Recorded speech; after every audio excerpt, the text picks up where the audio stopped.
इदे महायाग श्री अध्यात्म वैभोग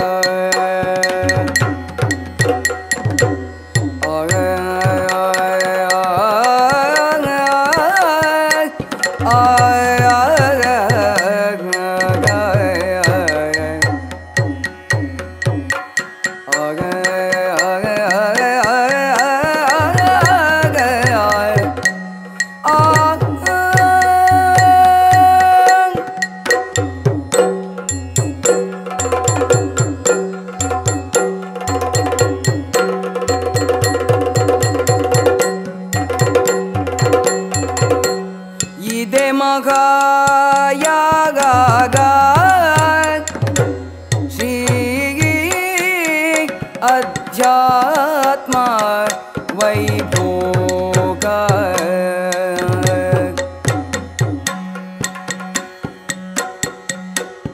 इदे महाव्रत दीर्घ सत्रयाग इदे महाव्रत दीर्घ सत्रयाग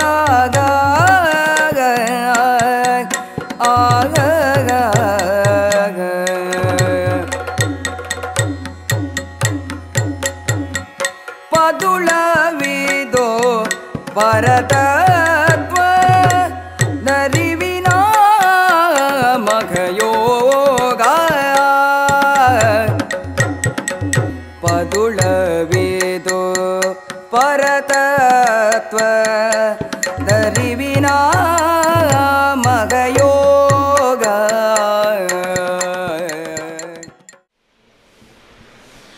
ಶ್ರೀ ಗುರುಭ್ಯೋ ನಮಃ. ಓಂ ಭದ್ರಂ ಕರ್ಣೇಭಿಃ ಶೃಣುಯಾಮ ದೇವಾಃ ಭದ್ರಂ ಪಶ್ಯೇಮಾಕ್ಷಭಿರ್ಯಜತ್ರಾಃ ಸ್ಥಿರೈರಂಗೈಸ್ತುಷ್ಟುವಾಂಸಸ್ತನೂಭಿಃ ವ್ಯಶೇಮ ದೇವಹಿತಂ ಯದಾಯುಃ. ಸ್ವಸ್ತಿ ನ ಇಂದ್ರೋ ವೃದ್ಧಶ್ರವಾಃ ಸ್ವಸ್ತಿ ನ ಪೂಷಾ ವಿಶ್ವವೇದಾಃ ಸ್ವಸ್ತಿ ನಸ್ತಾರ್ಕ್ಷ್ಯೋ ಅರಿಷ್ಟನೇಮಿಃ ಸ್ವಸ್ತಿ ನೋ ಬೃಹಸ್ಪತಿರ್ದಧಾತು. ಓಂ ಶಾಂತಿ ಶಾಂತಿ ಶಾಂತಿ. ಇವತ್ತು ಬೆಳಗ್ಗೆ ನಾವು ಮಹೋಪನಿಷತ್ತು ಎಂಬುದರ 1ನೇ ಭಾಗ ನೋಡಿದೆವು. ಅದರ ಬಗ್ಗೆ ಇದೀಗ ಚಿಂತನ ಮಂಥನಗಳಿಗೆ ಮಹೋಪನಿಷತ್ ವಿನಯ್ ಕಿರಣ್ ಬಳಿಕ ಡಾಕ್ಟರ್ ಭಾಸ್ಕರ ಭಟ್ರು ಅದರ ಪ್ರಸ್ತಾವನೆ ಮತ್ತು ವಿವರಣೆ ನೀಡ್ತಾರೆ. ಬಳಿಕ ಸ್ವಾಮೀಜಿಯವರು ಅದರ ಬಗ್ಗೆ ಪೂರ್ಣ ಮಾಹಿತಿಯನ್ನು ನೀಡಲಿಕ್ಕಿದ್ದಾರೆ. ಸರ್ವರಿಗೂ ನಮಸ್ಕಾರಗಳು. ಇಂದು ಉಪಾಸನೆಗೊಂಡಂತಹ ಉಪನಿಷತ್ತು ಮಹೋಪನಿಷತ್ತು ಅಂತ. ಇವತ್ತಿಂದ ಆರಂಭ. ಒಟ್ಟು 4 ದಿನಗಳಿಗೆ ವಿಂಗಡಿಸಲಾಗಿದೆ. 6 ಅಧ್ಯಾಯಗಳಿರುವಂಥದ್ದು ಈ ಉಪನಿಷತ್ತು. ಇಂದು 2 ಅಧ್ಯಾಯಗಳು, ನಾಳೆ 2 ಅಧ್ಯಾಯಗಳು, ನಾಳಿದ್ದು 1 ಅಧ್ಯಾಯ, ಅದರ ನಾಳಿದ್ದು 1 ಅಧ್ಯಾಯ. ಒಟ್ಟು 6 ಅಧ್ಯಾಯಗಳನ್ನು 4 ದಿನಕ್ಕೆ ವಿಭಾಗಿಸಿ ಉಪಾಸಿಸಲಾಗುತ್ತೆ. ಇಂದಿನ ಭಾಗದಲ್ಲಿ 2 ಅಧ್ಯಾಯಗಳು, ಮೊದಲ 2 ಅಧ್ಯಾಯಗಳಲ್ಲಿ ಉಪಾಸಿಸಲಾಗಿದೆ. ಯಥಾಮತಿ ಅದರ ತಾತ್ಪರ್ಯವನ್ನು ವಿವರಿಸುತ್ತೇನೆ. ಸಾಹಿತ್ಯಿಕ ತಾತ್ಪರ್ಯ. ಮೊದಲನೇ ಅಧ್ಯಾಯದಲ್ಲಿ ನಾರಾಯಣನ ಬಗ್ಗೆ ವಿವರಣೆ ಬರುತ್ತದೆ.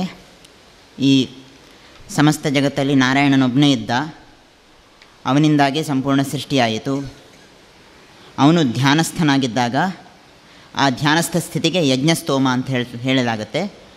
ಅಲ್ಲಿ 14 ಪುರುಷರು, 1 ಸ್ತ್ರೀ ಮೊದಲಾಗಿ ಉತ್ಪನ್ನ ಆಯಿತು. ಆ 14 ಪುರುಷರು ಯಾರ್ಯಾರು ಅಂತ ತಿಳಿಸ್ತಾರೆ. 10 ಇಂದ್ರಿಯಗಳು, ಕರ್ಮೇಂದ್ರಿಯ ಜ್ಞಾನೇಂದ್ರಿಯ ಸೇರಿ ಒಟ್ಟು 10 ಇಂದ್ರಿಯಗಳು. ನಂತರ 11ನೇದಾದದ್ದು ಮನಸ್ಸು, 12ನೇದು ಅಹಂಕಾರ, 13ನೇದು ಪ್ರಾಣ, 14ನೇದು ಆತ್ಮ. ಇದಿಷ್ಟು 14 ಪುರುಷರು ಅಂತ ತಿಳಿಸಲಾಗಿದೆ. 15ನೇ ಏಕಾಕನ್ಯಾ ಅಂತ ತಿಳಿಸಿದ್ದಾರೆ. 15ನೇದಾದದ್ದು ಬುದ್ಧಿ. ಇದರ ನಂತರ ಪಂಚಭೂತಾನಿ ತನ್ಮಾತ್ರಾಣಿ, ಭೂತಾನಿ ಪಂಚ ತನ್ಮಾತ್ರಾಣಿ ಅಂತ 5 ಸೃಷ್ಟಿಯಾಗುತ್ತೆ.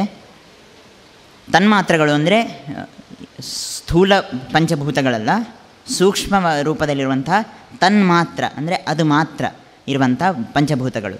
ಪೃಥ್ವಿ, ಅಪ್, ತೇಜೋ, ವಾಯು, ಆಕಾಶ ಇವುಗಳೇ.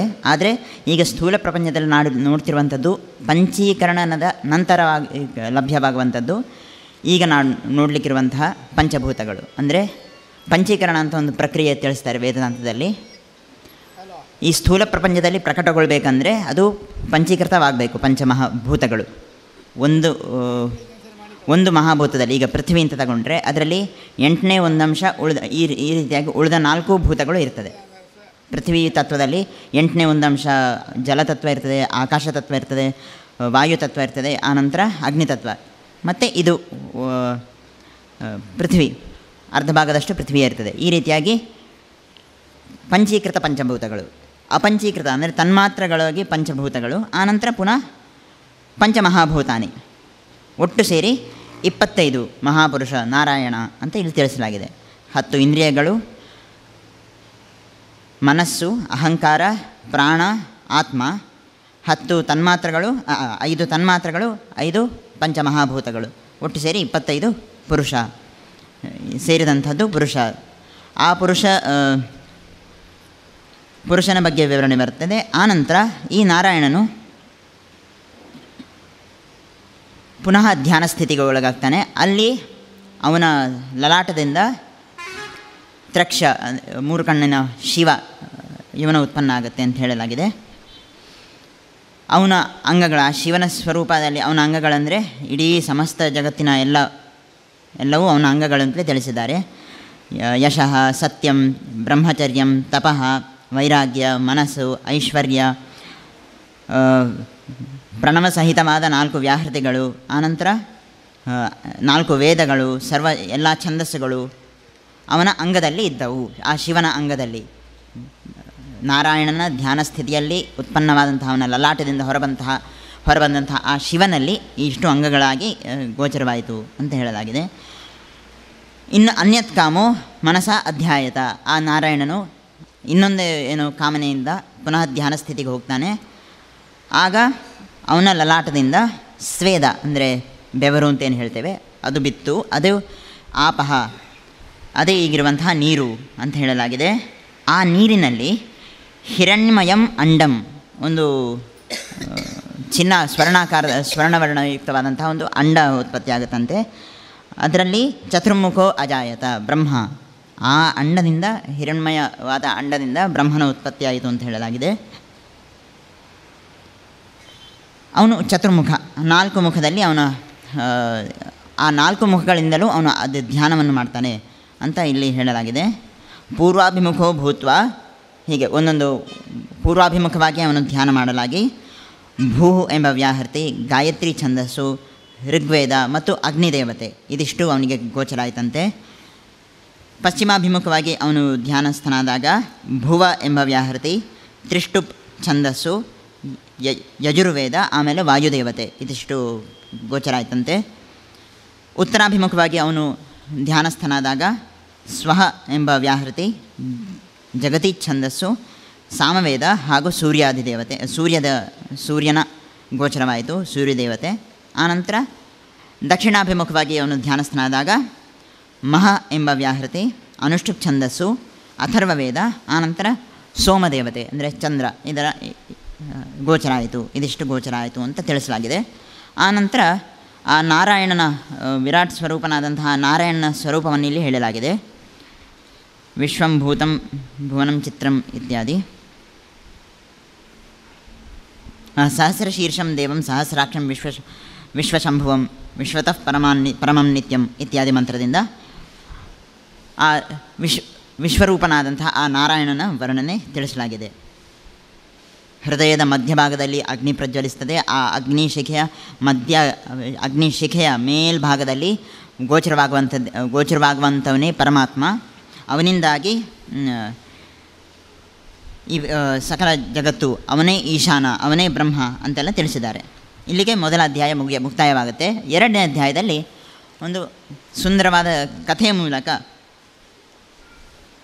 ಜೀವನ್ಮುಕ್ತನ ಲಕ್ಷಣ, ಹೇಗೆ ಜೀವನ್ಮುಕ್ತನಾದವನು ವ್ಯವಹರಿಸ್ತಾನೆ, ಅವನ ಮನಸ್ಥಿತಿ ಯಾವ ರೀತಿ ಇರಬೇಕು ಇತ್ಯಾದಿಯನ್ನು ವಿವರಿಸಲು ಒಂದು ಕಥೆಯ ರೂಪದಲ್ಲಿ ಅದನ್ನು ವಿವರಿಸಿದ್ದಾರೆ. ಶುಕಮುನಿ ತಾನು ಹುಟ್ಟುತ್ತಾನೆ ಬ್ರಹ್ಮಜ್ಞಾನವನ್ನು ಪಡೆದಿದ್ದಂತೆ. ಸ್ವಯಂ ಅವನ ಚಿಂತನೆಯಿಂದ ಅವನು ಬ್ರಹ್ಮಜ್ಞಾನವನ್ನು ಪಡೆದ. ಅವನಿಗೆ ಸತ್ಯದ ಅರಿವಾಯಿತು. ಅದು ಸತ್ಯ ಯಾವ ರೀತಿ? ಚಿದಣೋ ಪರಮಸ್ಯಾಂತಹ ಕೋಟಿ ಬ್ರಹ್ಮಾಂಡರೇಣವಃ ಉತ್ಪತ್ತಿ ಸ್ಥಿತಿಮಭ್ಯೇತ್ಯ ಲೀಯಂತೆ ಶಕ್ತಿ ಪರ್ಯಾಯಾತ್. ಈ ಮಾಯಾ ಕಾರಣದಿಂದಾಗಿಯೇ ಈ ಉತ್ಪತ್ತಿ ಸ್ಥಿತಿ ಲಯ ಎಲ್ಲ ಆಗುವಂಥದ್ದು. ಪರಮಾತ್ಮ ಒಂದೇ ನಿತ್ಯವಾದಂತೆ ಇರುವಂಥದ್ದು ಅಂತ ಅವನಿಗೆ ಸತ್ಯ ಗೋಚರ ಆಯಿತು. ಅದರ ಬಗ್ಗೆ ಸಾಕಷ್ಟು ವಿವರಣೆ ಇದೆ. ಅದು ಗೋಚರ ಆದಮೇಲೂ ಅವನಿಗೊಂಥರ ಸಂಶಯ ಉಳಿತು. ಸ್ವಯಂ ಪ್ರಾಪ್ತೇ ಪರೇ ವಸ್ತುನಿ ಅವಿಶ್ರಾಂತ ಮನಃ ಸ್ಥಿತಃ. ಇದು ಹೌದಾ ಅಲ್ವಾ? ನನಗೆ ಗೋಚರ ಆದದ್ದು ಸತ್ಯ ಅಲ್ವಾ? ಅದು ಇಷ್ಟೆಯಾ? ಇನ್ನೇನೋ ಇದೆಯಾ? ಏನೋ ಒಂಥರ ಗೊಂದಲದ ಸ್ಥಿತಿ ಅವನಲ್ಲಿ, ಸಂಶಯ ಉತ್ಪನ್ನ ಆಯಿತಂತೆ. ತನ್ನ ತಂದೆಯವರಲ್ಲಿ ಕೇಳ್ತಾನೆ. ಅವನಿಗೆ ಯಾವ ರೀತಿ ಸಂಶಯ ಇತ್ತು ಅನ್ನೋದಕ್ಕೆ ಒಂದು ಉದಾಹರಣೆ ಕೊಡ್ತಾರೆ. ಚಾತಕಃ ಇವ, ಹೇಗೆ ಚಾತಕ ಪಕ್ಷಿ ಮೋಡದ ಮಳೆ ನೀರಿಗಾಗಿ ಕಾಯ್ತಿರ್ತದೋ ಅದೇ ರೀತಿ ಇವನು ಆ ವಿಷಯವನ್ನು ತಿಳ್ಕೊಳ್ಳಿಕ್ಕೆ ಕಾತರನಾಗಿ ಕಾಯ್ತಾ ಇದ್ದ ಅಂತ ಇಲ್ಲಿ ವಿವರಿಸಲಾಗಿದೆ. ತನ್ನ ತಂದೆ ಹತ್ರ ಹೋಗ್ತಾರೆ, ಕೃಷ್ಣ ದ್ವೈಪಾಯನರ ಬಳಿ. ಅವ್ರ ಹತ್ರ ಕೇಳ್ತಾರೆ, ಸಂಸಾರ ಆಡಂಬರಂ ಇದಂ ಕಥಂ ಅಭ್ಯುತ್ಥಿತಂ ಮುನೆ ಕಥಂ ಚ ಪ್ರಶಮ್ಯಾತಿ ಕಿಂ ಯತ್ ಕಸ್ಯ ಕದಾ ವದ. ಈ ಸಂಸಾರ ಆಡಂಬರ ಹೇಗೆ ಉತ್ಪನ್ನ ಆಯಿತು ಅಥವಾ ಹೇಗೆ ಲಯವನ್ನು ಹೊಂದುತ್ತದೆ, ಯಾರಿಗೆ, ಯಾವಾಗ ಮುಕ್ತಾಯ, ಯಾವ ರೀತಿ ಇದು ಅನ್ನೋ ಸಂಶಯವನ್ನು ವ್ಯಕ್ತಪಡಿಸಿದ. ಅದನ್ನು ಅವರು ಕೃಷ್ಣದ್ವೈಪಾಯನರು ಕೇಳಿದವರು ಪ್ರಶ್ನೆಯನ್ನು ಅವನಿಗೆ ವಿಶದವಾಗಿ ಅದನ್ನು ವಿವರಿಸಿದರು. ಹೇಗೆ ವಿವರಿಸಬೇಕು ಹಾಗೆ ವಿವರಿಸಿದರು. ಆದರೂ ಅವನು ಹೇಳ್ತಾನೆ, ಶುಕಮುನಿ, ಹೌದು ಇದೆಲ್ಲ ನನಗೆ ಗೋಚರ ಆಗಿದೆ, ಇದರಿಂದ ಹೊರತಾದದ್ದಿರೋ ಏನಾದರೂ ಇದೆಯಾ ಅನ್ನೋ ರೀತಿಯಲ್ಲಿ ಸಂಶಯ ವ್ಯಕ್ತಪಡಿಸ್ತಾನೆ. ಇದೆಲ್ಲ ನನಗೆ ಗೊತ್ತಾಯಿತು, ಇದರಿಂದ ಮುಂದೇನಿದೆ, ಆದರೂ ನನಗೆ ಇಷ್ಟರಲ್ಲಿ ಸಂತೃಪ್ತಿ ಹೊಂದ್ತಾ ಇಲ್ಲ ನಾನು ಅನ್ನೋದನ್ನು ವ್ಯಕ್ತಪಡಿಸಿದಾಗ ಕೃಷ್ಣದ್ವೈಪಾಯನರು ಹೇಳ್ತಾರಂತೆ, ಜನಕ ಎಂಬ ವಿದೇಹ ರಾಜ ಜನಕ ಎಂಬ ರಾಜ ಇದ್ದಾನೆ ಮಿಥಿಲಾ ಪಟ್ಟಣದಲ್ಲಿ, ಅಲ್ಲಿ ಹೋಗು, ಅವರು ನಿನ್ನ ಸಂಶಯವನ್ನು ಬಗೆಹರಿಸಿ ಯಾರು ಅಂತ ತಿಳಿಸಲಾಗಿ ಶುಕಮುನಿ ಅಲ್ಲಿಗೆ ತೆರಳುತ್ತಾನೆ. ಹೋದಾಗ ಅವನ ಸೇವಕರು ಅವನನ್ನು ನೋಡಿ, ಶುಕಮುನಿಗಳು ಬಂದಿದ್ದಾರೆ, ತಮ್ಮನ್ನು ಭೇಟಿಯಾಗಬೇಕಂತೆ ಅಂತ ಜನಕರಾಜನ ಹತ್ರ ಹೇಳಿದಾಗ ಜನಕರಾಜರಿಗೆ ವಿಷಯ ತಿಳಿತದೆ, ಈ ಆತ್ಮವಿದ್ಯೆ ಬ್ರಹ್ಮ ಜ್ಞಾನವನ್ನು ಪಡೀಲಿಕ್ಕಾಗಿಯೇ ಬಂದಿದ್ದಾನೆ ಅಂತ. ಯಾವುದಕ್ಕೂ ಪರೀಕ್ಷಿಸುವ, ಏಕಾಏಕಿ ಕೊಡೋದು ಸೂಕ್ತ ಅಲ್ಲ ಅಂತ ಕಾಣ್ತೇನೋ. ಹಾಗಾಗಿ ಅವರ ಪರೀಕ್ಷೆಗೋಸ್ಕರ ಅವರ ಬಗ್ಗೆ ಲಕ್ಷ್ಯವೇ ಕೊಡದಂತೆ ಅವಜ್ಞೆಯನ್ನು ಮಾಡಿದಂತೆ ವ್ಯವಹರಿಸಿ ಒಂದು 7 ದಿನ ಹೊರಗೆ ದ್ವಾರದಲ್ಲೇ ಕಾಯಿಸ್ತಾರಂತೆ. ಮತ್ತು 7 ದಿನ ಅಂಗಣಕ್ಕೆ ಕರ್ಕೊಂಬಂದು ಅಲ್ಲಿ ಕಾಯಿಸ್ತಾರಂತೆ. ಇವರು ಸೀದಾ ಹೋಗೋದೇ ಇಲ್ಲ, ಜನಕ ಮಹಾರಾಜರು ಅಂಗಣದಲ್ಲಿ ಕಾಯಿಸ್ತಾರಂತೆ. ಆನಂತರ ಮತ್ತೆ 7 ದಿನ ಅಂತಃಪುರದಲ್ಲಿ ಅವನಿಗೆ ಹಲವಾರು ಭೋಗ ವಸ್ತುಗಳನ್ನೆಲ್ಲ ಕೊಟ್ಟು ಆಸೆಗೀಡಾಗುವಂತೆ ಅವನನ್ನು ನೋಡ್ತಾರೆ. ಅದ್ಯಾವುದಕ್ಕೂ ಅವನು ನಿಶ್ಚಲವಾಗಿದ್ದು, ಅದಕ್ಕೆ ಉದಾಹರಣೆ ಕೊಡ್ತಾರೆ. ಬದ್ಧಪೀಠಮಿವಾಚಲಂ, ಒಂದು ಅಚಲ ಪರ್ವತ ಹೇಗೆ ಬದ್ಧಪೀಠವಾಗಿ ಯಾವುದೇ ಗಾಳಿ, ಎಂಥ ಮಾರುತ, ಇದು ದೊಡ್ಡ ಬಿರುಗಾಳಿಗೂ ಎಗ್ಗಿಲ್ಲದೆ ನಿಂತದೋ ಅದೇ ರೀತಿಯಾಗಿ ಯಾವುದೇ ಸುಖ ಭೋಗಗಳು ಏನೇ ಇದ್ದರೂ 7 ದಿನ ಆದರೂ ಅವನು ಯಾವುದಕ್ಕೂ ವಿಚಲಿತನಾಗೋದಿಲ್ಲ. ಇದನ್ನು ಕಂಡಂತಹ ಜನಕ ಮಹಾರಾಜ ಅವನಲ್ಲಿ ಹೋಗಿ ಕೇಳ್ತಾರೆ, ನಿನಗೇನು ಬೇಕು, ಯಾವ ವಿದ್ಯೆ ಬೇಕು ಅಂತ. ಅವರು ಪುನಃ ಅದೇ ಮಾತನ್ನು ಕೇಳ್ತಾರೆ, ಈ ಸಂಸಾರ ಭೋಗ ಹೇಗೆ ಉಂಟಾಗ್ತದೆ, ಹೇಗೆ ಲಯ ಆಗ್ತದೆ, ಮತ್ತು ಇದು ಯಾರಿಗೆ, ಯಾವಾಗ, ಹೇಗೆ ಇತ್ಯಾದಿ. ಅವರು ಏನು ಕೃಷ್ಣದ್ವೈಪಾಯನರು ಹೇಳಿದ್ರು ಅದನ್ನೇ ಇವರ ಮಾತುಗಳಲ್ಲಿ ಜನಕ ಮಹಾರಾಜರು ವಿಶದವಾಗಿ ವಿವರಿಸ್ತಾರೆ. ಅವರಲ್ಲೂ ಇದೇ ಹೇಳ್ತಾನೆ ಶುಕ ಮಹಾರಾಜ. ತನಗೆ ಇದು ತನ್ನ ತಂದೆಯವರಾದ ಕೃಷ್ಣದ್ವೈಪಾಯನರೇ ಹೇಳಿದರು, ಆನಂತರ ಅದರ ಮುಂಚೆ ನನಗೆ ಗೋಚರ ಆಗಿತ್ತು, ಇಷ್ಟೇನಾ ಅಥವಾ ಇನ್ನೇನೋ ಅನ್ನೋ ಸಂಶಯದಲ್ಲಿದ್ದೇನೆ ಅಂತ ಹೇಳಲಾಗಿ ಅವ್ರು ಹೇಳ್ತಾರೆ, ಇಲ್ಲ ನಿಮ್ಮ ತಂದೆಯವರು ಏನು ಹೇಳಿದ್ರು ಅದು ಸತ್ಯ, ಅಥವಾ ನಿನಗೇನು ಗೋಚರ ಆಗಿತ್ತು ಅದು ಸತ್ಯನೇ, ಅದರಿಂದ ಹೊರತಾದದ್ದೇನೂ ಇಲ್ಲ, ಅದನ್ನೇ ಪುನಃ ತುಂಬ ಚೆನ್ನಾಗಿ ವಿವರಿಸ್ತೇನೆ ಅಂಥೇಳಿ, ಶೃಣು ತಾವದಿದಾನೀಂ ತ್ವಂ ಕಥಯಮಾನಂ ಇದಮ್ಮಯ ಶ್ರೀಶುಕಂ ಜ್ಞಾನವಿಸ್ತಾರಂ ಬುದ್ಧಿಸಾರಾಂತರಾಂತರಂ ಅಂಥೇಳಿ ಇದನ್ನು ನಿಮಗೆ ಹೇಳ್ತೇನೆ, ಬುದ್ಧಿಯ ಸಾರ ಇದಿಷ್ಟರ ಬ್ರಹ್ಮಜ್ಞಾನದ ಸಾರವನ್ನು ತಿಳಿಸ್ತೇನೆ ಅಂತ ಹೇಳ್ತಾ ಹೋಗ್ತಾರೆ. ಮೊದಲಾಗಿ ನಿನ್ನಲ್ಲಿ ಏನು ಆ ವೈರಾಗ್ಯ ಏನು ಮೂಡಿದೆ ಅದು ಸತ್ಯವೇ, ಬ್ರಹ್ಮಜ್ಞಾನ ಪಡೆದವರಿಗೆ ಮಾತ್ರ ಆ ರೀತಿ ಆಗಲಿಕ್ಕೆ ಸಾಧ್ಯ. ಅಶೇಷೇಣ ಪರಿತ್ಯಾಗೋ ವಾಸನಾಯಾಂ ಯ ಉತ್ತಮ ಮೋಕ್ಷ ಇತಿ ಉಚ್ಯತೆ ಸದ್ಭಿಃ ಸ ಏವ ವಿಮಲಕ್ರಮಃ. ಆ ವೈರಾಗ್ಯವೇ ಈ ವಾಸನೆಗಳಿಂದ, ಆಸೆಗಳು, ಆಕಾಂಕ್ಷೆಗಳಿಂದ ಏನು ವೈರಾಗ್ಯ ಇದೆ ಅದೇ ಮೋಕ್ಷ ಅಂತ ತಿಳಿಯಲ್ಪಡ್ತದೆ. ನಿನಗೆ ಅದು ಸಿದ್ಧಿಯಾಗಿದೆಯಾ ಈಗಾಗಲೇ ಅನ್ನೋ ರೀತಿಯಲ್ಲಿ ವಿವರಿಸ್ತಾರೆ. ಆಮೇಲೆ 42ನೇ ಮಂತ್ರದಿಂದ 61ನೇ ಮಂತ್ರದವರೆಗೆ, ಸಾಮಾನ್ಯ ಒಂದು 20 ಮಂತ್ರಗಳಲ್ಲಿ ಸ ಜೀವನ್ಮುಕ್ತ ಉಚ್ಯತೆ ಅಂತ ಬರುತ್ತೆ ಪ್ರತಿ ಮಂತ್ರದ ಕೊನೆಯಲ್ಲಿ. ಅಂದರೆ ಜೀವನ್ಮುಕ್ತ ಅಂದರೆ ಹೀಗೆ ಅಂತ ಹೇಳಿ ಒಂದು 20 ಮಂತ್ರಗಳಲ್ಲಿ ಜೀವನ್ಮುಕ್ತನ ಲಕ್ಷಣವನ್ನು ತಿಳಿಸ್ತಾರೆ. ತಾತ್ಪರ್ಯಶಃ ಹೇಳೋದಿದ್ದರೆ, ಯಾರು ಕರ್ಮಿಷ್ಠರಾಗಿದ್ದುಕೊಂಡು ಯಾವುದಕ್ಕೂ ಅಂಟಿಕೊಳ್ಳದೆ ಕೇವಲ ತನ್ನ ಕರ್ತವ್ಯ ದೃಷ್ಟಿಯಿಂದ ಕೆಲಸವನ್ನು ಮಾಡ್ತಾ ಹೋಗ್ತಾನೆ, ಯಾವ ಉದ್ವೇಗಕ್ಕೂ ಒಳಗಾಗುವುದಿಲ್ಲ, ಹಾಗಂತ ಎಲ್ಲ ಕೆಲಸವನ್ನು ಮಾಡ್ತಾನೆ, ಅಜಡನಾಗಿರ್ತಾನೆ, ಜಡಭರಿತನಾಗಿರುವುದಿಲ್ಲ, ನಿತ್ಯ ಕ್ರಿಯಾವಾನಾಗಿರ್ತಾನೆ, ಆದರೂ ಯಾವುದಕ್ಕೂ ಅಂಟಿಕೊಳ್ಳುವುದಿಲ್ಲ, ನ ಲಿಪ್ಯತೆ. ಯಾವುದೇ ಹೇಗೆ 6 ಷಡ್ರಸಗಳಿಂದ ಎಲ್ಲವನ್ನು ಕಾಮ, ಕ್ರೋಧಾದಿ ಅಥವಾ ನಾಲಿಗೆಗೆ ತಿನ್ನುವಂತಹ ಕಟು, ಆಮ್ಲ ಇತ್ಯಾದಿ ರಸಗಳನ್ನು ಸಮವಾಗಿ ಯಾರು ಸ್ವೀಕರಿಸ್ತಾರೋ, ಯಾವುದೇ ಭಾವ ವ್ಯತ್ಯಾಸ ಯಾರಿಗಾಗೋದಿಲ್ಲವೋ ಅವನು ಜೀವನ್ಮುಕ್ತ ಅನ್ನೋದನ್ನು ವಿಶದವಾಗಿ ಒಂದು 20 ಮಂತ್ರಗಳಲ್ಲಿ ವಿವರಿಸಿದ್ದಾರೆ. ಅದನ್ನೇ ನೀನು ಹೊಂದಿದ್ದೀಯಾ. ಆ ಜೀವನ್ಮುಕ್ತ ಆ ಸ್ಥಿತಿಯನ್ನು ಪಡೆದ ನಂತರ ಅವನ ಕಾಲ ಮುಗಿದ ನಂತರ, ಅಂದರೆ ಅವನ ದೇಹಕ್ಷಯ ಆದ ನಂತರ ಅವನು ಮೋಕ್ಷವನ್ನು ಹೊಂದುತ್ತಾನೆ. ಏನು ನೀನು ತಿಳಿದಿದೆಯೋ ಅದೇ ಸತ್ಯ ಅಂಥೇಳಿ ಅವನಿಗೆ ಉದ್ಬೋಧನೆಯನ್ನು ಮಾಡ್ತಾರೆ. ಆನಂತರ ಈ ಉದ್ಬೋಧನೆ ಪಡೆದಂತಹ ಶುಕಮುನಿಯು ವರ್ಷಸಹಸ್ರಾಣಿ ನಿರ್ವಿಕಲ್ಪ ಸಮಾಧಿನ, 1000 ವರ್ಷಗಳ ಕಾಲ ನಿರ್ವಿಕಲ್ಪ ಸಮಾಧಿ ಅಂದರೆ ತಾನು ಧ್ಯಾನ ಮಾಡುತ್ತಿದ್ದೇನೆ, ಧ್ಯಾನವನ್ನು ಮಾಡ್ತಿದ್ದೇನೆ ಅಥವಾ ಧ್ಯೇಯ ವಸ್ತು ಬ್ರಹ್ಮ, ಈ ಯಾವುದೇ ವಿಕಲ್ಪಗಳಿಲ್ಲದ ನಿರ್ವಿಕಲ್ಪ ಸ್ಥಿತಿಯಲ್ಲಿ ಸಮಾಧಿಸ್ಥನಾಗ್ತಾನಂತೆ. ಒಂದು 1000 ವರ್ಷಗಳ ಕಾಲ ಅಂತೇಳಿ ವಿವರಿಸಿದ್ದಾರೆ. ಅದರ ನಂತರ ಅಸ್ನೇಹ ದೀಪವತ್ ಅದು ಹೇಳಿದ್ದಾರೆ. ಒಂದು ತೈಲವಿಲ್ಲದ ದೀಪ ಹೇಗೆ ಸದಾಕಾಲ ಪ್ರಜ್ವಲಿಸುತ್ತೋ ಆ ರೀತಿಯಾಗಿ ಸದಾ ಸಮಾಧಿ ಸ್ಥಿತಿಯಲ್ಲಿದ್ದ. ಆನಂತರ ಏಕತಾಂ ಜಗಾಮ, ಅವನು ಬ್ರಹ್ಮನಲ್ಲಿ ಐಕ್ಯನಾಗ್ತಾನೆ ಅಂತ 2ನೇ ಅಧ್ಯಾಯದಲ್ಲಿ ವಿವರಿಸಿದ್ದಾರೆ ಎಂಬುದಾಗಿ 2 ಅಧ್ಯಾಯಗಳನ್ನು ವಿವರಣೆಯನ್ನು ಯಥಾಮತಿ ವಿವರಿಸಿದ್ದೇನೆ. ಧನ್ಯವಾದ. ಆತ್ಮೀಯ ಸಹೃದಯ ಜಿಜ್ಞಾಸುಗಳೇ, ಸಾಮವೇದಕ್ಕೆ ಸಂಬಂಧಪಟ್ಟಂತಹ ಈ ಉಪನಿಷತ್ತು ಗಾತ್ರದಲ್ಲಿ ತುಂಬ ದೊಡ್ಡದು. ಒಂದೊಂದು ವಿಚಾರವನ್ನು ಕೂಡ ವಿಸ್ತೃತವಾಗಿ ಚಿಂತನೆ ನಡೆಸ್ತಾ ಹೋಗುತ್ತೆ. ಈ ಉಪನಿಷತ್ತಿನಲ್ಲಿ 454 ಮಂತ್ರಗಳಿವೆ. ಮೊದಲನೇ ಅಧ್ಯಾಯದಲ್ಲಿ ಒಂದೇ ಮಂತ್ರ, ಉಳಿದ 4 ಅಧ್ಯಾಯಗಳ ಸೇರಿಸಿ 453 ಮಂತ್ರಗಳಿವೆ. ಇದರಲ್ಲಿ ಉಪನಿಷತ್ ಸಾರ ಏನು ಅಂತ ನಮಗೆ ಗೊತ್ತಾಯಿತು. ಈ ಉಪನಿಷತ್ತು ಇಲ್ಲಿ ಹೇಳುವಂತಹ ಶುಕಮುನಿ ವ್ಯಾಸರ ಮಗ. ಇಂದ್ರಿಯ ನಿಗ್ರಹದ ಬಗ್ಗೆ ವ್ಯಾಸರು ಪಾಠ ಮಾಡ್ತಾಯಿದ್ರು. ವ್ಯಾಸರು ಪಾಠ ಮಾಡಬೇಕಾದ್ರೆ ಪಾಠದ ಮಧ್ಯದಲ್ಲಿ ಒಂದು ಶ್ಲೋಕ ಬಂತು. ಬಲವಾನ್ ಇಂದ್ರಿಯಗ್ರಾಮ ವಿದ್ವಾಂಸಮಪಿ ಕರ್ಷತಿ ಅಂತ ಒಂದು ವಾಕ್ಯ. ಎಂತಹ ವಿದ್ವಾಂಸನಾಗಿರಲಿ, ಇಂದ್ರಿಯಗಳ ಚಾಪಲ್ಯ ಅವನನ್ನು ದಾರಿ ತಪ್ಪಿಸಿಬಿಡತ್ತೆ ಅಂತ ಪಾಠ ಮಾಡಿದರು. ಮಧ್ಯಾಹ್ನ ಸ್ನಾನಕ್ಕೆ ಹೋಗಬೇಕಾದ್ರೆ ಈ ಪಾಠವನ್ನು ಮಾಡಿ ಹಾಗೆ ಇಟ್ಟು ಹೋದ್ರಂತೆ. ಶಿಷ್ಯರೆಲ್ಲ ಇದ್ದರು. ಆಗ ಶುಕನಿಗೆ ಈ ವಾಕ್ಯ ಒಪ್ಪಿಗೆ ಆಗಲಿಲ್ಲ. ಬಲವಾನ್ ಇಂದ್ರಿಯಗ್ರಾಮ, ಇಂದ್ರಿಯದ ಆಸೆ ಅನ್ನೋದು, ಚಪಲ ಅನ್ನೋದು ವಿದ್ವಾಂಸಮಪಿ ಕರ್ಷತಿ, ವಿದ್ವಾಂಸನನ್ನು ಸೆಳೆದು ಬಿಡತ್ತೆ ಅಂತ ಹೇಳಿದ್ನಲ್ಲ. ಅವನಿಗನ್ಸಿತ್ತಂತೆ ಈ ಶ್ಲೋಕ ತಪ್ಪಿದೆ, ಸರಿ ಮಾಡಬೇಕು ಅಂತೇಳಿ.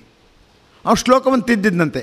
ಬಲವಾನ್ ಇಂದ್ರಿಯಗ್ರಾಮ ವಿದ್ವಾಂಸಂ ನಾಪಿ ಕರ್ಷತಿ, ವಿದ್ವಾಂಸನನ್ನು ಏನೂ ಮಾಡಲಿಕ್ಕಾಗೋದಿಲ್ಲ, ವಿದ್ವಾಂಸ ಅತ್ಯಂತ ಗಟ್ಟಿ ಅಂತ.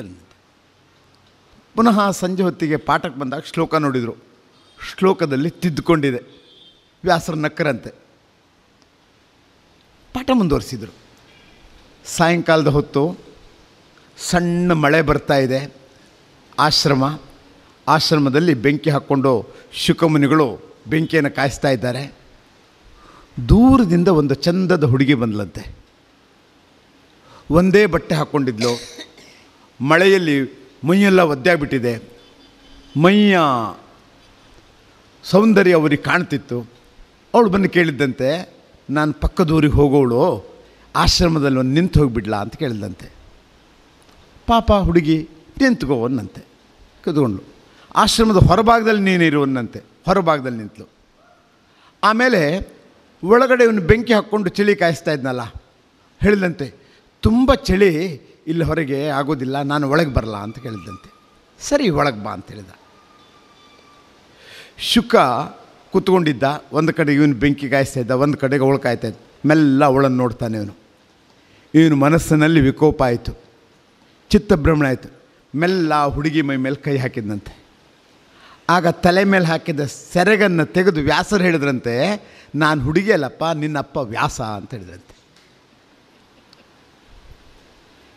ಯಾಕಂದರೆ ನಿನಗೆ ವಿದ್ವಾಂಸನನ್ನು ಇಂದ್ರಿಯ ಚಾಪಲ್ಯ ಸೆಳೆಯುತ್ತೆ ಅಂತ ನಾನು ಹೇಳಿದ ಪಾಠ ನಿಂಗೆ ಅರ್ಥ ಆಗಿಲ್ಲ, ಅದನ್ನು ಪ್ರಾಕ್ಟಿಕಲ್ ನಾಲೆಜ್ ಕೊಡಬೇಕಿತ್ತು. ಅದಕ್ಕೋಸ್ಕರ ನಾನು ಈ ರೀತಿ ಮಾಡಿದೆ ಅಂತ ಹೇಳಿದಾಗ ಅವನಲ್ಲಿರೋ ತನಗೆ ಗೊತ್ತಿದೆ, ತಂದೆ ಹೇಳಿದ್ನಲ್ಲ, ತನಗೆ ಇದೆಲ್ಲ ಗೊತ್ತಿರುವ ವಿಷಯವೇ ಅಹಂಕಾರ ಸ್ವಲ್ಪ ಕಡಿಮೆ ಆಯಿತು. ಇನ್ನು ಈ ವಿಷಯ ಬೇಕಾದ್ರೆ ಜನಕನ ಹತ್ರ ಹೋಗಿ ಕೇಳು ಅಂತೇಳಿ ಜನಕನ ಹತ್ರ ಹೋಗ್ತಾನೆ.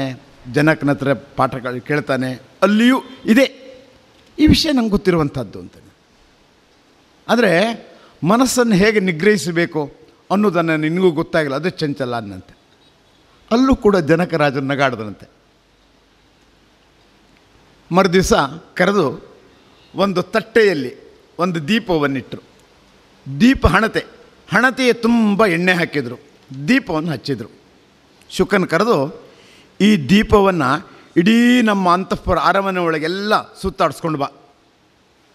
ಅದ್ರ ಒಂದು ಎಚ್ಚರ, ಒಂದು ಹುಂಡು ಎಣ್ಣೆ ಕೆಳಗೆ ಚೆಲ್ಲಿದರೆ, ದೀಪ ಆರಿದರೆ ನಿನ್ನ ತಲೆ ತೆಗಿತೇನೆ ಅಂತ ಹೇಳಿದ್ರು. ನಿನ್ನ ನೋಡುವುದಕ್ಕೆ ರಕ್ಷಕ ಭಟ್ರು ನಿನ್ನ ಜೊತೆ ಬರ್ತಾರೆ ಅಂತ ಹೇಳಿದ್ರಂತೆ. ಸರಿ, ಕೈಯಲ್ಲಿ ಹಿಡ್ಕೊಂಡ ಇಡೀ ಅಂತಃಪುರವನ್ನೆಲ್ಲ ಓಡಾಡಿ ವಾಪಸ್ ಬಂದು ಜನಕನ ಹತ್ರ ಕೊಟ್ಟ. ಜನಕ ಕೇಳಿದ, ನಿನ್ನ ಜೊತೆಗೆ ರಕ್ಷಕ ಭಟ್ರು ಬಂದಿದ್ರು ಗೊತ್ತುಂಟಾ? ಇಲ್ಲ. ಅಂತಃಪುರದಲ್ಲಿ ಏನೇನು ಆಗ್ತಾಯಿದೆ ಗೊತ್ತುಂಟಾ? ಏನೂ ಗೊತ್ತಿಲ್ಲ. ನೀನು ಏನೇನು ನೋಡಿದೆ? ಗುರುಗಳೇ, ನಾನು ಏನನ್ನೂ ನೋಡಿಲ್ಲ. ನಾನು ಈ ದೀಪ ಆರಬಾರ್ದು, ಎಣ್ಣೆ ಚೆಲ್ಲಬಾರ್ದು, ಇದು ಎರಡೇ ನನ್ನ ಗಮನ. ಹಾಗಾಗಿ ಉಳಿದು ಯಾವುದನ್ನು ನಾನು ನೋಡಿಲ್ಲ ಅಂತ ಹೇಳಿದ. ಪರಬ್ರಹ್ಮನನ್ನು ಕಾಣೋದಕ್ಕೆ ಇದೇ ಮಾರ್ಗ ಬೇಕು ಅಂತ ಹೇಳಿದ್ರಂತೆ. ಸುಮ್ಮನೆ ನನಗೆ ಗೊತ್ತಿದೆ ಅಂತಂದು ಪರಬ್ರಹ್ಮನ ಕಾಣಲಿಕ್ಕಾಗೋದಿಲ್ಲ.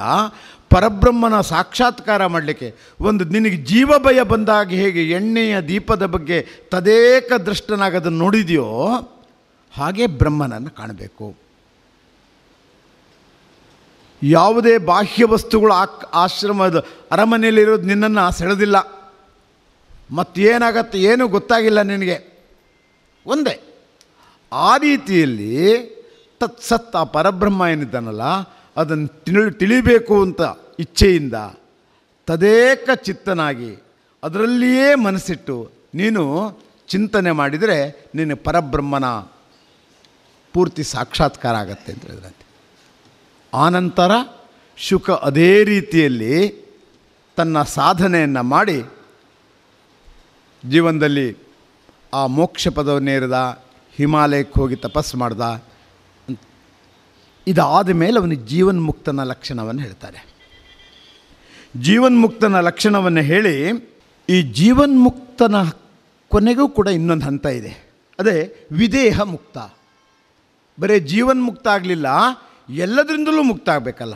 ಆಗ ಹಾಗೆ ಮುಕ್ತನಾದಾಗ ನ ಸ ಪುನರಾವರ್ತತ ಇತಿ, ಮತ್ತು ಪುನಃ ನನಗೆ ಜನ್ಮ ಇರುವುದಿಲ್ಲ, ಈ ಹುಟ್ಟು ಸಾವುಗಳ ಬಂಧ ಇರೋದಿಲ್ಲ. ಇದೆಲ್ಲವನ್ನು ಮೀರಿ ನಿಂತು ನೀನು ಅತ್ಯಂತ ಶ್ರೇಷ್ಠ ಸಾಧನೆಯನ್ನು ಮಾಡ್ತೀಯಾ ಅಂತ ಉಪದೇಶ ಹೇಳ್ತಾರೆ. ಈ ಉಪನಿಷತ್ತಿನಲ್ಲಿ ಸಾಧನೆಯನ್ನು ಹೇಗೆ ಮಾಡಬೇಕು ಅನ್ನೊಂದು ಪ್ರಧಾನವಾದ ಅಂಶ. ಅದಕ್ಕೆ ಶುಕ ನಮಗೆ ದೃಷ್ಟಾಂತ ಆಗ್ತಾನೆ. ಜೀವನದಲ್ಲಿ ನಾವು ಸಾಧನೆ ಮಾಡಬೇಕು, ಒಂದು ಗುರಿ ಇರಬೇಕು, ಅದರ ಗುರುವಿನ ಉಪದೇಶವನ್ನು ಅನುಸರಿಸಬೇಕು ಅಂತ ಹೇಳಿದ್ನಲ್ಲ. ಗುರುವಿನ ಉಪದೇಶವನ್ನು ಪಡೆಯದೆ ನಾನೇ ಜೀವನದಲ್ಲಿ ಸಾಧನೆ ಮಾಡ್ತೇನೆ ಅಂತಂದರೆ ಎಷ್ಟು ತೊಂದರೆ ಆಗತ್ತೆ. ಯಾಕೆ ಗುರುವಿನ ಉಪದೇಶ ಬೇಕು? ಒಬ್ಬ ಗುರುವಿನ ಮಾರ್ಗದರ್ಶನ ಯಾಕೆ ಬೇಕು? ಈ ಎರಡು ಅಂಶವನ್ನು ಈ ಉಪನಿಷತ್ತು ಬಲವಾಗಿ ಶುಕ ಅನ್ನುವಂಥ ತತ್ವದ ಮುಂದಿಟ್ಕೊಂಡು ನಮ್ಮ ಮುಂದೆ ಪ್ರತಿಪಾದನೆ ಮಾಡ್ತಾ ಹೋಗುತ್ತೆ. ನಾವು ಜೀವನದಲ್ಲಿ ಎಷ್ಟೇ ಸಾಧನೆ ಮಾಡಿದರು, ಎಷ್ಟೇ ಗಳಿಸಿದರು, ಕಲಿಯಬೇಕಾದದ್ದು ಸಾಧನೆ ಮಾಡೋದು ಇದ್ದೇ ಇದೆ. ಅದಕ್ಕೆ ಪೂರ್ಣ ಪ್ರಯತ್ನ ನಮ್ಮದಾಗಬೇಕು, ಗುರುವಿನ ಮಾರ್ಗದರ್ಶನ ಇರಬೇಕು. ಈ ಶುಕ ತಂದೆಯಿಂದ ಮಾರ್ಗದರ್ಶನ ಪಡೆದ, ವಿದೇಹ ಜನಕನಿಂದ ಮಾರ್ಗದರ್ಶನ ಪಡೆದ. ಆ ರೀತಿ ಪಡೆದು ಅವನು ಜೀವನ್ಮುಕ್ತನಾದ ಅಂತ ಈ ಉಪನಿಷತ್ತು ಹೇಳೋದ್ರ ಜೊತೆಗೆ ನಮಗೆಲ್ಲ ಒಂದು ಎಚ್ಚರವನ್ನು ಕೊಡುತ್ತೆ. ನಾವು ಜೀವನದಲ್ಲಿ ಸಾಧನಾ ಪಥದಲ್ಲಿ ಮುಂದುವರಿತಾ ಇರಬೇಕಾದ್ರೆ ನಾವೊಂದು ಗುರುವನ್ನು ಆಯ್ಕೆ ಮಾಡಿಕೊಳ್ಬೇಕು. ಗುರುವಿನ ಮಾರ್ಗದರ್ಶನವನ್ನು ಪ್ರಶ್ನಿಸದೆ ನಾವು ಮುಂದೆ ಹೋಗಬೇಕು. ಉಳಿದ ಹಂತದಲ್ಲಿ ಗುರು ಯಾವಾಗಲೂ ಗುರುತ್ವಾತ್ ಗುರು ಉಚ್ಯತೆ. ಅವನು ತನ್ನ ಜ್ಞಾನದಿಂದ, ಅನುಭವದ ಭಾರದಿಂದ ಅವನು ಗುರುತ್ವವನ್ನು ಪಡೆದಿರ್ತಾನೆ. ಹಾಗಾಗಿ ಆ ಗುರುವು ಏನು ಮಾರ್ಗದರ್ಶನ ಮಾಡ್ತಾನೋ ಅದರಲ್ಲಿ ಒಂದು ನಮ್ಮ ಬದುಕಿಗೆ ಬೇಕಾದಂತಹ ಪ್ರೇರಣೆ ಅಂಶ ಇರ್ತದೆ, ಬದುಕಿಗೆ ಬೇಕಾದಂಥ ಸತ್ವಪೂರ್ಣವಾದ ಉಪದೇಶ ಇರುತ್ತೆ. ಋಷೀಣಾಂ ಪುನರಾದ್ಯಾನಾಂ ವಾಚಮರ್ಥೋನು ಧಾವತಿ ಅಂತ ಒಂದು ಮಾತಿದೆ. ಅಂತಹ ಗುರುಗಳು, ಋಷಿಗಳು, ಸಾಧಕರು ಏನು ಹೇಳ್ತಾರೋ ಅವರು ಆಡುವ ಪ್ರತಿಯೊಂದು ಮಾತಿನ ಹಿಂದೆ ಒಂದು ಬಲವಾದ ಅರ್ಥ ಇರುತ್ತೆ. ಆ ಅರ್ಥವನ್ನು ನಾವು ಅಂತಶ್ಚಕ್ಷುವಿನಿಂದ ನಾವು ನೋಡಿ ಅದನ್ನು ಜೀವನದಲ್ಲಿ ಅಳವಡಿಸಿಕೊಂಡು ಸಾಧನೆ ಮಾಡುವುದರಿಂದ ನಾವೆಲ್ಲರೂ ಕೂಡ ಆ ಪರತತ್ವವನ್ನು ತಿಳಿಯೋಕ್ಕೆ ಸಾಧ್ಯ ಇದೆ ಅಂತ ಈ ಉಪನಿಷತ್ತು ಹೇಳುತ್ತೆ ಅಂತ ಹೇಳ್ತಾ ನನ್ನ ವಿವರಣೆಯನ್ನು ನಿಲ್ಲಿಸ್ತೇನೆ. ನಮಸ್ಕಾರ. ನಿನ್ನೆವರೆಗೆ ನಾವು ಮಣ್ಣಿನಲ್ಲಿ ಹೊರಳಾಡಿದೆವು. ಮೈಯೆಲ್ಲ ಧೂಳಾಗಿದೆ, ತೊಳ್ಕೊಳ್ಬೇಕು. ಅದಕ್ಕೆ ಇವತ್ತು ನೀರಿಗೆ ಇಳಿಯುವ ಅಂತ ಅದನ್ನೇ ಹೇಳಿದೆ, ನಾರಾಯಣ ಅಂತ. ಇವತ್ತು ನಾವು ನೀರಿಗಿಳಿದ್ದೇವೆ, ಯಾಕಂದ್ರೆ ನಿನ್ನೆವರೆಗೆ ಮಣ್ಣಿನಲ್ಲೇ ಹೊರಳಾಡಿದ್ದು. ಈಗ ನೀರಿಗಿಳಿದು ಆ ನಾರಾಯಣ ಅನ್ನೋದರ ತತ್ವದ ತಾತ್ವಿಕ ಅರ್ಥವನ್ನು ಮಾಡಿಕೊಳ್ಬೇಕು ಅನ್ನೋದು ಈ ಮಹೋಪನಿಷತ್ತು. ಇಲ್ಲಿ ಆರಂಭಿಕ ಒಂದಿಷ್ಟು ಮಂತ್ರ ರೂಪದಲ್ಲಿ ಎರಡನೆಯ ಪಂಚಭೂತದಲ್ಲಿ ಎರಡನೆಯ ಭೂತ ನೀರು, ಅದರಲ್ಲಿ ಇರತಕ್ಕಂಥ ವಿಶೇಷತೆಗಳೇನು, ಅದು ಭೂಮಿಗೆ ಹೇಗೆ ಸಂಬಂಧಿ ಅನ್ನೋದನ್ನು ವ್ಯವಸ್ಥೆ ಹೋಗುತ್ತೆ. ಭೂಮಿಗೆ ಹೇಗೆ ಸಂಬಂಧಿ ಅದು ಅಂಥೇಳಿ ನಂತರ ಅದು ಯಾವ ಯಾವ ದಿಕ್ಕಿನಲ್ಲಿ ವ್ಯವಸ್ಥೆದಾಗ ಏನೇನು ಸೃಷ್ಟಿ ಆಗ್ತದೆ ಅಂತೂ ಕೂಡ ಹೇಳ್ತದೆ. ಯಾವ್ಯಾವ ರೀತಿಯಲ್ಲಿ ಪ್ರತಿ ಸೃಷ್ಟಿ ಆಗಲಿಕ್ಕೆ ಸಾಧ್ಯ. ಆ ಪ್ರತಿ ಸೃಷ್ಟಿಯ ಸ್ವರೂಪವೇ ಭೂಮಿ. ಈಗ ನಾವೆಲ್ಲ ಆ ನೀರನ್ನ ಅದರ ಮುಖ ಸಂಚಯನ, ಸಮುದ್ರಕ್ಕೆ ಆಳಕ್ಕೆ ಹೋಗಿ ನಿಮ್ಗೆ ಯಾರಿಗೂ ಅನುಭವ ಇಲ್ಲ, ಪರಿಚಯವೂ ಇಲ್ಲ, ಗೊತ್ತೂ ಇಲ್ಲ. ಗೊತ್ತಿಲ್ಲದೆ ಹೋದರೆ ಮುಳುಗಿ ಹೋದರೆ ಬದುಕಿ ಬರೋದಿಲ್ಲ, ಹೋಗೋ ವಿಧಾನ ಇದೆ. ಹಾಗೆ ಹೋದರೆ ಈ ಪ್ರಪಂಚಕ್ಕಿಂತ ಅದ್ಭುತವಾದ ಪ್ರಪಂಚ ಆಳ ಸಮುದ್ರದಲ್ಲಿ ನಮಗೆ ಕಾಣಸಿಗತ್ತೆ. ಇಲ್ಲಿಯ ವಿಚಾರಗಳು ಎಷ್ಟೋ ಅರ್ಥಬದ್ಧವಾದ ಉತ್ತರವಲ್ಲಿ ಸಿಗ್ತದೆ. ಇಲ್ಲಿ ಒಂದು ವಾಕ್ಯದ ಉದಾಹರಣೆ, ಅಗ್ನಿಶಿಖ ಅಂತ ಒಂದು ರೂಪ ಮಾತ್ರ, ಒಂದು ಗಿಡ, ಅದರ ತಲೆಯಲ್ಲಿ ಕೆಂಪಾದ ಹೂವಾಗುತ್ತೆ, ಹಾಗಾಗಿ ಅದಕ್ಕೆ ಅಗ್ನಿಶಿಖ ಅಂಥೇಳಿ. ಅದೇ ಹೂವಿನ ಪ್ರಪಂಚವೇ ಅಗ್ನಿಶಿಖ ಸಮುದ್ರ. ಅದನ್ನೇ ಹವಳದ ಗಿಡ ಅಂತ ನೀವು ಕತ್ತರಿಸ್ಕೊಂಬರೋದು. ಅದರ ಪ್ರಪಂಚವೇ, ಅಗ್ನಿಶಿಖೆಯ ಪ್ರಪಂಚವೇ ಅಲ್ಲಿದೆ. ಇಲ್ಲಿ ಒಂದು ಗಿಡ ಇದೆ ನಮಗಷ್ಟೇ ಅದರದ್ದು ರೂಪ. ಹಾಗಿದ್ರೆ ಅದರ ಶಕ್ತಿ ಏನು? ಆಯುರ್ವೇದ ವೈದ್ಯಶಾಸ್ತ್ರ ರೀತಿಯ ಹವಳವನ್ನು ವಿಶ್ಲೇಷಿಸ್ತಾ ಹೋದರೆ ಅದ್ಭುತ.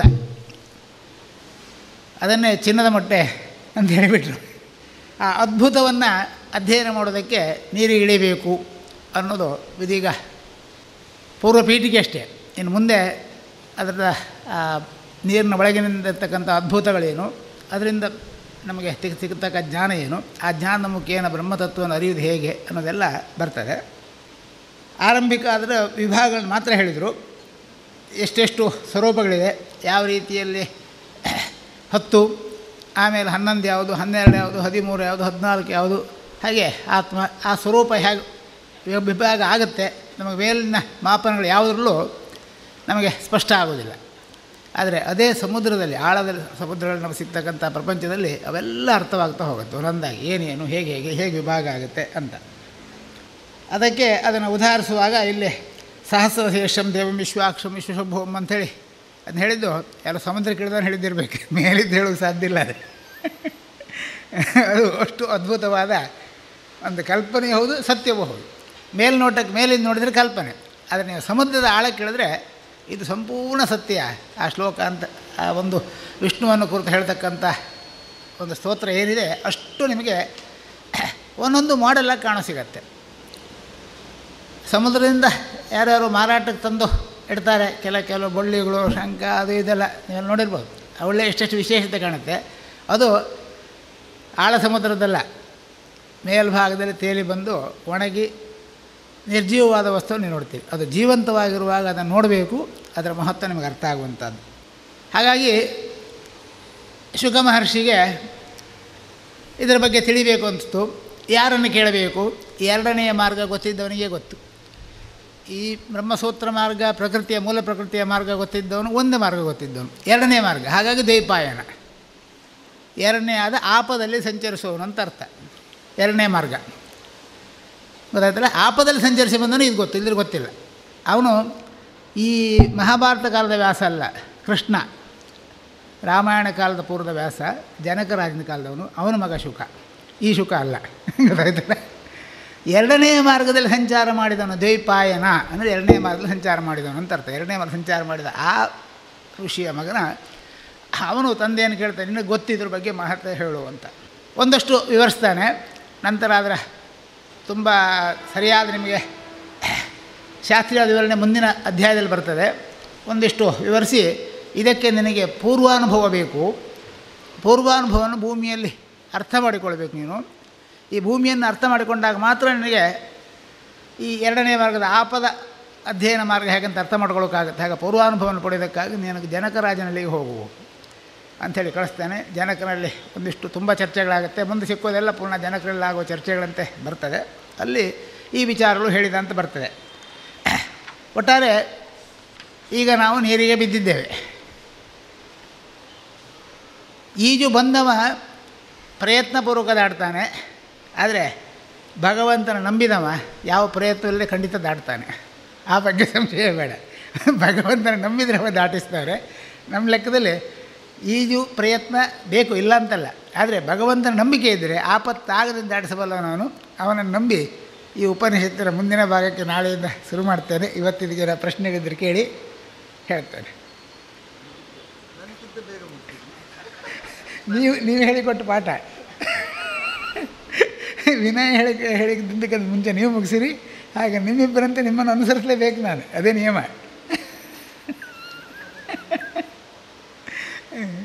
ಇಬ್ಬರು ಮಾಡಿದಾಗಲೂ ಅರ್ಥ ಆಗಿದೆ, ಮತ್ತೊಬ್ಬ ಮತ್ತೇನು ಮಾಡಿದ್ರೆ ತಪ್ಪಾಗೋದಿಲ್ವಾ?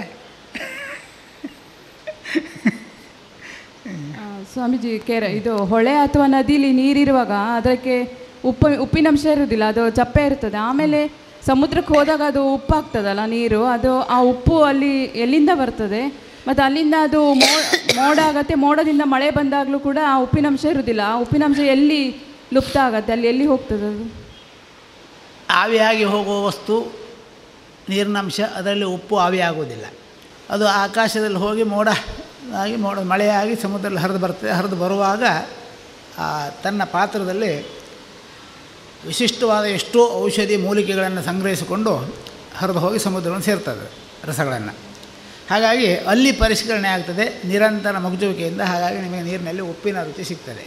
ಅದು ಶಾಶ್ವತವಾದದ್ದು, ಸ್ಥಿರವಾದದ್ದು, ನಾಶವಿಲ್ಲದ್ದು ಉಪ್ಪು. ಬೇರೆ ಎಲ್ಲವೂ ನಾಶವಾಗಲು ಸಾಧ್ಯ ರಸಗಳಲ್ಲಿ, ಉಪ್ಪು ಮಾತ್ರ ನಾಶ ಆಗೋದಿಲ್ಲ, ಕೊನೆಯವರೆಗೂ ಉಳಿತದೆ. ತನ್ನೊಟ್ಟಿಗೆ ಇರುವನ್ನು ಉಳಿಸಿಕೊಳ್ಳುತ್ತದೆ ಉಪ್ಪು. ಒಂದು ವಸ್ತುವನ್ನು ಸುಟ್ಟರು ಕಡೆ ನಿಮಗೆ ಸಿಕ್ಕೋದು ರುಚಿ ಉಪ್ಪಿನ ರುಚಿ ಬೂದಿಯಲ್ಲಿ, ಹೊತ್ತಾನೆ.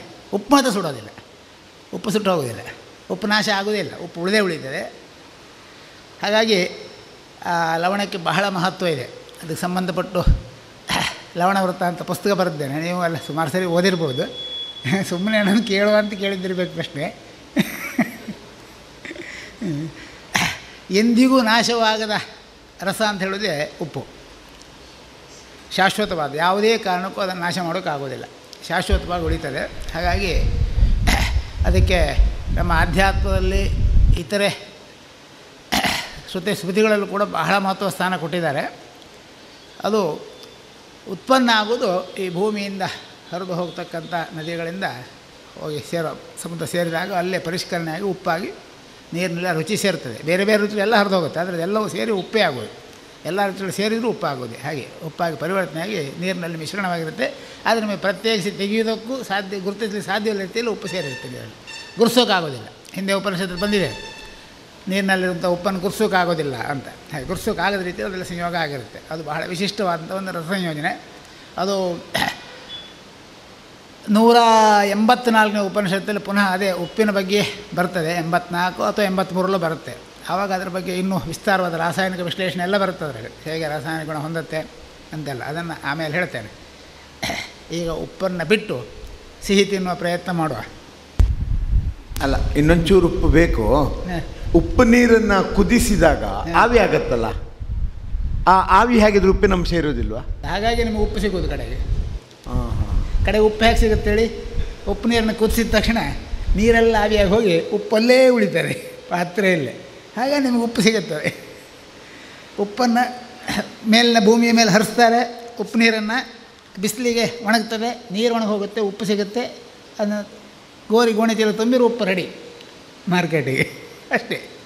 ಅಲ್ಲ, ಇಷ್ಟು ಉಪ್ಪು ಇಷ್ಟು ಅಮೂಲ್ಯವಾದದ್ದಾದರೂ ಕೂಡ ಇಷ್ಟು ಇಲ್ಲಿ ನಾವು 14 ದಿವಸ ದಾನ ಮಾಡಿಕೊಡ್ಬೇಕು, ಲವಣ ದಾನ ಅಂತ ಕೊಡ್ತಾರಲ್ಲ, ಆ ಲವಣ ದಾನ ಹಿಡಿಯೋದು ಕೆಟ್ಟದ್ದು ಅಂತ ಹೇಳ್ತಾರೆ. ಲವಣದಾನ ಋಣಾತ್ಮಕವಾದದ್ದು ಅನ್ನೋದು ಹೇಳ್ತಾರೆ. ಯಾಕಂದರೆ ಅದಕ್ಕಷ್ಟು ವಿಶೇಷತೆ ಇದೆ. ಉಪ್ಪಿನ ಋಣ ಅಂತ ಹೇಳೋದು ಬಹಳ ವಿಶೇಷವಾದದ್ದು, ಋಣಾತ್ಮಕವಾದದ್ದು. ನಾವು ತಂದ ಋಣವೇ ಖರ್ಚು ಮಾಡೋಕ್ಕೆ ನಮ್ಮ ಕೈಲಿ ಆಗೋದಿಲ್ಲ. ಇನ್ನೊಂದಿಷ್ಟು ಋಣ ಯಾಕೆ ತಗೊಳ್ಳೋದು ಅನ್ನೋ ಅಭಿಪ್ರಾಯ, ಸತ್ಯ ಅಲ್ಲ ಅದು, ಅಭಿಪ್ರಾಯದಿಂದ ಉಪ್ಪಿನ ದಾನ ತಗೊಳ್ಳೋಕ್ಕೆ ಜನ ಹೆದರ್ತಾಯಿದ್ರು. ಆದರೆ ಉಪ್ಪು ಸಾಮಾನ್ಯದ್ದಲ್ಲ. ಏನೋ ಒಂದು ಕಾಲದಲ್ಲಿ ಯಾವುದೋ ಒಂದು ಸಂಬಂಧಕ್ಕೆ ಬೆಸೆದರೂ ಕೂಡ ಮುಂದೊಂದು ಶಾಶ್ವತವಾಗಿ ಅವ್ರನ್ನ ಒಟ್ಟಿಟ್ಟು ಬರುತ್ತೆ, ಬೇರೆ ಮಾಡೋದಿಲ್ಲ. ಉದಾಹರಣೆಗೆ ನಾನು ನಿರಂಜನ ಭಟ್ರು ಅವರಿದ್ದ ಪ್ರದೇಶದಲ್ಲಿ ಉಪ್ಪು ಸಿಗ್ತಾ ಇರಲಿಲ್ಲ, ಉಪ್ಪಿಲ್ಲ. ಕರಾವಳಿ ಪ್ರದೇಶದಿಂದ ಹೋಗುವ ಜನ, ಯಾತ್ರೆ ಹೋಗುವ ಜನ ಉಪ್ಪು ಹಿಡ್ಕೊಂಡು ಹೋಗೋದೇ ಪದ್ಧತಿ. ಯಾರೇ ಮಧ್ಯದಲ್ಲಿ ಆಗೆಲ್ಲ ತುಡುಗೋ ಕಾಲಗಳು, ಯಾತ್ರಾರ್ಥಿಗಳನ್ನು ತುಡುಗು ಮಾಡೋದಕ್ಕೆ ದರೋಡೆಕೋರಿದ್ರು. ಆದರೆ ಇವರು ಉಪ್ಪು ಕೊಟ್ಟರು ದರೋಡೆ ಮಾಡ್ತಿರಲಿಲ್ಲ. ಅವ್ರಿಗೆ ಬೇಕಾದ ಉಪ್ಪಿಗಾಗಿ ದರೋಡೆ ಮಾಡ್ತಿದ್ರು. ಉಪ್ಪು ಕೊಟ್ಟುಬಿಟ್ರೆ ಅವ್ರನ್ನ ಬಿಟ್ಟು ಕೊಡ್ತಿದ್ರು. ಅವ್ರು ಎಲ್ಲಿ ಹೋಗಬೇಕು ಅಲ್ಲಿ ದಾಟಿಸೋಕೆ ವ್ಯವಸ್ಥೆ ಎಲ್ಲ ಮಾಡಿಕೊಡ್ತಿದ್ರು. ಅಷ್ಟು ಉಪ್ಪಿನ ಮಹತ್ವ. ಈಗ ಸರಳ ಆಗಿದೆ, ಸಾಗಾಟದ ವ್ಯವಸ್ಥೆ ಇದೆ, ಎಲ್ಲೋ ತಯಾರಾಗುತ್ತೆ, ಎಲ್ಲಿ ಹೋಗುತ್ತೆ. ಮುಂಚೆ ಇಲ್ಲ, ಭಾಳ ಕಷ್ಟ ಇತ್ತು ಉಪ್ಪು. ಹಿಮಾಲಯ ಪ್ರದೇಶಗಳಲ್ಲಿ ಉಪ್ಪು ಸಿಗದೇನೆ ಸೈಂಧವ ಲವಣ. ಸೈಂಧವ ಲವಣ ಅಂದ್ರೇನು? ಕುದುರೆಯ ಮೂತ್ರದಿಂದ ತಯಾರಿಸುವಂಥದ್ದು ಸೈಂಧವ ಲವಣ. ಅದನ್ನೇ ಬಳಸ್ತಾಯಿದ್ರು. ಹಾಗೆ ಬೇಕಾದಷ್ಟು ಉಪ್ಪಿಗಾಗಿ ಹಲವು ಪ್ರಯತ್ನಗಳು, ಹಲವು ರೀತಿಯ ಬೇರೆ ಬೇರೆ ಲವಣಗಳ 6 ರೀತಿಯ ಲವಣಗಳ ಸಂಶೋಧನೆ ಆಗಿದೆ. ಅದು ಯಾವುದೂ ಈ ನಮ್ಮ ಸಮುದ್ರದ ಉಪ್ಪಿನ ರುಚಿಯನ್ನು ಕೊಡುವುದಿಲ್ಲ. ಸಮುದ್ರದ ಉಪ್ಪೇ ಖಂಡಿತ ಶ್ರೇಷ್ಠವಾದ್ದು. ಆ ಸಮುದ್ರದ ಉಪ್ಪಿಗಾಗಿ ಎಷ್ಟೋ ಯುದ್ಧಗಳು ಆಗಿದೆ, ಸ್ವಲ್ಪ ಅಲ್ಲ, ಎಷ್ಟೆಷ್ಟೋ ಯುದ್ಧಗಳು, ಎಷ್ಟೆಷ್ಟೋ ಹೊಡೆದಾಟಗಳು, ಎಷ್ಟೆಷ್ಟೋ ಅನಾಹುತಗಳೆಲ್ಲ ಹಿಂದೆ ಇತಿಹಾಸದಲ್ಲಿ ಆಗಿ ಹೋದದ್ದು. ನಾವು ಗುಜರಾತ್ ಕಡೆಯಿಂದ ಹೋಗ್ತಿದ್ದೆ, ಉಪ್ಪು ಹಿಡ್ಕೊಂಡು ಹೋಗೋದು. ಅಲ್ಲಿ ಜಾರ್ಖಂಡ್ ಹತ್ರ ಒಂದು ಬೆಟ್ಟದ ಮೇಲೆ ನಿರಂಜನ ಭಟ್ರ ಆಶ್ರಮ ಇತ್ತು ಒಂದು ಕಾಲದಲ್ಲಿ, ಈಗಿದಲ್ಲ. ಅಲ್ಲಿಗೆ ಹೋಗ್ತಿದ್ದೆ, ಉಪ್ಪು ಕೊಡ್ತಿದ್ದೆ, ಅವ್ರು ನನಗೆ ಸೀಬೆಹಣ್ಣು ಕೊಡ್ತಿದ್ರು. ಈಗ ಅದಕ್ಕೆ ಸೀಬೆಹಣ್ಣು ಕೊಟ್ಟು ತೀರಿಸ್ಕೊಳ್ಳೋದು ನಾನು. ಅಲ್ಲಿ ಅನಾಯಾಸವಾಗಿ ಸೀಬೆಹಣ್ಣು ಬೆಳೀತು, ಯಾರು ಕಾಡಲ್ಲಿ ಬೆಳೆಯೋದಲ್ಲ. ಅಲ್ಲಿ ಆ ಕಾಡಿನ ಗುಡ್ಡಗಳೆಲ್ಲ ಬರೀ ಸೀಬೆ ಗಿಡವೇ, ಹೆಚ್ಚಿನ ಭಾಗ ಎಲ್ಲ ಸೀಬೆಹಣ್ಣು ಅನಾಯಾಸ ಬೆಳೆಯುತ್ತೆ. ಅಲ್ಲಿ ಅವ್ರು ತಿನ್ನೋದೆಲ್ಲ ಅದನ್ನೇ. ಆ ಸೀಬೆಹಣ್ಣಿಗೆ ಉಪ್ಪು ಬೇಕು ತಿನ್ನೋಕ್ಕೆ. ಹಾಗೆ ತಿಂದರೆ ಹೆಚ್ಚು ತಿನ್ನೋಕ್ಕಾಗೋದಿಲ್ಲ. ಉಪ್ಪು ಹಾಕ್ಕೊಂಡ್ರೆ ಹೊಟ್ಟೆ ತುಂಬ ಸೀಬೆಹಣ್ಣು ತಿನ್ಬೋದು, ಗೊತ್ತಾಯ್ತಾನೆ. ನಾನು ಉಪ್ಪು ಹಿಡ್ಕೊಂಡು ಹೋಗ್ತಿದ್ದೆ, ಉಪ್ಪು ಕೊಡ್ತಿದ್ದೆ. ಹಾಗಾಗಿ ನಮ್ಮ ಸ್ನೇಹ ಬೆಳೀತು. ಈಗಲೂ ಸ್ನೇಹ ಇದೆ, ಅದು ಹೋಗಿಲ್ಲ. ಹಿಂದೆ ನಾವು ಟೂರಿಗೆ ಹೋದಾಗಲೇ ಅವ್ರಿಗೆ ಆ ಕಥೆ ಹೇಳಿದ್ದೆ. ಅವರು ಬಂದಿದ್ದರು ಆ ಟೂರಿಗೆ, ಕರ್ಕೊಂಡು ಹೋಗಿದ್ದೆ, ತೋರಿಸಿದ್ದೆ ಅವರಿಗೆ. ಉಪ್ಪು ಅಷ್ಟು ಖಂಡಿತವಾಗಿ ಶಾಶ್ವತವಾಗಿ ಜನ್ಮ ಜನ್ಮಾಂತರಲ್ಲೂ ಸ್ನೇಹ ಬೆಸೆಯುವಂಥ ಶಕ್ತಿ ಅದಕ್ಕಿದೆ. ಜನ್ಮವೇ ಬೇಡ ಅಂತ ಹೇಳ್ತಕ್ಕಂಥ ಕಲ್ಪನೆ ಬಂದಾಗ ಉಪ್ಪನ್ನು ತಗೊಳ್ಳೋದು ಸ್ವಲ್ಪ ಜನ ಹೆದರು ಶುರು ಮಾಡಿದರು. ಉಪ್ಪು ಕಳ್ಳತನ ಮಾಡೋ ವಸ್ತು ಅಲ್ಲ. ಇತ್ತೀಚಿನವರೆಗೂ ಅಂಗಡಿಗಳಲ್ಲಿ ಮಾರಾಟವಾಗ್ತಿದ್ದಾಗ ಉಪ್ಪು ಹೊರಗೆ ಇರೋದು, ಯಾರೂ ಕದ್ಕೊಂಡು ಹೋಗೋದಿಲ್ಲ, ಇಡ್ತಾರೆ. ಆದರೆ ಈಗ ಯಾರಿಗೆ ಹೆಚ್ಚಿಗೆ ಉಪ್ಪು ಬೇಡ, ಆಗ ಕಳ್ತನ ಮಾಡೋದಿಲ್ಲ. ಆದರೆ ಅದು ಕಳ್ತನ ಮಾಡುವ ವಸ್ತು ಅಲ್ಲ ಅಂಥ ಮಹತ್ವ ಉಪ್ಪಿಗಿತ್ತು. ಇವತ್ತು ಉಪನಿಷತ್ತಿಗೆ ಬರುವ ಉಪ್ಪು ಬೇಡ, ಅದು ಮುಗಿಯೋದಲ್ಲ ಅದು. ಸ್ವಾಮೀಜಿ, ನಿನ್ನೆ ಅಗ್ನಿದು ನಾಲಿಗೆ ಬಗ್ಗೆ ಕೇಳಿದಾಗ ಅದು ಸತ್ಯ 7 ಬಗ್ಗೆ ಸತ್ಯ ಉಂಟು ಹೇಳಿದ್ರಿ. ಒಂದು ಸತ್ಯದಿಂದ ಮತ್ತೊಂದು ಸತ್ಯದ ಆಳಕ್ಕೆ ಇಳಿಬೇಕು ಹೇಳಿದ್ರಿ. ಅದು ಹೇಗೆ, ಮತ್ತೆ ಆ 7ನೇ ಸತ್ಯವನ್ನು ಕಂಡುಕೊಳ್ಳೋದು ಹೇಗೆ? ನಾವು ಏನಾರು ಒಂದು ಉದಾಹರಣೆ ಮೂಲಕ ವಿವರಿಸ್ತೀರಾ? ಅದೇ ನಿನ್ನೆ ಮಣ್ಣಿನದ್ದು ಮುಕ್ತಾಯ ಮಾಡುವಾಗ ಹೇಳಿದ್ದು. ಅದರಲ್ಲಿ ಆ ಕೊನೆಯ ಸತ್ಯಭಾಗ ಅಂತ ಹೇಳೋದೇ ಪರಮೋಚ್ಚ ಸ್ಥಿತಿ, ಬ್ರಹ್ಮದ ಪೂರ್ಣ ಸ್ವರೂಪ. ಕೆಳಗಿಂದ 12ನೇ 156 ಕೆಳಗಿಂದ 4ನಿದ್ದು ಕಾಲಿ ಕರಾಲಿ ಚ ಮನೋಜವ, ಅಲ್ಲಿಂದ ಶುರು ಆಗ್ತದೆ.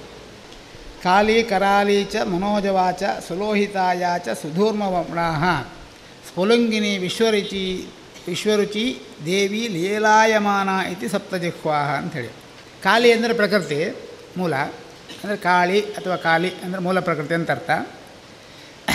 ಮೂಲ ಪ್ರಕೃತಿಯ ವಿಕೃತಿಗಳೇ ಕರಾಲಿ, ನಾವು ಜೀವನ ಮಾಡುವಂಥದ್ದು. ಯಾವುದು ಮೂಲ ಪ್ರಕೃತಿ ಅಂತ ಜೀವನ ಮಾಡ್ತಾ ಇಲ್ಲ, ಇದೆಲ್ಲ ಜೀವನದ ವಿಕೃತಿಗಳು. ಆ ವಿಕೃತಿಯೇ ಕರಾಳಿ. ಆದರೆ ವಿಕೃತಿ ಅಂತ ಅರ್ಥವಾದಾಗ ಗೊತ್ತಾಗತ್ತೆ. ಈಗ ಒಬ್ಬ ಹುಚ್ಚ ತಾನು ಮಾಡೋದು ಸರಿ ಇಲ್ಲ ಅಂತ ಯಾವತ್ತು ಅರ್ಥ ಮಾಡ್ಕೊಂಡಿದ್ದ ಅಂತ ಹೇಳಿದರೆ ಅವನಿಗೆ ಹುಚ್ಚು ಬಿಟ್ಟಿದ್ದಂತ ಅರ್ಥ. ಹಾಗೆ ಇದು ವಿಕೃತಿ ಅಂತ ಅರ್ಥ ಆದರೆ ನಾವು ವಿಕೃತಿಯಿಂದ ಹೊರಬರೋ ಪ್ರಯತ್ನ ಮಾಡೋದು, ವಿಕೃತಿ ಗೊತ್ತಾಗುತ್ತೆ, ವಿಕೃತಿ ಬಿಡಲಿಕ್ಕೂ ಆಗುತ್ತೆ. ಹಾಗಾಗಿ ಕಾಲಿ ಕರಾಳಿ ಮನೋಜವ ಅಂದರೆ ಪ್ರತಿಯೊಬ್ಬನಿಗೂ ಯಾವುದೋ ಒಂದು ಬೇಕು ಅಂತ ಹೇಳುವ ಅಪೇಕ್ಷೆಯ ಹಿನ್ನೆಲೆಯಲ್ಲಿ ಅದು ಸ್ವಾಭಾವಿಕ ಸತ್ಯ ಅನಿವಾರ್ಯವಾದರೂ ಹೇಳೋದು ಅವನಿಗೆ ಅದು ಹುಚ್ಚತ್ತಿದೆ ಅಂತೇಳಿ ಇಲ್ವಾ? ಒಬ್ಬ ಒಳ್ಳೆ ಕಲಾವಿದನಾಗಬೇಕಂತ ಯಕ್ಷಗಾನ ಕಲಿತಾರೆ, ಅವನಿಗೆ ಯಕ್ಷಗಾನದ ಹುಚ್ಚು ಅಂತಾರೆ. ಹುಚ್ಚ ಕಲಿಯುದ ಹಾಗೆ ಆಧ್ಯಾತ್ಮಕ್ಕೆ ಹೋದಾಗಲೂ ನಾನು ಆಧ್ಯಾತ್ಮ ಹುಚ್ಚು ಅಂತ ಹೇಳೋದು. ಅಂದರೆ ಯಾವುದರಲ್ಲಿ ತೀವ್ರವಾಗಿ ನಾವು ತೊಡಗಿಕೊಳ್ತೇವೆ ಅದನ್ನು ಒಟ್ಟು ಸಮಾಜ ಕೂರಿಸುವುದು. ಆ ತೀವ್ರತೆ ಅಂತ ಹೇಳಿದ್ರೆ ಹುಚ್ಚು. ತೀವ್ರತೆ ಅಂತ ಹೇಳುವ ಶಬ್ದಕ್ಕೆ ಅದಕ್ಕೆ ಶಬ್ದರಿಯ ಶಬ್ದದಿಂದ ಅದರ ಹುಚ್ಚು ಹತ್ತಿದೆ ಅನ್ನೋದು ಅರ್ಥ. ಹಾಗೆ ಆ ಮನೋಜವ ಅಂತ ಹೇಳ್ತಕ್ಕಂಥ ಆ ಪ್ರವೃತ್ತಿ ಇತ್ತಲ್ಲ, ಆ ಪ್ರವೃತ್ತಿಯನ್ನು ಮನಸ್ಸು ಹೊಂದದೆ, ಅದರಿಂದ ಹೊರಗೆ ಸುಲೋಹಿತಾಃ. ಯಾವುದು ಶುಭ್ರವಾಗಿದೆ, ಯಾವುದು ಶುದ್ಧವಾಗಿದೆ, ಅಂದರೆ ಬಿಳಿಯಾಗಿದೆ ಅಥವಾ ಸತ್ಯವಾಗಿದೆ ಅಂತ ಅರ್ಥ. ಆ ಸತ್ಯವನ್ನು ಕಂಡುಕೊಳ್ಳೋದು 4ನೇ ಭಾಗ. ಆ ಸತ್ಯವು ಲೋಹಿತ ಅಂದರೆ ಬಿಳಿ ಶುಭ್ರವರ್ಣವಾಗಿರುತ್ತೆ ಬಾಹ್ಯ ಗೋಚರಕ್ಕೆ. ಯಾವುದು ಈ ಭೌತಿಕ ಚಕ್ಷುವಿಗೆ ಅದು ನಿಜವಾಗಿಯೂ ಅದು ಶುಭ್ರ ಬಿಳಿ ಅಲ್ಲ, ಅದು ಧೂಮ್ರವರ್ಣವಾಗಿರುತ್ತೆ. ಧೂಮ್ರವರ್ಣ ಗೋಚರಿಸುವಂತೆ ಬಿಳಿಯ ಲೇಪನವಾದಂತಹ ಧೂಳಿನ ಮಿಶ್ರಣವಿರ್ತಕ್ಕಂಥ ಯಾವುದೇ ಕಾಯವಿಲ್ಲದ ಸ್ವರೂಪ ಧೂಮ್ರವರ್ಣವನ್ನು ಹೊಂತದೆ. ಆಗ ನಿಮಗೆ ಅದು ಬ್ರಹ್ಮತತ್ವದ ಸ್ಫುರಣೆ ಆಗ್ತದೆ, ವೇದ್ಯವಾಗುತ್ತೆ. ಆ ವೇದ್ಯವಾದಾಗ ನೀವು ಇಡೀ ವಿಶ್ವಕ್ಕೆ ನೀವು ಹರಡಿಕೊಳ್ತೀರಿ. ವಿಶ್ವಾಮಿತ್ರರಾಗೋದು, ವಿಶ್ವರುಚಿ ಆಗೋದು ಅಂದರೆ ವಿಶ್ವಕ್ಕೆ ಸ್ನೇಹಿತರು, ಒಳ್ಳೆಯವರು, ಎಲ್ಲರಿಗೂ ಬೇಕಾದವರು ಆಗ್ತಿರಲ್ಲ, ಆಗಲೇ ಲೇಲೇಯಮಾನಾಃ ಅದು ಪೂರ್ಣತ್ವ. ವಿಶ್ವರುಚಿ ಅದು ವಿಶ್ವಾಮಿತ್ರರಾದರೆ, ವಿಶ್ವಾಮಿತ್ರ ಋಷಿ ಅಲ್ಲ, ವಿಶ್ವಕ್ಕೆ ಮಿತ್ರನಾಗೋದು, ವಿಶ್ವರುಚಿ ಆಗೋದು. ಆಗ ಮಾತ್ರ ಲೇಲೀಯಮಾನ ಅಂತ ಹೇಳ್ತಕ್ಕಂಥ ಯಾವ ಬ್ರಹ್ಮತತ್ವ ನಿಮಗೆ ಪೂರ್ಣ ವೇದ್ಯವಾಗುತ್ತೆ ಅಂತ ಹೇಳೋದು 7 ನಾಲಿಗೆ ರೂಪದಲ್ಲಿ ವಿವರಿಸಿದ್ದಾರೆ ಅಷ್ಟೇ. ಭೂಮಿಯಲ್ಲಿ ಇನ್ನೊಂದು ಸ್ವಲ್ಪ ದಿವಸ ಆಗಿ ಶುರು ಮಾಡಿ, ಅದು ಅರ್ಥ ಆಗುತ್ತೆ, ಹೇಳೋದೇನು ಬೇಡ. ಇವತ್ತು ಹೃದಯದಲ್ಲಿ 4 ಅಗ್ನಿ ಪ್ಲಸ್ 1 ಕೆಳಗೆ ಅಧೋಮುಖ ಮತ್ತು 1 ಅಗ್ನಿ ಊರ್ಧ್ವಮುಖ ಅಂತ ಹೇಳಿದ್ದಾರೆ. 4 ಅಗ್ನಿ ಅಧೋಮುಖ ಹೃದಯದಲ್ಲಿ, ಮತ್ತು 1 ಅಗ್ನಿ ಊರ್ಧ್ವಮುಖ, ಅದರದ್ದು ಶಿಖೆಯಲ್ಲಿ ಇರುವುದು ಪರಬ್ರಹ್ಮ ಅಂತ ಹೇಳಿದ್ದು. ಅದೆಲ್ಲ ಉಪಮಾನ ಕೊಟ್ಟು ಹೇಳ್ಕೊಂಡು ಹೋಗಿರೋದು. ಅಗ್ನಿ ಅಂತ ಕೊಟ್ಟದ್ದು ಅದು ಯಾಕೆ ಅಂತೇಳಿ, ಮತ್ತು ಹೃದಯದ ಕೆಳಗಿಂದ ಉಂಟು ಹೇಳಿದ್ದಾರೆ. ಅದು ಅಲ್ಲ ಗೊತ್ತಾಯಿತು, ಕೆಳಭಾಗ ಅದು ಯಾವ್ಯಾವ ಸ್ವರೂಪದಲ್ಲಿ ನಿಮಗೆ ಇದು ಕಾಣ್ತದೆ ಅಂತ. ಆದರೆ ನಮಗೆ ಬೇಕಾದ್ದು ದಕ್ಷಿಣಾಭಿಮುಖೋ ಭೂತ್ವ ವ್ಯಾಹೃತಿರಾನುಷ್ಠುವ ಛಂದೋ ಸರ್ವವೇದ ಸೋಮೋ ದೇವತಾ ಅಂತ ಹೇಳ್ತಕ್ಕಂಥ ಭಾಗದ್ದು. ಈಗ ನಾವೀಗ ದಕ್ಷಿಣ ಭಾಗದಲ್ಲಿದ್ದೇವೆ, ಮೇರೋಡ್ ದಕ್ಷಿಣ ಪಾರ್ಶ್ವೇ ಅಂತ ಹೇಳ್ತೀರಿ, ಹೊತ್ತಾನೆ ದಕ್ಷಿಣದಲ್ಲಿ. ನಮಗೆ ಆ ದಕ್ಷಿಣ ದಿಕ್ಕು ಮಾತ್ರ ಪ್ರಧಾನ ಅಧ್ಯಯನ.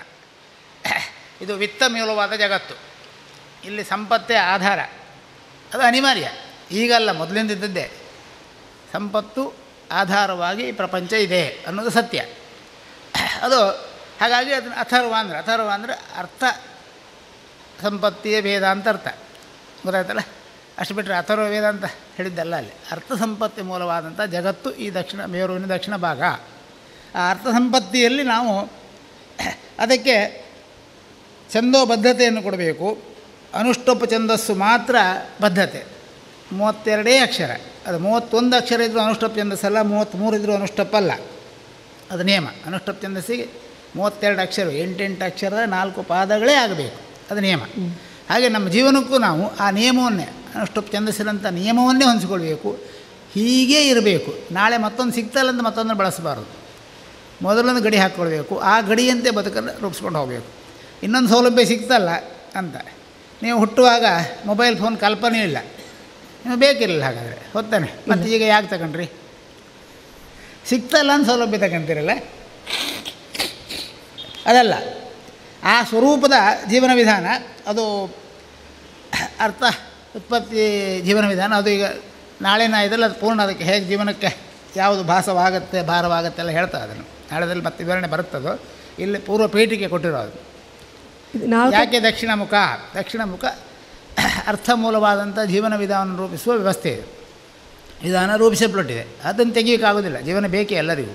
ಅದಕ್ಕೆ ಅರ್ಥ ಮೂಲವೇ ಕಾರಣ, ಅರ್ಥ ಮೂಲವಲ್ಲದ್ದಲ್ಲ. ಆದರೆ ಅರ್ಥವೂ ಹೇಗಿರಬೇಕು? ನಮ್ಮಲ್ಲಂತೂ ನಾವು ಗೃಹಸ್ಥಾರ ಸ್ವೀಕಾರ ಮಾಡುವಾಗ ಧರ್ಮ ಅರ್ಥ ಕಾಮ ಅಂತ ಹೇಳಿಬಿಡ್ತೇವೆ, ಹೌದಲ್ಲ? ಆದರೆ ಅದು ಧರ್ಮಕ್ಕೆ ಹೋಯ್ತು, ಅರ್ಥ ತಲೆ ತಿಂದು ಹೋಯ್ತು, ಕಾಮ ಏನೇನೋ ಆಯಿತು, ಹಾಗಾಯ್ತು ಅಷ್ಟೇ. ಅಲ್ಲ, ಗೃಹಸ್ಥಾರ ಸ್ವೀಕಾರ ಮಾಡುವಾಗಲೇ ಹೇಳ್ತೇವೆ ಧರ್ಮ ಅರ್ಥ ಕರ್ಮ ಗೋಮಾಕ್ಷೆ ಮೋಕ್ಷಾರ್ಥೆ ಅಂತೇಳಿ ಸಂಕಲ್ಪ ಮಾಡಿರ್ತೇವೆ. ಅದು ಯಾವುದನ್ನು ಪಾಲಿಸೋದಿಲ್ಲ, ಅದಲ್ಲ. ಅದಕ್ಕೆ ಬದ್ಧತೆ ಇದೆ. ಆಶ್ರಮ ಧರ್ಮಕ್ಕಾದ ಬದ್ಧತೆಯಂತೆಯೇ ಜೀವನ ನಿರ್ವಹಣೆ ಮಾಡಿಕೊಂಡಾಗ ಅವನು ತುರಿಯಾವಸ್ಥೆಯನ್ನು ತಲುಪಲಿಕ್ಕೆ ಸಾಧ್ಯ ಅಂತ ಹೇಳುತ್ತೆ. ಅದರ ವಿವರಣೆಗಳು ನಾಳಿನ ಉಪನಿಷತ್ತು ನಿಮಗೆ ಇನ್ನೂ ಹೆಚ್ಚು ಬರ್ತದೆ. ಈಗ ಇಷ್ಟು ಸಾಕು, ಬೇರೆ ಏನಿದ್ದರೆ ಕೇಳಿ. ನಾಳೆ ದಿನ ಇವತ್ತೇ ತಿಂದರೆ ಅದು ಮಂಗನ ಉಪವಾಸ ಅಂತಂದು ಕಥೆ ಇದೆ, ಹಾಗಾಗ್ಬಿಡುತ್ತೆ, ಬೇಡ. ಇದು ಡೆಡ್ ಸಿ ಅಂತ ಒಂದುಂಟು. ಯಾವುದೇ? ಡೆಡ್ ಸಿ, ಮೃತ ಸಮುದ್ರ ಅಂತ ಹೇಳ್ತಾರೆ. ಅಲ್ಲಿ ಇಳಿದ್ರೆ ಮನುಷ್ಯ ತೇಲ್ತಾನೆ. ಲವಣದ ಧ್ರುವೀಕರಣ ಜಾಸ್ತಿ, ಅಷ್ಟು ಮತ್ತೇನಲ್ಲ. ಅದು ಉಪ್ಪು ಹೆಚ್ಚು ಇದಾಗಿದೆ, ಹಾಗಾಗಿ ಅದು ಭಾರ ವಸ್ತುವನ್ನು ತೇಲಿಸ್ತದೆ ಅಷ್ಟೇ. ಗೊತ್ತಾಯ್ತಲ್ಲ? ನೀರಿಗೆ ಒಂದು ಪ್ರಮಾಣ ಇದೆ, ಇಷ್ಟು ಶಕ್ತಿ, ಇಷ್ಟು ಭಾರವನ್ನು ತೇಲಿಸುವ ಶಕ್ತಿ ಇದೆ ನೀರಿಗೆ. ಅದಕ್ಕಿಂತ ಹೆಚ್ಚು ಭಾರ ಹೋದರೆ ಮುಳುಗಿಸುತ್ತದೆ. ಅಲ್ಲಿ ನೀವು ಈ ಮೃತ ಸಮುದ್ರ ಅಂತ ಏನು ಹೇಳ್ತೀರಿ, ಅದು ಮುಂಚೆ ಇದ್ದದ್ದೇ ಲವಣಾಸುರ ಅಂತ ಅವನು ಇದ್ದ ಪ್ರದೇಶ ಅಂತ ಹೇಳ್ತದೆ. ಅದು ಅತಿ ಹೆಚ್ಚು ಘನ ಅಂಶವನ್ನು ಉಪ್ಪನ್ನು ಹೊಂದಿದೆ, ಹಾಗಾಗಿ ಅಲ್ಲಿ ವಸ್ತುಗಳು ತೇಲ್ತದೆ, ಮುಳುಗೋದಿಲ್ಲ. ಯಾಕೆ ಹಾಗೆ ಆಯ್ತು? ಅದು ಅಲ್ಲಿ ಹೆಚ್ಚು ಸಂಗ್ರಹ ಆಯಿತು, ಉಪ್ಪು ಸಂಗ್ರಹ ಆಯಿತು. ಈಗ ಈ ಸ್ವಾಮೀಜಿ ಒಂದು ಕ್ವೆಶ್ಚನ್. ಹವಳ ಎಲ್ಲ ಸಮುದ್ರ, ಎಲ್ಲ ಮಹಾಸಾಗರದಲ್ಲಿ ತಳದಲ್ಲಿ ಸಿಗ್ತದೆ ನಮಗೆ? ಆಳದಲ್ಲಿ ಸಾಮಾನ್ಯ ಹೆಚ್ಚು ಕಡಿಮೆ 90% ಪ್ರದೇಶದಲ್ಲಿ ಎಲ್ಲ ಕಡೆಯಲ್ಲೂ ಒಂದು 700-800 ಅಡಿಗಿಂತ ಆಳ ಇರ್ತಕ್ಕಂಥ ಎಲ್ಲ ಸಮುದ್ರದಲ್ಲಿ ನಿಮಗೆ ಹವಳದ ಗಿಡ ಇದ್ದೇ ಇದೆ, ಇಲ್ಲ ಅನ್ನೋ ಪ್ರಶ್ನೆ ಇಲ್ಲ. ಈ ಭೂಮಿಯಲ್ಲಿ ಹೇಗೆ ಮರಗಿಡಗಳು ಹುಟ್ಟುತ್ತವೆ ಹಾಗೆ ಅಲ್ಲಿ ಹವಳ ಇದ್ದೇ ಇದೆ. ಇಲ್ಲಿಯೂ ಅಷ್ಟೇ. ನೀವೆಲ್ಲ ಕಡ್ದು ಲೆವೆಲ್ ಮಾಡಿ ಮನೆ ಕಟ್ಟಿರೋ, ಮನೆ ಬಿಟ್ಟು ಹೋದರೆ ಕಡೆ ಹುಟ್ಟುವುದು ಮರುವೇ ಮೊದಲು, ಹೌದಲ್ಲ? ಅದು ಅಲ್ಲಿ ಸಮುದ್ರದಲ್ಲಿ ಹಾಗೆ ಯಾವುದೋ ಕಾರಣದ ಕಡೆ ಕಿತ್ತು ನಾಶವಾದರೂ ಮತ್ತು ಪುನಃ ಹವಳದ ಗಿಡವೇ ಹುಟ್ಟುವುದು. ಅದರ ಮೂಲ ಸ್ವರೂಪ ಹವಳ ಗಿಡ ಅಲ್ಲಿ ಅಷ್ಟೇ. ಹವಳದ ಪ್ರಯೋಜನಗಳನ್ನು ಹೇಳಲಿಲ್ಲ ಸ್ವಾಮೀಜಿ. ಬೇಕಾಷ್ಟಿದೆ, ಅದು ಔಷಧಿ ಭಾಗದಲ್ಲಿ ಬರುತ್ತೆ, ಆಮೇಲೆ ಹೇಳ್ತದೆ, ಈಗ ಬೇಡ. ಇವತ್ತಿಲ್ಲ ಅದು. ಇಲ್ಲ ಇದರಲ್ಲಿ ಬರಲಿಲ್ಲ. ಅದು ಅದರಿಂದ ಸೃಷ್ಟಿಯಾಯಿತು ಪ್ರಪಂಚ ಅಂತ ಹೇಳುತ್ತೆ ಅಷ್ಟೇ. ಸ್ವಾಮೀಜಿ, ಮೃತ ಸಮುದ್ರ ಅಂತೇನು ಹೇಳಿದಿರಿ, ಅಲ್ಲಿ ಶೇಖರಣೆ ಆಯಿತು ಅಂದರೆ ಹೇಗಾಯಿತು? ಅದು ಆ್ಯಕ್ಚುಲಿ ಒಂದು ಕೆರೆ ಅಂತ ಹೇಳ್ತದೆ, ಅಂದರೆ ದೊಡ್ಡ ಮಟ್ಟ, ಅಲ್ಲಿ ಎಲ್ಲೂ ನೀರು ಬರೋದಿಲ್ಲ ಅಂತ. ನೀರು ಪೂರೈಕೆ ಅಂತ ಯಾವುದೋ ಒಂದು ನದಿಯಿಂದ ಹರಿದು ಬಂದು ತುಂಬುವ ವ್ಯವಸ್ಥೆ ಆ ಸಮುದ್ರಕ್ಕಿಲ್ಲ, ಗೊತ್ತಾಯ್ತಲ್ಲ? ಆದರೆ ಸೂರ್ಯನ ಬಿಸಿಲಿಂದ ಆವಿಯಾಗುವ ವ್ಯವಸ್ಥೆ ಎಲ್ಲ ಪ್ರದೇಶಕ್ಕೂ ಒಂದೇ ತಾನೆ. ಹಾಗಾಗಿ ನೀರು ಆವಿಯಾಗಿ ಹೋಗ್ತಾ ಇದೆ, ಹಾಗಾಗಿ ಉಪ್ಪಿನ ಪ್ರಮಾಣ ಹೆಚ್ಚುತ್ತಾ ಇದೆ ಅಷ್ಟೇ, ಮತ್ತೇನೂ ಅಲ್ಲ. ಅದು ನೀರು ಮೊದಲು ತುಂಬ ಜಾಸ್ತಿ ಇತ್ತು ಹಾಗಾದರೆ. ಅದಕ್ಕೆ ಹೊರಗಿಂದ ಹರಿದು ಬರುವ ನದಿಯ ಸ್ರೋತ ಇಲ್ಲ, ಒಸರೆ ಇದೆಯಾ? ಇಲ್ಲ. ಉತ್ಪಾತಗಳಲ್ಲಿ ಸಮುದ್ರದಿಂದ ಉಕ್ಕಿ ಬಂದ ನೀರು ಮಾತ್ರ ಅದಕ್ಕೆ ಆ ಭಾಗಕ್ಕೆ ತುಂಬ್ತದೆ. ಸ್ವಲ್ಪ ಆ ಮೃತ ಸಮುದ್ರ ಅಂತ ಹೇಳೋದು ಮತ್ತೊಂದು ಸಮುದ್ರದ ಕಾರ್ಯ ಭಾಗ ತಲೆಯಲ್ಲೇ ಇರುವಂಥದ್ದು ಅಲ್ವಾ, ಅಲ್ಲೇ ಇರೋದು. ಇಲ್ಲಿ ಸಮುದ್ರದಲ್ಲಿ ಬಹಳ ಉತ್ಪಾತವಾದ ತೆರೆ, ದೊಡ್ಡ ತೆರೆ ಬಂದಾಗ ಹೋಗಿ ಅದು ಸ್ವಲ್ಪ ತುಂಬುತ್ತೆ. ಅದು ತುಂಬುವುದು ಉಪ್ಪು ನೀರೇ, ಅದರಲ್ಲೂ ನೀರಿನ ಅಂಶ ತೆಗಿತಾ ಹೋಗುತ್ತೆ. ಹಾಗಾಗಿ ಅದು ಡೆಡ್ ಸಿ ಆಯಿತು ಅಷ್ಟೇ, ಮತ್ತೆ ಅಂತಲ್ಲ. ಸ್ವಾಮೀಜಿ, ಉಪನಿಷತ್ತು ಅಂತ ಹೇಳಿ ಜ್ಞಾನ ಭಾಗ ಅಂತ ಹೇಳಿ, ಆದರೆ ಇದರಲ್ಲಿ ವರ್ಣ ಪೂಜೆ ಮತ್ತು ಪರ್ಜನ್ಯ ಪೂಜೆ ಹೇಗೆ ಇದರಲ್ಲಿ ಅಳವಡಿಕೆವಾಯಿತು ಅಂತ ಹೇಳಿ? ಅಳವಡಿಸಲಾಯಿತು ಅಂತ. ಜ್ಞಾನ ಯಾರಿಗೆ ಬೇಕು? ಯಾರಿಗೆ ಬೇಕು ಹೇಳಿ? ನೀವು ಬೇಕಲ್ಲ. ನೀವು ಬೇಕು ಅಂದರೆ ನೀವು ಕೆಲಸ ಮಾಡಬೇಕಲ್ಲ, ಉಪಾಸನೆ ಮಾಡಬೇಕಲ್ಲ, ಮಾಡೋಕ್ಕೆ ನೀವು ಇರಬೇಕಲ್ಲ. ಇರಬೇಕಾದ್ರೆ ವರುಣ ಬೇಕೆ, ಪರ್ಜನ್ಯ ಬೇಕೆ. ನಾವು ಸತ್ತೋದ್ಮೇಲೆ ಜ್ಞಾನ ತಗೊಂಡು ಏನು ಮಾಡೋದು? ಬದುಕಿದ್ದಾಗ ತಾನು ಬೇಕಾದ ಜ್ಞಾನ. ಬದುಕಬೇಕಾದ್ರೆ ಅವೆಲ್ಲ ಬೇಕು, ಇಲ್ಲದೆ ಆಗೋದಿಲ್ಲ. ಬದುಕನ್ನು ಕೊಡುವುದು ವರುಣ, ಜೀವನದ ವ್ಯವಸ್ಥೆಯನ್ನು ಮಾಡುವುದು ಪರ್ಜನ್ಯ. ಹಾಗಾಗಿ ಅದು ಬೇಕೆ, ಅದು ಇಲ್ಲದೆ ಆಗೋದಿಲ್ಲ. ಅದು ಇದ್ದುಕೊಂಡು ಅದ್ರ ಒಟ್ಟಿಗೆ ಜ್ಞಾನ ಸಂಶೋಧನೆ ಮಾಡಬೇಕು. ಇಲ್ಲದೆ ಜ್ಞಾನ ಸಂಶೋಧನೆ ಮಾಡೋಕ್ಕೆ ನಾವೆಲ್ಲಿರ್ತೇವೆ? ಪ್ರಪಂಚದಲ್ಲಿ ನೀರಿಲ್ಲ ಅಂತಾದರೆ ಜೀವ ಜಗತ್ತಿದೆಯಾ? ಇಲ್ಲ, ನಾಶವಾಗಿ ಹೋಗುತ್ತೆ. ಹಾಗಾಗಿ ನೀರು ಬೇಕೇ. ಸಮುದ್ರದಲ್ಲಿ ಎಷ್ಟು ಅಡಿ ಆಳದಲ್ಲಿ ಉಂಟು ಸ್ವಾಮೀಜಿ ಅದು ವರ್ಣಲೋಕ? ವರ್ಣಲೋಕದ ಬಗ್ಗೆ ಹೇಳಿಲ್ಲ ಇಲ್ಲಿ. ಎಲ್ಲೇ ಸಮುದ್ರ ಹೇಳಿತು ಅದು, ಅದರಲ್ಲೂ ಸಮುದ್ರ ಅಂಥೇಳಿ ನೀರಿನ ಆಶ್ರಯವನ್ನು ಹೇಳಿದ್ದಲ್ಲ, ಬರೀ ನೀರನ್ನು ಮಾತ್ರ ಹೇಳಿದ್ದು. ನೀರು ಎಲ್ಲ ಆಶ್ರಯಿಸಿದೆ ಅಂತ ಹೇಳಲೇ ಇಲ್ಲ, ನೀರನ್ನು ಹೇಳಿದ್ದು. ವರ್ಣಲೋಕ ಸುದ್ದಿ ಹೇಳಿಲ್ಲ ಪಾಪ. ಹೇಳಿದ ಉಪನಿಷತ್ತಿಗೆ ಆರೋಪ ಮಾಡಿದ್ರೆ ತಪ್ಪಾಗುತ್ತದೆ, ಬೇಜಾರು ಮಾಡ್ಕೊಳತ್ತೆ, ಬೇಡ. ಸ್ವಾಮೀಜಿ, ವೈಶ್ವನಾರ ಅಗ್ನಿಗೂ ಮತ್ತು ಇಲ್ಲಿ ಹೃದಯ ಹೇಳಿದ ಅಗ್ನಿಗೂ ಏನೋ ಸಂಬಂಧ ಉಂಟಾ? ಮತ್ತು ನೀವು ಮೊನ್ನೆ ಯಾಜ್ಞವಲ್ಕ್ಯ ಉಪನಿಷತ್ ಹೋಮ ಮಾಡುವಾಗ ಪ್ರಧಾನ ದೇವತೆ ವೈಷ್ಣವರ ಅಗ್ನಿ ಕೂಡ ತಗೊಂಡ್ರಿ. ಅಲ್ಲಿ 4 ಮುಖದ 4 ದಿಕ್ಕಿನ ಅಗ್ನಿ ಅಂತ ಹೇಳಿದ್ದು, ಅಗ್ನಿ ಅಂತ ಹೇಳೋ ಶಬ್ದ, ಅದಕ್ಕೆ ಶಬ್ದ ಬೇರೆ ಶಬ್ದಗಳಿಲ್ಲ, ಅರ್ಥ ಆಯ್ತಾ? ಅದು ಶುದ್ಧತೆ, ಜ್ಞಾನ ಅನ್ನೋ ಅರ್ಥದಲ್ಲೇ ಅಗ್ನಿ ಅಂತ ಹೆಸರಿಸಿದ್ದು. ಅಗ್ನಿ ಅಲ್ಲ, ಅದು ಉರಿಯೋ ಬೆಂಕಿ ಅಲ್ಲ. ನಾವು ಅರ್ಥಮೂಲವಾದಂಥ ಪ್ರಪಂಚದಲ್ಲಿ ನಾವು ಬದುಕ್ತಾ ಇದ್ದೇವೆ, ಸತ್ಯ. ಹಾಗಾದರೆ ಅರ್ಥಕ್ಕೆ ಅದು ಧರ್ಮಯುಕ್ತವಾಗಿದ್ದರೆ ಅರ್ಥ ಅಪರಾಧ ಅಲ್ಲ. ಹಾಗಾಗಿ ಸಂಕಲ್ಪ ಮಾಡಿ ಹೊಡೋದು, ಧರ್ಮದಿಂದ ಅರ್ಥವನ್ನು ಸಂಪಾದನೆ ಮಾಡ್ತೇನೆ, ಅದರ ಮುಖೇನ ನನ್ನ ಜೀವನದ ಅಗತ್ಯಗಳನ್ನು ಪೂರೈಸಿಕೊಳ್ತೇನೆ, ಮೋಕ್ಷದ ದಾರಿಯಲ್ಲಿ ಹೋಗ್ತೇನೆ ಅಂತ ಹೇಳಿದ್ರೆ ಧರ್ಮ, ಅರ್ಥ, ಕಾಮ, ಮೋಕ್ಷ ಅಂತ ಹೆಸರು. ಧರ್ಮಯುಕ್ತವಾಗಿರಬೇಕು, ಅರ್ಥಕ್ಕೆ ಅಪರಾಧ ಅಲ್ಲ. ಹಾಗಾಗಿ ಧರ್ಮವನ್ನು ಎಲ್ಲಿ ಪರಿಶುದ್ಧತೆಯನ್ನು ಕಾಣೋದು ಹೇಗೆ, ಅದಕ್ಕೆ ಆ ಹೆಸರು ಹೇಳುವಾಗ ಅಗ್ನಿ ಅಂದ್ರಷ್ಟೇ. ಅಗ್ನಿ ಅಂತ ಹೇಳೋ ಶಬ್ದ ಅಲ್ಲಿ ಶುದ್ಧತೆ ಅಂತ ಅರ್ಥ. ಅಗ್ನಿಯಿಂದ ಶುದ್ಧವಾದಕ್ಕೆ ಮತ್ತು ಅಪವಿತ್ರತೆ ಇಲ್ಲ, ಪೂರ್ಣ ಶುದ್ಧಿ ಆಯ್ತು ಅಂತ ಅರ್ಥ.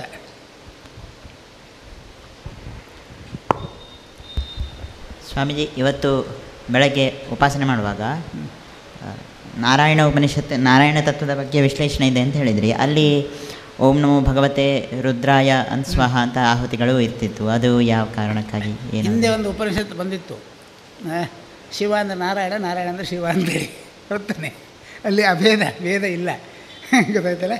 ಆದರೆ ನಾರಾಯಣನನ್ನಾಗಲಿ ಅಥವಾ ನಾರಾಯಣನ ಅಪ್ಪ ಒಬ್ಬ ಇದ್ದರೆ ಅವನಲ್ಲಾಗಲಿ ನಾವು ಹಾರೈಸೋದು ಶುಭವನ್ನು ಮಾತ್ರ.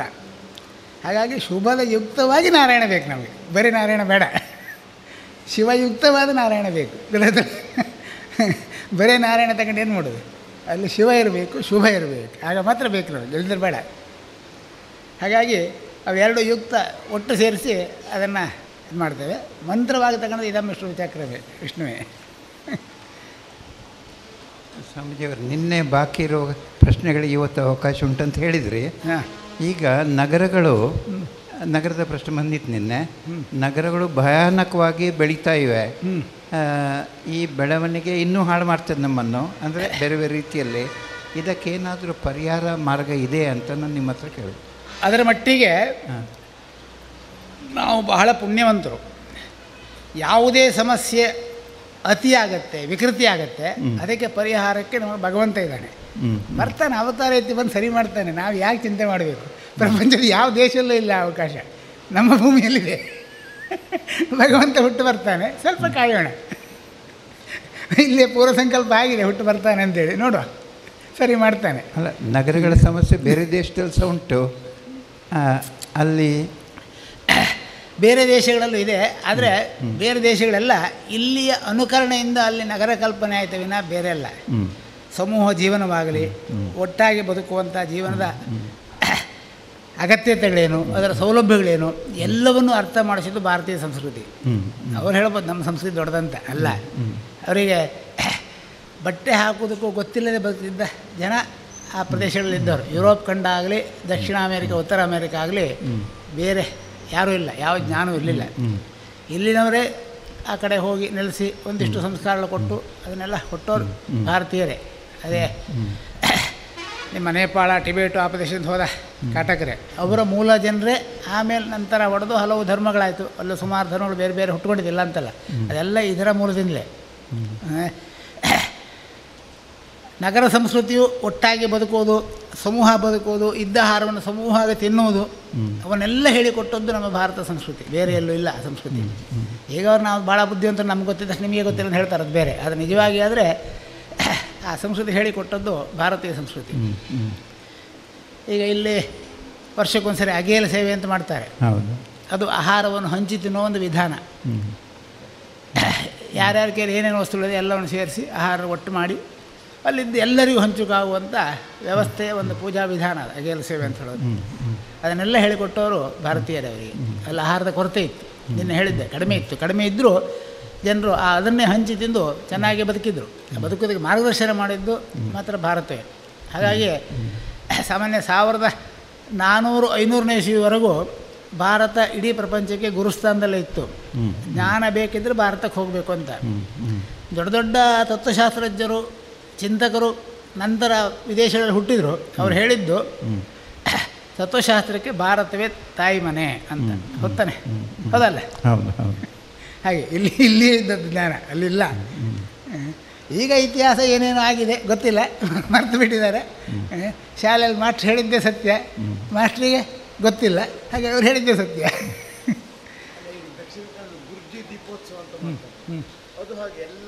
ಅದೇ ಎಲ್ಲ ಒಟ್ಟು ಸೇರಿದ ಅದು ಪದ್ಧತಿಯೇ ನಮ್ಮಲ್ಲಿ ಬಹಳ ಪುರಾತನವಾದ ಒಂದು ಪೂಜಾ ವಿಧಾನ ಅದು. ಯಾಕಂದರೆ ಅದು ಆಹಾರವನ್ನು ಕೊರತೆ ಆದಾಗ ಹಂಚಿ ತಿನ್ನುವ ಪದ್ಧತಿ. ಹಂಚಿ ತಿನ್ನುವುದರಿಂದಾಗಿ ಮತ್ತು ಮುಂದಿನ ವರ್ಷಕ್ಕೆ ಒಂದೇ ವರ್ಷದಲ್ಲಿ ಸರಿಯಾದ ಬೆಳೆ ಇದು ಬಂದಿರ್ತಿತ್ತು. ಅಷ್ಟು ಮಟ್ಟಿಗೆ ಸಮೃದ್ಧಿ ಆಗ್ತಿತ್ತು, ಸುಮ್ಮನೆ ಅಲ್ಲ. ಸ್ವಾಮೀಜಿಯವರು ಮುಖ್ಯ ವಾಹಿನಿಯಿಂದ ಸ್ವಲ್ಪ ಬದಿಗೆ ಸರಿದು ಒಂದು ಪ್ರಶ್ನೆ ಕೇಳ್ತೇನೆ. ನನಗೆ ಕಂಡ ಹಾಗೆ ಜನ್ಮಾಂತರದ ಇಂಪ್ರೆಷನ್ ನಮ್ಮ ಮನಸ್ಸಿನಲ್ಲಿದೆ. ಅದೇ ರೀತಿ ಈ ಜನ್ಮದ ಪ್ರತಿಯೊಂದು ಇಂಪ್ರೆಷನ್ ಕೋಟಿ ಅಂತ ಇರ್ತದೆ. ಈಗ ನನ್ನ ಪ್ರಶ್ನೆ, ಬೇರೆ ಲೋಕಗಳಿಂದ ಕೂಡ ನಮಗೆ ಬೆಳಕು ಮತ್ತು ನಾದದ ಮುಖಾಂತರ ಬರ್ತಾ ಉಂಟು, ನಮ್ಮ ಮನಸ್ಸಿಗೆ ತುಂಬ್ತದದು, ಆ ಸ್ಪರ್ಶ ಆಗ್ತದಂತ ಕೇಳೋದು ನಾನು. ಅಂದರೆ ಅವೆಲ್ಲ ಒಂದು ವ್ಯವಸ್ಥೆಯ ಬದ್ಧತೆಯನ್ನು ತರುವುದಕ್ಕಾಗಿ ಸೃಷ್ಟಿಸಿದ ವ್ಯವಸ್ಥೆ. ಇಲ್ಲೇ ಹೇಳ್ತದೆ, ಸೂರ್ಯ ಬೇಡ, ಚಂದ್ರ ಬೇಡ, ಸೂರ್ಯ ಇಲ್ಲ, ಚಂದ್ರ ಇಲ್ಲ, ಇದೇ ಉಪನಿಷತ್ತಲ್ಲೇ ಬರ್ತದೆ. ಅದೇನೂ ಇಲ್ಲದ, ಯಾಕೆ ನೀವು ಆಳಕ್ಕೆ ನೀರುಗಿಳಿದ್ರಲ್ಲಿ ಬೆಳಕು ಇಲ್ಲ, ಸೂರ್ಯನೂ ಇಲ್ಲ, ಚಂದ್ರನೂ ಇಲ್ಲ, ಏನೂ ಇಲ್ಲ. ಆದರೆ ಅದ್ಭುತ ಪ್ರಪಂಚ ಕಾಣಬಲ್ಲರಿ ಮಾತ್ರ. ಇಲ್ಲಿ ನಾವು ಇದಕ್ಕೆ ವ್ಯವಸ್ಥೆಗೆ ಹೊಂದಿಕೊಂಡು ವ್ಯವಸ್ಥೆ ಏನು ಮಾಡಿದೆ ಅಂದರೆ, ಈ ಪೃಥ್ವಿಯ ಜೀವನ ವ್ಯವಸ್ಥೆಗೆ ಅದೆಲ್ಲ ಒಂದು ರೀತಿಯ ಬಂಧನ ಬೇಕು, ಬೆಳಕು ಬೇಕು. ಸೂರ್ಯ ಅಸ್ತ ಆದ ತಕ್ಷಣ ದೀಪ ಹಚ್ತೇವೆ, ಹೌದಲ್ಲ? ದೀಪ ದೊಡ್ಡದು ಮಾಡ್ಕೊತೇವೆ, ಬೇಕಷ್ಟು ಮಾಡ್ಕೊತೇವೆ. ಬೆಳಕು ಯಾವುದಕ್ಕೆ ಬೇಕು? ಅಗತ್ಯದ ಅನಿವಾರ್ಯತೆಯನ್ನು ಬೆಳಕು ಬೇಕೆ ಅಂತ ನೋಡೋಕೆ ಹೋದರೆ ನಾವು ಬಳಸುವಂಥ ಈ ಬೆಳಕಿನ ಸ್ಥಿತಿಲ್ಲ, ಅದರಲ್ಲಿ 0.1% ಬೇಡ ಬೆಳಕು ಯಾರಿಗೂ. ಉಳಿದೆಲ್ಲ ಅನಾವಶ್ಯಕವೇ. ಆದರೆ ವ್ಯವಸ್ಥೆಗೆ ನಾವು ಬದ್ಧವಾಗಿ ಬದುಕಬೇಕು ಅನ್ನೋ ಕಾರಣಕ್ಕೆ ಅದರ ಅನಿವಾರ್ಯತೆಯನ್ನು ಹೊಂದಿಸಿಕೊಡ್ತು. ಆ ಅನಿವಾರ್ಯತೆ ಹೊಂದಿ ಬಂದುಬಿಟ್ಟಿದೆ ನಾವೀಗ. ಆಗ ಸೂರ್ಯ ಬೇಡ ಅಂತ ಹೇಳೋದಿಲ್ಲ, ಚಂದ್ರ ಬೇಡ ಅಂತ ಹೇಳೋದಿಲ್ಲ, LED ಲೈಟ್ ಬೇಡ, ಈ ಲೈಟ್ ಬೇಡ, ಕಣ್ಣು ಕುತ್ತತ್ತೆ ಹಾಕಿಬಿಡ್ತಾರೆ. ಏನು ಮಾಡೋದು? ನೋಡೋಕ್ಕೂ ಆಗೋದಿಲ್ಲ. ನಿಜವಾಗಿ ಓದೋಕ್ಕೆ ನಂಗೆ ಆ ಲೈಟ್ ಬೇಕೇ, ಅಗತ್ಯ ಇಲ್ಲ, ಆದರೆ ಹಾಕಿದ್ದಾರೆ, ಏನು ಮಾಡೋಕ್ಕಾಗುತ್ತೆ? ಕಣ್ಣು ಕುತ್ತತ್ತೆ. ಹಾಗೆ ಈ ವ್ಯವಸ್ಥೆಯಲ್ಲಿ ಅವೆಲ್ಲ ಸೂರ್ಯ, ಚಂದ್ರ, ನಕ್ಷತ್ರಾದಿಗಳು, ಗ್ರಹಾದಿಗಳು ಅವೆಲ್ಲ ಈ ವ್ಯವಸ್ಥೆಯನ್ನು ಒಂದು ಹಿಡಿತದಲ್ಲಿಡೋದಕ್ಕೆ ಬೇಕಾಗಿ ಮಾಡಿದ್ದು. ಹಾಗಾಗಿ ನಿಮಗೆ ಗ್ರಹ ಬಾಧೆಗಳು, ಶನಿ ಕಾಟ ಕೊಡ್ತಾನೆ, ಯಾಕೆ ನಿಮ್ಮನ್ನು ಹಿಡಿತದಲ್ಲಿ ಇಡೋಕ್ಕಾಗಿ ಮಾಡಿದ ವ್ಯವಸ್ಥೆ ಅದು. ಈ ಪೃಥ್ವಿಗೆ ಬೇರೆ ಎಲ್ಲಿಗೆ ಇಲ್ಲ ಅದು. ಇಲ್ಲಿಯೇ ಸಮಾಜವನ್ನು ಹಿಡಿತದಲ್ಲಿ ವ್ಯವಸ್ಥೆಯಲ್ಲಿ ಇಟ್ಟು ಸಮಾಜವನ್ನು ಮುನ್ನಡೆಸಬೇಕು. ಅದಕ್ಕೆ ಬೇಕಾದಂಥ ಪೂರಕ ವ್ಯವಸ್ಥೆಗಳು. ಆ ಪೂರಕ ವ್ಯವಸ್ಥೆಗಳು ಈಗ ಬಾಧಕಾದಾಗ ಶನಿ ತುಂಬ ಕಾಟ ಕೊಟ್ಟಾಗ ನಮಗೆ ಶನಿ ಬೇಡ ಅನಿಸುತ್ತೆ. ಬೇರೆ ಶನಿ ಅಂತ ಇದ್ಗಳು ನಮಗೇನು, ಹೌದಲ್ಲ? ಹಾಗೆ ಅವೆಲ್ಲ ವ್ಯವಸ್ಥೆಗಳು ಕೂಡ ಈ ಪೃಥ್ವಿಯ ಮೇಲಿನ ಜೀವನ ವ್ಯವಸ್ಥೆಗೆ, ಎಲ್ಲ ಜೀವಿಗಳಿಗೆ ಪ್ರತಿಯೊಂದಕ್ಕೂ ಅದು ಅನಿವಾರ್ಯವಾದ ವ್ಯವಸ್ಥೆ ಆಗಿದೆ. ಹಾಗಾಗಿ ಅದಿದೆ ಅಷ್ಟೇ.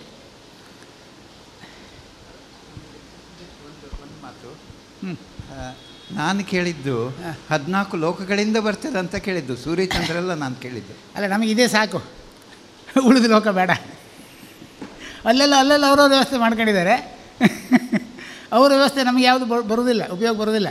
ನಮ್ಮ ವ್ಯವಸ್ಥೆ ಮಾತ್ರ ನಮಗೆ ಉಪಯೋಗ ಬರೋದು. ಆ ವ್ಯವಸ್ಥೆ ಯಾವುದು ನಮಗೆ ಉಪಯೋಗಕ್ಕೆ ಬರೋದಿಲ್ಲ.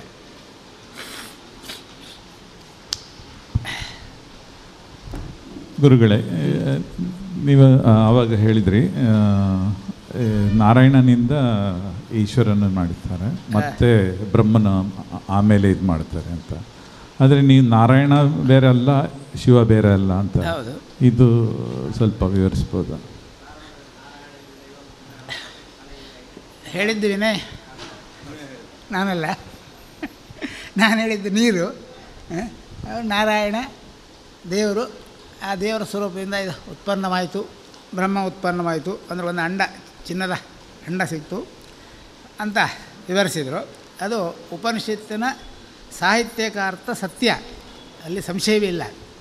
ಆದರೆ ಅದರ ಮೂಲ ಸಿದ್ಧಾಂತ ಆಗೋದು ಒಂದು ಅಂಡ, ಅದು ಸುವರ್ಣ ವರ್ಣದಲ್ಲಿದೆ, ಅಂದರೆ ಚಿನ್ನದ ವರ್ಣದಲ್ಲಿ. ಅಂದರೆ ಚಿನ್ನ ಅಂತ ಅದಕ್ಕಿಂತ ಇನ್ನೂ ಹೆಚ್ಚಿನ ವರ್ಣ ಅಂಥೇಳಿ ವಿವರಿಸೋಕ್ಕೆ ನಾವು ಭೂಮಿಯಲ್ಲಿ ಬಂದಾಗಿದೆ, ಚಿನ್ನದ ಮೇಲೆ ವ್ಯಾಮೋಹ ಹೋಗಿಲ್ಲ, ಗೊತ್ತಾಯ್ತಲ್ಲ.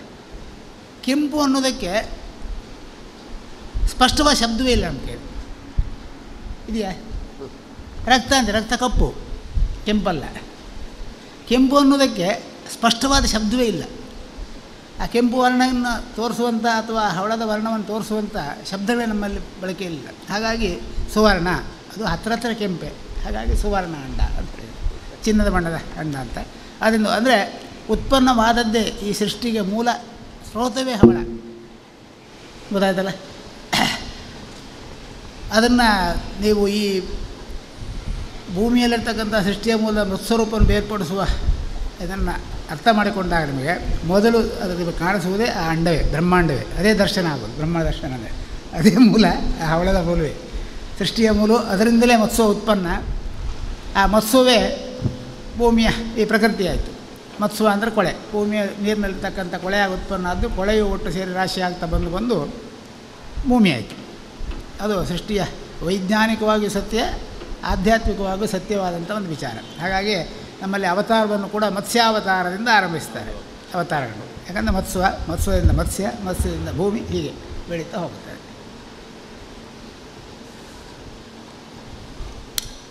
ಇದು ಭಗವದ್ಗೀತೆಯಲ್ಲಿ ಬರುವ ವಿಶ್ವರೂಪ ಏನದು? ಭಗವದ್ಗೀತೆ ಹೇಳಲೇ ಇಲ್ಲ ನನಗೀಗ. ಅಲ್ಲ ಅದಲ್ಲ, ಅದು ವೇದ, ಇದು ಉಪನಿಷತ್ತಿನ ಸಾಲ. ಗೀತೆ ಬೇರೆ, ಉಪನಿಷತ್ತೇ ಬೇರೆ ಅಲ್ವಾ ಒಟ್ಟೆಯ? ಇಲ್ಲ, ಬೇರೆ ಗ್ರಂಥ. ಅದೇ ಮೂರಿದೆ, ಮೂರು ಸೇರಿ ವೇದ, ಉಪನಿಷತ್ತಲ್ಲ. ಹಾಗಲ್ಲ, ಇಲ್ಲಿ ಸಹ ನಿಮ್ಮಲ್ಲ ನಮ್ಮ ಈ ಉಪನಿಷತ್ನಲ್ಲಿ ಕೂಡ ವಿರಾಟ್ ಸ್ವರೂಪ ಅಂತ, ವಿರಾಟ್ ರೂಪ ಅಂತ ಶಬ್ದ ಬಂದಿದೆ. ಇದೆ, ಮುಂದೆ ಬರುತ್ತೆ, ಮುಂದಿದೆ. ಉಪನಿಷತ್ ಭಗವದ್ಗೀತೆಯ ಬಗ್ಗೆ ಹೇಳ್ತದೆ, ಮುಂದಿದೆ, ಇಲ್ಲ ಅಂತಲ್ಲ. ಆದರೆ ಈಗ ನೀವು ಚಾಲ್ತಿಯಲ್ಲಿ ಏನು ಭಗವದ್ಗೀತೆ ಕೃಷ್ಣನಿಂದ ಅರ್ಜುನನಿಗೆ ಬೋಧಿಸಲ್ಪಟ್ಟಿತು ಅಂಥೇಳಿ ಹೇಳುವಂಥ ಭಗವದ್ಗೀತೆ ಅಂತ ಹೇಳೋದು ಒಂದು ಭಾಗ. ಅದು ಈ ಗೀತೆ ಅಂತ ಹೇಳೋದು ಹಲವಿದೆ, ಒಂದೆರಡಲ್ಲ, ಗೊತ್ತಾಯ್ತಲ್ಲ. ಅದರಲ್ಲಿ ಅದೆಲ್ಲವೂ ಹೇಳೋದು 18 ರೀತಿಯ ಯೋಗಶಾಸ್ತ್ರ ಭಾಗವನ್ನು, ಒಂದು ರೀತಿಯಲ್ಲ, 18 ರೀತಿಯ ಜೀವನ ವಿಧಾನ ಯೋಗಶಾಸ್ತ್ರ ಹೇಳ್ಕೊಂಡು ಹೋಗುತ್ತೆ. ಎಲ್ಲವೂ 18. ಇಲ್ಲಿ ಭಗವದ್ಗೀತೆ ನಿಮಗೆ 18 ಅಧ್ಯಾಯದಲ್ಲಿ 18 ಯೋಗಶಾಸ್ತ್ರಗಳು ಹೇಳ್ಕೊಂಡು ಹೋಗುತ್ತೆ. ಅದೆಲ್ಲ ಯೋಗಶಾಸ್ತ್ರ ಸಂಬಂಧಪಟ್ಟ ವಿಚಾರ. ನಾನು ಎನ್ನುವುದನ್ನು ಅಲ್ಲ ಅಂತ ಹೇಳೋದೇ ಭಗವದ್ಗೀತೆ. ಎಷ್ಟು ಬಿಟ್ಟರೆ ಮತ್ತೇನೂ ಇಲ್ಲ. ಭಗವದ್ಗೀತೆ ಸಾರ ಏನು? ನಾನು ಎನ್ನುವುದಲ್ಲ, ಸುಳ್ಳು. ನಾನು ಎನ್ನುವುದಿಲ್ಲ. ಪ್ರಪಂಚದಲ್ಲಿ ನಾನು ಅಂತ ಯಾವುದೂ ಇಲ್ಲ. ಅದು ಆಗಬೇಕಾದ್ದು ನಡೀತದೆ. ನಾನು ಮಾಡಿದೆ ಅಂತ ಹೇಳೋದಾಗಲಿ, ನಾನು ಕಾರಣ ಅಂತ ಹೇಳೋದಾಗಲಿ, ನನ್ನದ್ದು ಅಂತ ಹೇಳೋದಾಗಲಿ, ನಮ್ಮದ್ದು ಅಂತ ಹೇಳೋದು ಯಾವುದಕ್ಕೂ ಅವಕಾಶ ಇಲ್ಲ ಅಂತ ಹೇಳೋದೇ ಭಗವದ್ಗೀತೆಯ ಒಟ್ಟು ಸಾರ. ನಾನು ಇಲ್ಲ, ಇದೆಲ್ಲ ಅವನೇ. ಭಗವದ್ಗೀತೆಯ ಒಟ್ಟು ಸಾರ ಅಷ್ಟೇ, ನಾನು ಎನ್ನುವುದಿಲ್ಲ ಅನ್ನೋದೇ ಒಟ್ಟು ಸಾರ. ಮಹಾಭಾರತದಲ್ಲಿ ಕೃಷ್ಣನಿಂದ ಅರ್ಜುನಿಗೆ ಉಪದೇಶಲ್ಪಟ್ಟಿತು ಅಂತ ಉದಾಹರಿಸಿ ಮಹಾಭಾರತವನ್ನು ಸೇರಿಸ್ತಾರೆ. ಆ ಕಾಲದಲ್ಲಿ ಬೋಧಿಸಿದ್ದಾಗಿ ಕಾಣೋದಿಲ್ಲ. ಆಗ ವಿದ್ಯೆಗಳನ್ನು ಕೊಡೋದಕ್ಕೆ ಉದ್ದವಾಗಿ ಪಾಠ ಮಾಡಲೇಬೇಕಂತೇನಿಲ್ಲ. ಕೃಷ್ಣ ಅವನು ಮಹಾವಿಷ್ಣುವಿನ ಪೂರ್ಣ ಸ್ವರೂಪ, ಪೂರ್ಣಾವತಾರ, ಮನುಷ್ಯಾವತಾರ ಅಲ್ಲ, ಪೂರ್ಣಾವತಾರ. ಭಗವಂತನಾಗಿಯೇ ಭೂಮಿಯಲ್ಲಿ ವ್ಯವಹರಿಸಿದವನು ಅಂತ ಹೇಳ್ತಾರೆ ಕೃಷ್ಣ, ಗೊತ್ತಾಯ್ತಲ್ಲ. ಹಾಗಾಗಿ ಅರ್ಜುನಿಗೆ ಉಪದೇಶಬೇಕಾದ್ರೆ ನನ್ನ ಲೆಕ್ಕಲ್ಲಿ ಒಂದು ರೆಪ್ಪೆ ಮುಚ್ಚೋಷ್ಟು ಹೊತ್ತು ಬೇಡದೇನೋ ಭಗವದ್ಗೀತೆ ಹೇಳೋಕೆ ಅವನಿಗೆ. ಅವನು ಹೇಳಿದ್ದಾನೆ, ನಮ್ಮ ಪುಣ್ಯ ವ್ಯಾಸರು ಬರೆದಿಟ್ಟಿದ್ದಾರೆ, ಭಗವದ್ಗೀತೆ ಸಿಕ್ಕಿದೆ, ಸಂತೋಷಪಡು. ಅಷ್ಟು ಬಿಟ್ಟರೆ ಅದ್ರ ಬಗ್ಗೆ ವಿಮರ್ಶೆಗೆ ಹೋದರೆ ಒಂದೆರಡು ರೀತಿ ಸಮಸ್ಯೆ ಇಲ್ಲ, ಹಲವು ಸಮಸ್ಯೆಗಳಿದೆ. ಈಗ ಹೇಳಿದ್ನಲ್ಲ ವ್ಯಾಸರದ್ದೇ. ವ್ಯಾಸರು ಯಾರು ಅಂತ ಹೇಳುವ ಚರ್ಚೆ ಇನ್ನೂ ನಿರ್ಣಯ ಆಗಿಲ್ಲ. ಈಗಿನ ಕಥೆಯಲ್ಲಿ ತಗೊಂಡ್ರೆ ಮಹಾಭಾರತದ ಕಾಲದ ಹುಟ್ಟಿದ ವ್ಯಾಸರ ಮಗ ಶುಕ ಅಂತ ತಗೊಂಡ್ರೆ ಜನಕನಲ್ಲಿ ಹೋಗೋದು ಹೇಗೆ ಆಲೋಚನೆ ಮಾಡಿ. ಹಾಗಾಗಿ ವ್ಯಾಸಪಟ್ಟ ಆ ಕಾಲದಲ್ಲೂ ಬೇರೆ ವ್ಯಾಸರಿದ್ದರು ಅನ್ನೋ ಸತ್ಯಕ್ಕೆ ನಾವು ಒಪ್ಪಲೇಬೇಕು, ಅನಿವಾರ್ಯ. ಅರ್ಥ ಆಯ್ತಾ? ಹಾಗೆ ಎಷ್ಟೋ ಕೆಲವೊಂದು ಸಂದಿಗ್ಧಗಳು ಬರ್ತದೆ, ಅದರದ್ದೇ ಆದ ರಹಸ್ಯ ವಿಚಾರಗಳಿದೆ. ಅದು ಆ ಸಂದರ್ಭ ಬಂದಾಗ ಹೇಳ್ಬೋದು. ಮುಂಚೆ ಹೇಳಿದರೆ ರುಚಿ ಇರುವುದಿಲ್ಲ.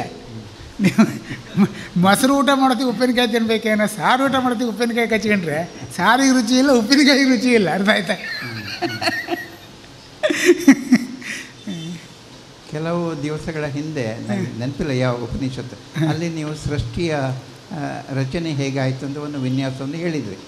ಆ ವಿನ್ಯಾಸಕ್ಕೂ ವಿನಯ ಇವತ್ತು ಹೇಳಿದ ವಿನ್ಯಾಸ ಅವನ ಮಾತಿನಲ್ಲಿ ನನಗೆ ಹೊಂದಾಣಿಕೆ ಇದೆ.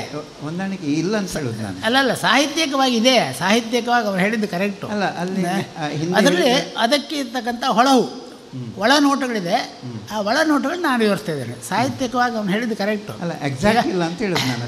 ಎಕ್ಸಾಕ್ಟ್ ಇಲ್ಲ, ಖಂಡಿತ ಎಕ್ಸಾಕ್ಟ್ ಇರೋ ಸಾಧ್ಯವೇ ಇಲ್ಲ. ಅದು ವ್ಯತ್ಯಾಸ ಇದೆ. ಅದು ವ್ಯತ್ಯಾಸ ಮಾತ್ರ ಅದಕ್ಕೂ ಅನ್ವಯ ಮಾಡೋಕ್ಕಾಗತ್ತೆ, ಇದಕ್ಕೂ ಅನ್ವಯ ಮಾಡೋಕ್ಕಾಗತ್ತೆ. ಅಂಥ ವ್ಯತ್ಯಾಸ ಕಾಣೋದಿಲ್ಲ ಅರ್ಥವಾದಾಗ. ಸ್ವಾಮೀಜಿ, ಇದರಲ್ಲಿ ಆತ್ಮ ಸ್ವತಂತ್ರ ಅಂತ ಹೇಳ್ತಾರೆ. ಸೊ ದೇಹದ ಕಾರ್ಯ ಮಾಡಬೇಕಿದ್ದಾಗ ಯಾವುದು ಮಾಡಬೇಕು, ಯಾವಾಗ, ಹೇಗೆ ನಿರ್ಣಯ ಮಾಡೋದು ಹೇಗೆ? ಸ್ವತಂತ್ರ ಮುಕ್ತ ಅಲ್ಲ, ಸ್ವತಂತ್ರ ಅಂತಾದಾಗ ನಿರ್ಧಾರ ಮಾಡೋದು ಹೇಗೆ ಅಂತ ನ್ಯಾಯಸೂತ್ರ ಬರಬೇಕಾಗತ್ತಾ? ಅಲ್ಲ, ನ್ಯಾಯಸೂತ್ರದಂತೆ ಆತ್ಮ ಬದುಕಂತ ಸ್ವತಂತ್ರ ಅಲ್ಲ. ಹೌದಲ್ಲ? ಆಗ ನ್ಯಾಯಸೂತ್ರ ಬರೀಗೆ ಬರೋದಿಲ್ಲ. ಆಗ ಹೇಗೆ ಅಂತ ಆ ಕಾಲಕ್ಕೆ ಸಂದರ್ಭಕ್ಕೆ ಅಗತ್ಯವಾಗಿ ಆತ್ಮ ನಿರ್ಣಯ ಮಾಡಿಕೊಳ್ಬೇಕು. ಅದೇ ಸೂತ್ರ ಸ್ವತಂತ್ರ ಅಂತ. ಹೌದಲ್ಲ? ಸ್ವತಂತ್ರ ವ್ಯಾಖ್ಯಾನಕ್ಕೆ ಬದ್ಧ ಆತ್ಮ ಅಂತಾದರೆ ನ್ಯಾಯಸೂತ್ರ ಬರೆಯೋಕ್ಕಾಗೋದಿಲ್ಲ. ಹೇಗೆ ಮಾಡಬೇಕು ಅಂದರೆ ಆ ಮಾಡಬೇಕು ಅಂದೇಳೋ ಸಿದ್ಧಾಂತಕ್ಕೆ ಆತ್ಮವು ಬದ್ಧವಾಯ್ತಲ್ಲ, ಆಗ ಸ್ವತಂತ್ರ ಆಯಿತಾ? ಇಲ್ಲ. ಸ್ವತಂತ್ರ ಅಂತ ಹೇಳಿದಾಗ ಏನಕ್ಕೆ ನಡೀತಾ ಇರಬೇಕು, ಅದಕ್ಕೆ ನಿರ್ಣಯ ಅಲ್ಲ. ನಿರ್ಣಯ ಆಯಾಯ ಆತ್ಮ ಮಾಡ್ಕೊಳ್ಬೇಕು. ಬೇರೆ ಯಾರು ಮಾಡಿದ್ರೆ ಆಗೋದಿಲ್ಲ. ಬೇರೆ ಯಾರು ಮಾಡಿದ್ರೆ ಸ್ವತಂತ್ರ ಆಗೋದಿಲ್ಲ. ಹೇಗಾಗುತ್ತೆ ಸ್ವತಂತ್ರ? ಯಾಕಂದರೆ ಇದರಲ್ಲಿ ಕೊಡುವಾಗ, ಅಲ್ಲಿ ಜೀವನ್ ಮುಕ್ತ ಕೊಡುವಾಗ ಸಂಕಲ್ಪ ಯಾವುದು ಮಾಡೋದಿಲ್ಲ ಅಂತ ನಿಸ್ಸಂಕಲ್ಪವಾಗಿರಬೇಕು ಅಂತೇಳಿ ಒಂದು ಕಡೆ ಕೊಡ್ತಾರೆ. ಖಂಡಿತ. ಅದು ನಂತರ ಅದರ ವಿಭಾಗಗಳನ್ನು ಹೇಳ್ತಾ ಹೋಗುವಾಗ ಹಾಗೆಲ್ಲ ಉದಾಹರಣೆ ಕೊಟ್ಕೊಂಡು ಹೋದರು. ಜೀವನ್ಮುಕ್ತ ಸ್ಥಿತಿ ಹೇಗೆ, ನೀನು ಇದು ಮಾಡಿರೋ ಆಗುತ್ತೆ, ಅದು ಮಾಡಿರೋ ಆಗುತ್ತೆ, ಹೇಗೆ ಮಾಡಿರೋ ಆಗುತ್ತೆ. ಆದರೆ ಮಾಡುವ ಕೆಲಸದಲ್ಲಿ ಗುರಿ ಭಗವಂತನಾಗಿರಬೇಕು. ಭಾಸ್ಕರ್ ಭಟ್ ಹೇಳಿಲ್ವಾ, ದೀಪ ಹಿಡ್ಕೊಂಡು ಹೋಗು ಅಂತ ಹೇಳಿದ್ರಂತೆ. ದೀಪ ಮಾತ್ರ ಬಿಟ್ಟು ಬೇರೆ ಎಂಥದ್ದು ಕಲ್ಪನೆ ಇಲ್ಲದಾಗ ಮಾತ್ರ ಅದು ಭಗವತ್ ಉಪಾಸನೆ ಆಗುತ್ತೆ, ಸರಿಯಾದ ಅರ್ಥವಾಗುತ್ತೆ. ಇಲ್ಲದ್ರೆ ಆಗೋದಿಲ್ಲ. ಪ್ರಪಂಚ ಬೇರೆ ಯಾವುದು, ಕಣ್ಣೆಲ್ಲ ಇದೆ, ಕಣ್ಣು, ಕೈ, ಕಾಲು, ಮೂಗು ಎಲ್ಲ ಆಗಲಿ ಶುಕ್ರನಿಗೆ ಇತ್ತು, ನೋಡ್ಬೋದಿತ್ತು ಅವನು. ಆದರೆ ನೋಡಲಿಲ್ಲ. ದೀಪ ಮಾತ್ರ ನೋಡಿದ. ಆ ಏಕತಾನದಿಂದ ಸಾಸುವ ವಿದ್ಯೆಯನ್ನು ಜನಕ ಅವ್ರಿಗೆ ಹೇಳ್ಕೊಟ್ಟು, ಹೇಗೆ ಏಕತಾನ ಸಾರಿಸಬೇಕು ನೀನು ಅಂತ. ಅಲ್ಲ, ಇದರಲ್ಲಿ ಹೇಳಿದ ಸಾಧಿಸಿದ ನಂತರ ಒಂದ್ಸತಿ ಯಾವಾಗ ಅವ್ನು ಜೀವನ್ಮುಕ್ತನಾಗ್ತಾನೋ ಅವನು ಮತ್ತು ಜೀವನ ಅವನ ಸಂಕಲ್ಪ ಏನು ಮಾಡಲಿಕ್ಕಿಲ್ಲ ಅಂಥೇಳಿ ಇಲ್ಲಿ 2-3 ಕಡೆ ಹೇಳಿದ್ದಾರೆ. 2-3 ಕಡೆ ಇಲ್ಲ, ಎಲ್ಲ ಕಡೆ ಹೇಳಿದ್ದು ಅದನ್ನೇ. ಬೇರೆ ಸಂಕಲ್ಪ ಪ್ರಶ್ನೆ ಇಲ್ಲ ಅಲ್ಲಿ, ಒಂದೇ. ಆಗ ಯಾವ ಕಾರ್ಯವೂ ಏನು ಮಾಡುವುದಿಲ್ಲ. ಹಾಗಾದ್ರೆ ಕಾರ್ಯ ಮಾಡೋದು ಸಂಕಲ್ಪ ಮಾಡಬೇಕಂತೇನಿಲ್ಲ. ನೀವು ತೊಡಗಿಸೋದು ಹೇಗೆ ಮತ್ತೆ ಸ್ವಾಮೀಜಿ? ಜಾರಿ ಬೀಳುವಸ್ತಿ ಸಂಕಲ್ಪ ಮಾಡಿರ್ತಾರೆ ಮುಂಚೆ, ಇಲ್ಲ ತಾನೆ? ಕಾಲು ಜಾರಿ ಬೀಳ್ತೀರಪ್ಪ ಮುಂಚೆ ದೇಶ ಕಾಲ ಸಂಕೀರ್ತನೆ ಮಾಡಿ ತೃತೀಯ ವಾರ ನಕ್ಷತ್ರ ಹೇಳಿ ಸಂಕಲ್ಪ ಮಾಡಿರ್ತೀರ, ಇಲ್ಲ ತಾನೆ? ಬೀಳ್ತಿರ್ತಾನೆ. ಹಾಗೆ ಕೆಲಸ ಆಗ್ತಾ ಹೋಗಬೇಕು, ಅದಕ್ಕೆ ಸಂಕಲ್ಪ ಬೇಕಿಲ್ಲ. ನಾನು ಇದನ್ನು ತೊಡಗಿಸ್ಕೊಳ್ತೇನೆ ಅಂತ ನಾನು ನಿರ್ಣಯಿಸಬೇಕು. ಅದೇ ಬೇಕಿಲ್ಲ. ನಾನು ತೊಡಗಿಸಿಕೊಳ್ತೇನೆ ಅಂತ ಹೇಳಿದಾಗ ಮತ್ತೆ ಎಲ್ಲಿ ನಿಮಗೆ ಜ್ಞಾನೋದಯ ಆಗಿರುತ್ತೆ? ಆಗುವುದಿಲ್ಲ. ಆಗಿದೆ ಅಂತ ಹೇಳೋದೇ ತಪ್ಪು. ಸಂಕಲ್ಪ ಮಾಡಿ ಶುರು ಮಾಡುದು, ಸಂಕಲ್ಪ ಬೇಡ ಅಂದರೆ ನೀವು ನಾವು ಜ್ಞಾನ ಆಗಬೇಕು ಅಂತ ಸಂಕಲ್ಪ ಮಾಡೋದು, ಜ್ಞಾನಿ ಆಗಬೇಕು ಅಂತ ಸಂಕಲ್ಪ ಮಾಡೋದು. ಜ್ಞಾನಿ ಆದಮೇಲೆ ಸಂಕಲ್ಪ ಇಲ್ಲ. ಮತ್ತೆ ಪ್ರತಿದಿನ ಧಾರ್ಮಿಕ ದೇವಸ್ಥಾನ ಪೂಜೆ ಮಾಡಬೇಕು, ಅದ್ರ ಒಂದು ಸಂಕಲ್ಪ.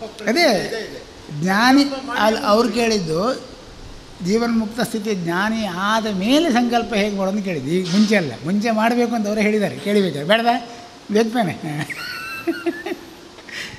ಈಗ ನಾವೊಂದು ನಿರ್ಣಯ ಮಾಡಿರ್ತೇವೆ ಸ್ವಾಮೀಜಿ, ಆವಾಗ ಅದು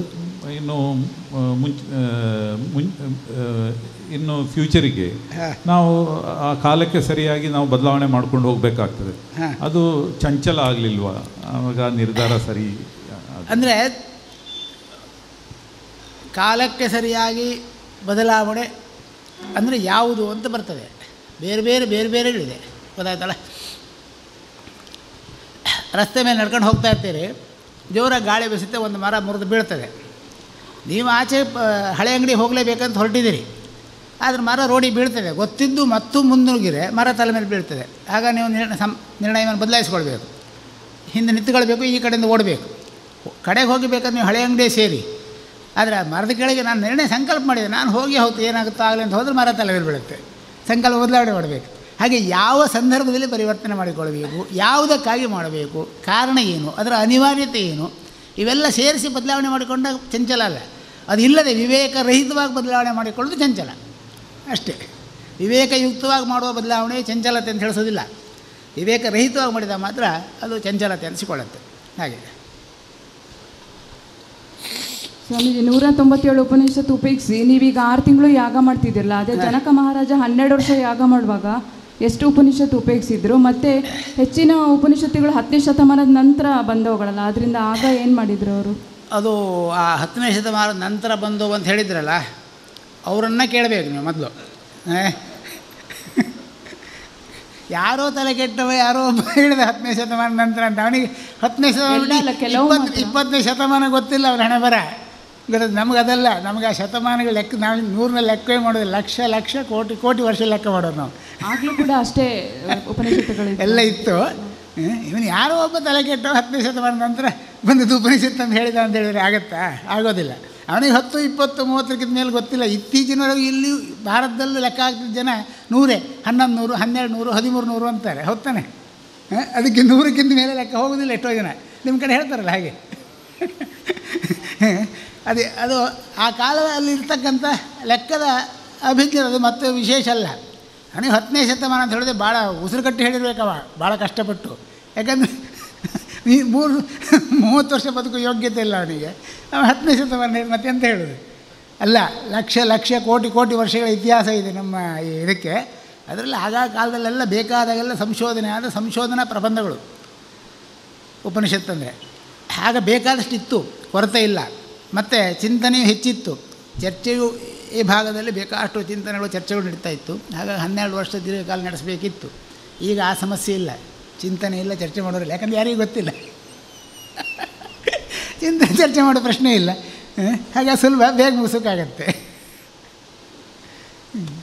ಸ್ವಾಮೀಜಿ, ಒಂದು ನಾದ ಉತ್ಪನ್ನ ಆಗಬೇಕಾದ್ರೆ ಯಾವ ಪಂಚಭೂತಗಳು ಪ್ರಮುಖವಾಗಿ ಕಾರ್ಯಗೊಳ್ತದೆ? ವಾಯು, ಅಗ್ನಿ, ಆಕಾಶ. ಒಂದು ನಾದ ಉತ್ಪನ್ನ ಆಗಬೇಕಾದರೆ ಯಾವ ಪಂಚಗಳು ಪ್ರಮುಖವಾಗಿ ಕಾರ್ಯಗೊಳ್ತದೆ? ನಾದವು ಹರಡುವುದೇ ಆಕಾಶದಲ್ಲಿ. ವಾಯು ಮತ್ತು ಅಗ್ನಿ ಆಕಾಶ. ಹೌದು, ವಾಯು ಮತ್ತು ಅಗ್ನಿದ ಅದರಲ್ಲಿ ಇದಿಲ್ವಾ? ಈಗ ನಾವು ಮಾತಾಡ್ಬೇಕಾದ್ರೆ ಅಲ್ಲ, ನೀವು ಅದನ್ನು ಒಪ್ಪುದಾರೆ, ಮತ್ತೆ ಇದು ಬೇಡ. ಅಲ್ಲಿ ಆಕಾಶದಲ್ಲಿ ಇರ್ತದೆ. ಹೌದು ಸ್ವಾಮೀಜಿ, ಆಕಾಶ ಒಂದು ಬೇರೆ 2 ಪಂಚಭೂತಗಳು ಅದರೊಟ್ಟಿಗೆ ಸೇರಿಕೊಳ್ಳೋದಿಲ್ವಾ? ಇಲ್ಲ, ಅಲ್ಲೇ ಹಿಂದೆ ಉಪನಿಷತ್ತು ಹೇಳಿದೆ, ಆಕಾಶದಲ್ಲಿ ಯಾವುದೂ ಇಲ್ಲ ಇಲ್ವಾ? ಮೊನ್ನೆ ಹೇಳಿಲ್ಲ ಉಪನಿಷತ್ತಲ್ಲಿ? ಗಾಳಿಯಲ್ಲಿ 2 ಅಂಶ ಇದೆ, ಅಗ್ನಿಯಲ್ಲಿ 3 ಅಂಶ ಇದೆ, ನೀರಿನಲ್ಲಿ 4 ಅಂಶ ಇದೆ, ಭೂಮಿಯಲ್ಲಿ 5 ಅಂಶ ಇದೆ. ಮೊನ್ನೆ ಉಪನಿಷತ್ತು ಹೇಳಿದೆ ಮೊನ್ನೆ. ನೀವು ಅದನ್ನು ಒಪ್ಪಿಲ್ಲ. ಆಕ್ಷೇಪ ಇದ್ದರೆ ಮೊದಲು ಅದಕ್ಕೆ ಸಂಬಂಧಪಟ್ಟು ಕೋರ್ಟಿಗೆ ಹಾಕಬೇಕು, ವಾದ ಮಂಡಿಸಬೇಕು. ಅದನ್ನು ಒಪ್ಪಿದರೆ ಇದಕ್ಕೆ ಪ್ರಶ್ನೆ ಇಲ್ಲ, ಆಕಾಶದಲ್ಲಿ ಏನೂ ಇಲ್ಲ. ಪಂಚಭೂತಗಳಲ್ಲಿ ಪಂಚೀಕೃತವಾಗಿ ಉಳಿದ ಭೂತಗಳು ಇರ್ತಾವಲ್ಲ, ಆಕಾಶದಲ್ಲಿ ಇಲ್ಲ ಅಂತ ಸ್ಪಷ್ಟ ಹೇಳಿದೆ ಉಪನಿಷತ್ತಲ್ಲಿ. ಮೊನ್ನೆ ನೀವೇ ಹೇಳಿದ್ದೀರಿ ಆಕಾಶದಲ್ಲಿ ಯಾವುದೂ ಇಲ್ಲ ಅಂಥೇಳಿ. ಮೊನ್ನೆ ನೀವು ಸಾಹಿತ್ಯಕ್ಕೂ ವ್ಯಾಖ್ಯಾನ ಮಾಡೋದು ಹೇಳಿದ್ದೀರಿ, ಹೌದಲ್ಲ? ಯಾವುದಿಲ್ಲ ಅಂತೇಳಿ. ಮತ್ತು ಈಗ ಅದನ್ನು ಒಪ್ಪದೇ ಇದ್ದರೆ ಅವತ್ತೇ ಕೇಸ್ ಹಾಕಬೇಕಿತ್ತು. ಅಲ್ಲ, ಉತ್ಪನ್ನ ಆಗೋದು ಶುರುವಿಗೆ ವಾಯು ಮತ್ತು ಅಗ್ನಿಯಿಂದ, ಆಮೇಲೆ ಆಕಾಶದಲ್ಲಿ ಪ್ರವಾಹ ಆಗೋದಾ? ಯಾವುದೇ ಆಕಾಶ ಅಂದರೆ ನಮಗೆ ಕೆಳಗಿಂದ ಮೇಲೆ ಹೋಗುವ ವಿದ್ಯೆ ಇನ್ನೂ ಬಂದಿಲ್ಲ, ಕಲಿತಾ ಇದ್ದೇವೆ. ಮೇಲಿಂದ ಕೆಳಗೆ ಹೋಗುವ ವಿದ್ಯೆ ಮುಂಚೆ ಕಲಿತಾಗಿದೆ. ಹಾಗಾಗಿ ಅಲ್ಲಿ ಆಕಾಶಾತ್ ವಾಯುರಗ್ನಿ, ಅಗ್ನೇರಾಪ, ಆಪ ಪೃಥ್ವಿ ಅಂತ ಹೇಳಿಕೊಟ್ಟಿದ್ದಾರೆ. ಗೊತ್ತಾಯ್ತಲ್ಲ? ಕೆಳಗಿಂದ ಮೇಲೆ ಹೋಗಿ ಹೇಳಿಕೊಟ್ಟಿಲ್ಲ ಇನ್ನು. ಈಗ ಕಲಿತಾ ಇದ್ದೇವೆ, ಪ್ರಯತ್ನ ಮಾಡ್ತಿದ್ದೇವೆ, ಬಂದರೆ ಗೊತ್ತಾಗುತ್ತೆ ಆಗ. ಮತ್ತು ಇನ್ನೊಂದು ಸ್ವಾಮೀಜಿ, ವರಾಹ ಉಪನಿಷತ್ತು ಮಾಡುವಾಗ ಮುಕ್ತಿ ಆಗುವಾಗ ವಾಯು ಇದು ಆಗ್ತದೆ ಅಂತ ಹೇಳಿದ್ರಿ ಇದು ಶರೀರದಲ್ಲಿ. ಈಗ ನೀರಿಗೂ ವಾಯುಗೂ ಈ ಆಕಾಶ ಸಂಬಂಧ ಹೇಗೆ? ಅದೇ ಮುಕ್ತಿ ಆಗುವಾಗ ವಾಯು ಅದು ಜೀವ ಆಗಲೇಬೇಕು. ಯಾಕಂದರೆ ಅದು ಕೊನೆಯ ಭಾಗ. ಯಾವುದು ಪಂಚಭೂತದಲ್ಲಿ ನಮಗೆ ಸಿಕ್ಕಿದ, ನಮಗೆ ಜ್ಞಾನ ಇರತಕ್ಕಂಥ ಕೊನೆಯ ಭಾಗ ವಾಯು. ಆಕಾಶ ಅಲ್ಲ, ಆಕಾಶ ಜ್ಞಾನ ಇಲ್ಲ. ನಾನು ಮೊನ್ನೆ ಹೇಳಿದ್ದೇನೆ. ಹಾಗಾಗಿ ನಾವು ವಾಯುವನ್ನು ಗುರುತಿಸ್ತೇವೆ. ಅಲ್ಲಿ ಆಕಾಶ ಸೃಷ್ಟಿ ಆಗಿದೆ ಗುರುತಿಸುವ ಶಕ್ತಿ ನಮಗಿಲ್ಲ. ಹಾಗಾಗಿ ವಾಯು ಗುರುತಿಸಿದೆ. ಹಾಗಾಗಿ ದೇಹ ಊದ್ಕೊಳ್ಳುತ್ತೆ, ಹೋಗುತ್ತೆ, ಅದು ಲೀನವಾಗುತ್ತೆ ಪ್ರಕೃತಿಯಲ್ಲಿ. ಹಾಗೆ ಸ್ವಾಮೀಜಿ, ಶಬ್ದಗುಣಕ್ಕೂ ಆಕಾಶ ಅಂತ ಹೇಳ್ತಾರೆ ಏನೋ ಸರಿ, ಆದರೆ ಸೈನ್ಸಲ್ಲಿ ನನಗೆ ಒಂದು ಎಕ್ಸ್ಪೆರಿಮೆಂಟ್ ನೋಡಿದ ನೆನಪು, ಈ ವ್ಯಾಕ್ಯೂಮ್ ಮಾಡಿ ಒಂದು ಜಾಗದಲ್ಲಿ, ಅಂದರೆ ಅದರಲ್ಲಿರುವ ಗಾಳಿ ಇತ್ಯಾದಿ ಎಲ್ಲ ತೆಗೆದು ಅಲ್ಲಿ ಶಬ್ದ ಹೊರಡಿಸಿದರೆ ಅದು ಕೇಳೋದಿಲ್ಲ. ಅಲ್ಲಿ ಹೇಗೆ ಆಕಾಶದಲ್ಲಿ ಹಾಗಾದರೆ ವಾಯು ಇಲ್ಲದೆ ವ್ಯಾಕ್ಯೂಮ್ ಮಾಡಿದಲ್ಲಿ ಯಾವುದೇ ವಸ್ತು ಇಲ್ಲ, ಕೇಳುವ ವಸ್ತು ಇಟ್ಟಿದ್ರೆ ಕೇಳ್ತಿತ್ತು. ಕೇಳುವ ವಸ್ತುವನ್ನು ಇಟ್ಟಿಲ್ಲ ನೀವು, ಗ್ರಹಿಸುವ ವಸ್ತುವನ್ನು ಇಡಿ, ಆಗ ಗೊತ್ತಾಗುತ್ತೆ. ವಿಜ್ಞಾನಕ್ಕೆ ಅಷ್ಟಲ್ಲೇ ಓಡಿಲ್ಲ, ಅವರು ನಿರ್ವಾತ ಪ್ರದೇಶವನ್ನು ಮಾಡಿಬಿಟ್ಟು ಅಲ್ಲಿ ಶಬ್ದ ಉತ್ಪನ್ನ ಮಾಡಿದೆ ಅಂದರು. ಶಬ್ದ ಉತ್ಪನ್ನ ಗ್ರಹಿಸುವ ಒಂದು ವಸ್ತುವನ್ನು ಇಟ್ಟಿದ್ರೆ ಗ್ರಹಿಸ್ತಿತ್ತು. ನೀವು ಗ್ರಹಿಸುವ ವಸ್ತು ಇಟ್ಟಿಲ್ಲ, ಶಬ್ದ ಉತ್ಪನ್ನ ಮಾಡುವ ತಾಡ ಮಾತ್ರ ಇಟ್ಟರೆ, ಹಾಗೆ ಪ್ರಾಬ್ಲಮ್ ಆಗಿದೆ ಅಷ್ಟೇ. ವಿಜ್ಞಾನ ಸ್ವಲ್ಪ ಸವಲತ್ತವನು ಸರಿ. ಮತ್ತು ಈ ಪಂಚೀಕರಣ ಪ್ರಕ್ರಿಯೆ ಹೇಳ್ತಾ, ಅಲ್ಲಿ ಪಂಚೀಕರಣ ಪ್ರಕ್ರಿಯೆ ವೇದಾಂತ ಶಾಸ್ತ್ರದಲ್ಲಿ ಹೇಳ್ತಾರೆ. ಅಲ್ಲಿ ಹೇಳುವಾಗ ಅದು ಹೇಳೋದು, ಅಲ್ಲಿ ಪಂಚೀಕರಣಕ್ಕೆ ನಮಗೆ ಎಲ್ಲೂ ಪ್ರಮಾಣ ಇಲ್ಲ. ಉಪನಿಷತ್ ಹೇಳುವಂಥದ್ದು ತ್ರಿವೃತ್ಕರಣ, ಮತ್ತೆರಡನ್ನು ಅದರ ಆಧಾರದಲ್ಲಿ ಪಂಚೀಕರಣವನ್ನು ನಾವು ಊಹಿಸಿದ್ದೇವೆ ಅಂತಲೇ ವೇದಾಂತ ಶಾಸ್ತ್ರದಲ್ಲಿ ಹೇಳೋದು. ಅದಕ್ಕೆ ಸಾಧಾರಣಗಳಿಲ್ಲ. ಆದರೆ ಈ ಒಂದು ವಿಚಾರ ಚಿಂತನೆ ಮಾಡುವಾಗ ಅವರಿಗೆ ಆ ರೀತಿಯಲ್ಲಿ ಪಂಚೀಕರಣ ಆಗ್ತದೆ, ವಸ್ತುವನ್ನು ಆ ರೀತಿ ಮಾಡ್ಬೋದು ಅಂತ. ವಾಯುವನ್ನು ಆಕಾಶವನ್ನು ಪಂಚೀಕರಣಕ್ಕೆ ಮಾಡೋಕ್ಕೆ ಬರೋದಿಲ್ಲ, ಗೊತ್ತಾದರೆ ಸತ್ಯವೇ ಅದು. ವೈಜ್ಞಾನಿಕವಾಗಿ ಅದೇ ಸತ್ಯ. ಆಧ್ಯಾತ್ಮ ಚಿಂತನೆ ಮಾಡುವಾಗ ಅವೆರಡು ಸ್ಥಾನ ಬಿಟ್ಟರೆ ಬೇಸರ ಆಗೋದಿಲ್ಲ ಅವಕ್ಕೆ, ಅದಕ್ಕೆ ಎರಡು ಸ್ಥಾನ ಕೊಟ್ಟಿದ್ದಾರೆ ಅಷ್ಟೇ. ಆಧ್ಯಾತ್ಮ ಚಿಂತನೆ ಮಾಡುವಾಗ ಹಾಗೆ ಮಾಡಬೇಕಾಗುತ್ತೆ. ಉಪನಿಷತ್ತೆಲ್ಲರೂ ತ್ರಿವೃತ್ಕರಣ ಮಾತ್ರ ಅಂತ ಹೇಳಿದ್ದಾರೆ. ಸಹಜ ಅದು. ವೈಜ್ಞಾನಿಕವಾಗಿ ಚಿಂತನೆ ಮಾಡಿದಾಗ ವಾಯುವನ್ನು ಮತ್ತು ಆಕಾಶವನ್ನು ಪಂಚೀಕರಣ ಮಾಡೋಕ್ಕೆ ಬರೋದಿಲ್ಲ, ಪ್ರತ್ಯೇಕಿಸೋಕ್ಕೆ ಬರೋದಿಲ್ಲ, ಅದು ಗೊತ್ತಾಯ್ತಲ್ಲ. ಹಾಗಾಗಿ ವೇದವು ಒಪ್ಪುವುದಿಲ್ಲ ಅದನ್ನು, ವೇದ ಪಂಚೀಕರಣವನ್ನು ಒಪ್ಪುವುದಿಲ್ಲ, ಗೊತ್ತಾಯ್ತಲ್ಲ. ಆದರೆ ಉಪನಿಷತ್ ಭಾಗ ಬಂದಾಗ, ಹಾಗೆ ಪುರಾಣ ಬಂದಾಗ, ವ್ಯಾಖ್ಯಾನಗಳು ಬಂದಾಗ ಎರಡು ತತ್ವವನ್ನು ಬಿಟ್ಟರೆ ಪಂಚಭೂತಗಳು ಇಬ್ಬರಿಗೆ ಬೇಜಾರಾಗೋದಿಲ್ವಾ? ಹಾಗಾಗಿ ಅದಕ್ಕೂ ಒಂದು ಏನೋ ಒಂಚೂರು ಕೊಟ್ಟು ತೀರ್ಮಾನ ಮಾಡಿದ್ರಷ್ಟೇ. ಈಗ ವಾಯುವಲ್ಲಿ ನಮಗೆ ಜಲಕಣ ಇರ್ತವೆ ಅಥವಾ ಶಾಖ ಇರ್ತದೆ, ಅದು ಪಂಚೀಕರಣ ಪ್ರಕ್ರಿಯೆ ಅಂಗ ಅಂತ ಹೇಳಿ ಮಾತ್ರವಾಗಿರುತ್ತೆ, ವಾಯು ಆಗಿರೋದಿಲ್ಲ. ಈಗ ಗಾಳಿಯಲ್ಲಿ ಧೂಳಿನ ಕಣ ಇರ್ತದೆ, ಆದರೆ ಅದು ಧೂಳಿನ ಕಣವಾಗಿರುತ್ತೆ, ವಾಯು ಅಲ್ಲ, ಧೂಳಿನ ಕಣವಾಗಿರುತ್ತೆ. ಹಾಗಾಗಿ ವಾಯುವಿನಲ್ಲಿ ಪಂಚೀಕರಣ ಮಾಡೋಕ್ಕೆ ಬರೋದಿಲ್ಲ, ಅದರಲ್ಲಿ ಧೂಳು ಬೇರೆ ಮಾಡ್ಬೋದು. ಅದು ಧೂಳಿನ ಕಣವಾಗಿರುತ್ತೆ. ಪೃಥ್ವಿ ಧೂಳಿನ ಕಣ, ಪೃಥ್ವಿ ಅದರಲ್ಲಿರ್ತದೆ, ಅದು ಪ್ರತ್ಯೇಕಿಸ್ಬೋದು ಧೂಳಿನ ಕಣವನ್ನು. ವಾಯುವಲ್ಲಿ ಗಂಧ ಇರ್ತದಲ್ಲ, ಅದೇ ಪೃಥ್ವಿ ಗುಣ, ಗಂಧವಾಹ ವಾಯು. ಹಾಗಾಗಿ ಗಂಧವನ್ನು ತಗೊಳುತ್ತೆ, ಗಂಧವಾಹ ವಾಯು. ಹೋಗ್ತಾನೆ ವಾಯುವ್ರ ಗಂಧ ಅಂತೇಳಿ ಅದನ್ನು ಹೇಳೋದು ನೀವು. ಅಗ್ನಿಯಿಂದ ತೇಜಸ್ಸು, ಬೆಳಕು ಅಥವಾ ಶಾಖ. ತೇಜಸ್ಸು ಅಂದರೆ ಬೆಳಕು ಅಥವಾ ಶಾಖ ಎರಡೂ ಕೂಡ ಆಗುತ್ತೆ, ತೇಜಸ್ಸು ಮತ್ತು ಶಾಖ. ನಾವು ಈಗ ಆಕಾಶ ಅಂತ ಹೇಳ್ತೇವೆ, ಅದೀಗ ಮೇಲ್ ನೋಡಿ ನಾವು ಆಕಾಶ ಅಂತ ಹೇಳ್ತೇವೆ. ಆ್ಯಕ್ಚುಲಿ ಏನು ಹೇಳ್ತಾರೆ ಅಂದರೆ ಆಕಾಶ ಅಂತ ಅದಲ್ಲ, ನಮ್ಮ ಜೀವದೊಳಗಡೆನೂ ಆಕಾಶ ಎಲ್ಲ ಕಡೆಯಲ್ಲೂ ಇದೆ. ಹೌದು, ಅದನ್ನು ಪ್ರತ್ಯೇಕವಾಗಿ ಗುರುತಿಸುವ ವಿಜ್ಞಾನ ಇನ್ನೂ ಬಂದಿಲ್ಲ, ಗೊತ್ತಾಯ್ತಲ್ಲ. ಹಾಗಾಗಿ ಒಂದು ಕಲ್ಪನೆ, ಏನೂ ಇಲ್ಲದ ಸ್ಥಳ ಆಕಾಶ ಅನ್ನೋ ಕಲ್ಪನೆಯಲ್ಲಿದ್ದೇವೆ. ಏನಿಲ್ಲ ಅಂತಲ್ಲ, ಅದರಲ್ಲೇನೋ ಇದ್ದೇ ಇದೆ, ಅದು ನಮಗೆ ಗೊತ್ತಾಗಿಲ್ಲ. ಗೊತ್ತಾಗೋದಕ್ಕೆ ಕಾಲ ಬರಬೇಕು, ಅಲ್ಲಿವರೆಗೂ ಕಾಯಲೇಬೇಕು. ನಾವೆಲ್ಲ ಹುಡುಕಿರೋ ಪ್ರಯತ್ನ ಪಟ್ಟರೆ ಸಿಕ್ಬೋದು. ಈಗ ಎಷ್ಟು ಜನ ಇದ್ದೇವಲ್ಲ, ಎಲ್ಲ ಒಟ್ಟು ಹುಡುಕುವ. ಆದರೆ ಆಂಜನೇಯ ಬಿಡ್ತಾ ಅಂತ ಹೇಳೋಕೆ ಬರೋದಿಲ್ಲ, ಅದನ್ನು ಪ್ರಯತ್ನ ಮಾಡುವ. ಸ್ವಾಮೀಜಿ, ನಮ್ಮ ವಿಜ್ಞಾನ ಬೆಳೆದ ಹಾಗೆ ಸರಳೀಕರಣ ಮಾಡಿಕೊಂಡು ಬಂದಿದೆ ಜೀವನ ರೀತಿಯನ್ನು. ಎಲ್ಲ ವಸ್ತುಗಳನ್ನು ಪ್ರಪಂಚದಲ್ಲಿ ಅವರಿಗೆ ಸಿಗುವ ಭೂತಗಳಲ್ಲಿ ಈಗ ಮೊದಲು ಬಸ್ ಇರಲಿಲ್ಲ, ಕಾರ್ ಇರಲಿಲ್ಲ, ವಿಮಾನ ಇರಲಿಲ್ಲ, ಎಲ್ಲ ಒಂದು ಹಂತದಿಂದ ಹಂತಕ್ಕೆ ಅದು ನಮ್ಮ ಜೀವನವನ್ನು ಸರಳೀಕರಿಸಿ ಮಾಡ್ತಾ ಬಂದಿದೆ. ಹಾಗೆಯೇ ನಮ್ಮ ವೇದಾಂತ ವಿಜ್ಞಾನ ಈ ಎಲ್ಲ ಉಪನಿಷತ್ತುಗಳಲ್ಲಿ ಹೇಳಿದ ಎಲ್ಲ ಈ ಆತ್ಮವಿದ್ಯೆಯನ್ನು ಸಂಶೋಧನೆ ಮಾಡ್ತಾ ಈಗಿನ ಜನಕ್ಕೆ ಸರಳೀಕರಿಸಿ ಯಾಕೆ ಕೊಡ್ತಾ ಇಲ್ಲ? ಅಲ್ಲ, ಕೊಡ್ತಾ ಇಲ್ಲಲ್ಲ, ಪ್ರಯತ್ನ ಮಾಡೋಕ್ಕೆ ಯಾರು ಸಂಭಾವನೆ ಕೊಡೋರಿಲ್ಲಲ್ಲ, ಆಗ ನಿಂತೋಗಿದೆ. ಸಂಭಾವನೆ ಕೊಡೋದ್ರೆ ಮಾಡ್ತಿದ್ರಲ್ಲ, ಸಂಶೋಧನೆಗಳು ಇರಲಿಲ್ಲ, ಸಂಶೋಧನೆಗಳು ಮಾಡೋದಿಲ್ಲ ಯಾರು. ಹಿಂದೆ ಸಂಶೋಧನೆಗೆ ಸಂಭಾವನೆ ಇರಲಿಲ್ಲ, ಆ ಕಾಲದಲ್ಲಿ ಉಪನಿಷತ್ತುಗಳೆಲ್ಲ ಹುಟ್ಟುಬಿಡ್ತು, ಅವೆಲ್ಲ ಸಂಶೋಧನಾ ಪ್ರಬಂಧವೇ. ಆದರೆ ಅವ್ರು ಏನು ಸಂಶೋಧನೆ ಬರೆದಾರೆ ಆ ಭಾಷೆ ನಮಗೆ ಅರ್ಥ ಆಗೋದಿಲ್ಲ ಈಗ ಪೂರ್ಣ. ಅದನ್ನು ಆಗುವ ಸರಳ ಭಾಷೆಗೆ ಅರ್ಥ ಮಾಡೋದಕ್ಕೆ ಸಂಭಾವನೆ ಕೊಡೋರಿಲ್ಲ, ಅದು ಸಮಸ್ಯೆ ಆಗಿದೆ. ಹಾಗೆ ಉಳಿದು ಹೋಗಿದೆ ಅಷ್ಟೇ, ಇಲ್ಲದೇನಿಲ್ಲ. ಸಂಶೋಧನೆ ಆಗ್ತಾಯಿದೆ, ಸರಳೀಕರಣವನ್ನು ಹೇಳ್ತಾ ಹೋಗ್ತಾ ಇದೆ, ಬಹಳ ಸರಳೀಕರಣವನ್ನು ಹೇಳುತ್ತೆ, ತುಂಬ ಸರಳವಾದ ವಿಧಾನ. ಈಗ ವಿಮಾನಕ್ಕೆ ನೀವು ಡೀಸೆಲ್ಲೋ ಪೆಟ್ರೋಲ್ ಹಾಕಿ ಇಂಜಿನ್ ಓಡಿಸ್ಬೇಕು, ಹೌದಾನೆ?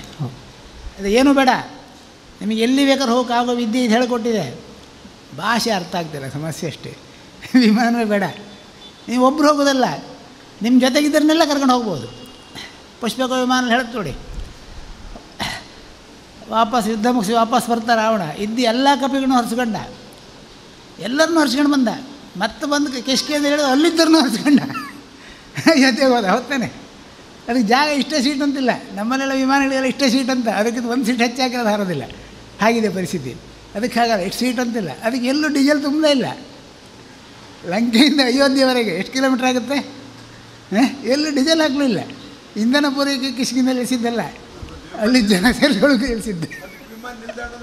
ಬೇಡ ಇಳಿಕೆ ಏರ್ಪೋರ್ಟು ಬೇಡ ಅದಕ್ಕೆ. ಅಲ್ಲ ಸ್ವಾಮೀಜಿ, ನೀವೀಗ ನೀರಿನ ವರುಣ ಲೋಕದ ಬಗ್ಗೆ ಹೇಳುವಾಗ ಅದಕ್ಕೆ ಒಂದು ಸರಳ ಉಪಾಯ ಕೇಳಿದ್ರೆ ನಮ್ಮನ್ನೆಲ್ಲ ಇದೇ ಸರಳ ಹೇಳಿ ನೋಡಿ, ಇಷ್ಟು ಸರಳ ಹೇಳಿದೆ ನೋಡಿ. ಆ ವಿಜ್ಞಾನ ಇತ್ತು ನಮ್ಮ ಕೈಯಲ್ಲಿ, ನಾವು ಮರೆತು ಬಿಟ್ಟಿದ್ದೀವಿ ಈಗ ಬೇಡ ಅಂತೇಳಿ ಅಷ್ಟೇ.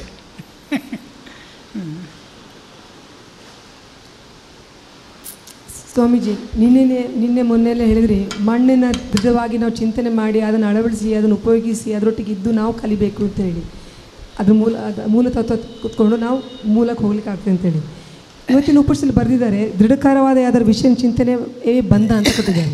ಇದೆ ದೃಢಕರವಾದ ಯಾವ್ದಾದ್ರು ಒಂದು ವಿಷಯವನ್ನು ಇವತ್ತಿದಕ್ಕೂ ನಿನ್ನೆದಕ್ಕೂ ಸಂಬಂಧ ಇಲ್ಲ ಅಂತ ಆಗ ಫಸ್ಟಿಗೆ ಹೇಳಿದ್ದೇನೆ. ನಾವು ಮಣ್ಣಲ್ಲಿಲ್ಲ, ಈಗ ನೀರಿಗೆ ಬಿದ್ದಾಯಿತು, ಇನ್ನು ನೀರಿನ ಚಿಂತನೆ ಮಾಡಿ ಅಂತ.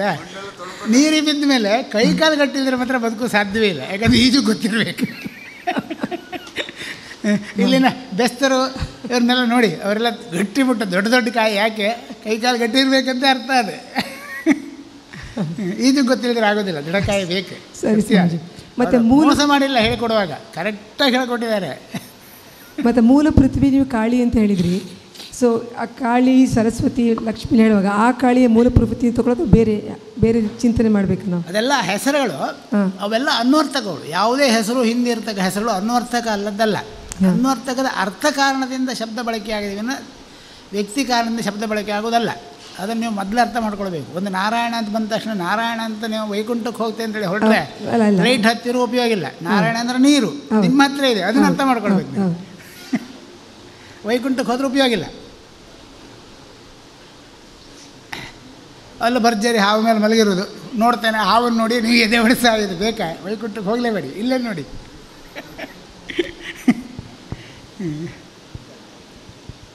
ಸ್ವಾಮಿ, ಸತ್ಯನ ಅಗ್ನಿಗೆ ಯಾಕೆ ಹೋಲಿಸ್ತಾರೆ? ಸೀತೆ ಕೂಡ ಸತ್ಯದ ಒಳಗೆ ನೋಡ್ಲಿಕ್ಕೆ ಅಗ್ನಿ ಪರೀಕ್ಷೆ ಮಾಡಿದ್ರಲ್ಲ.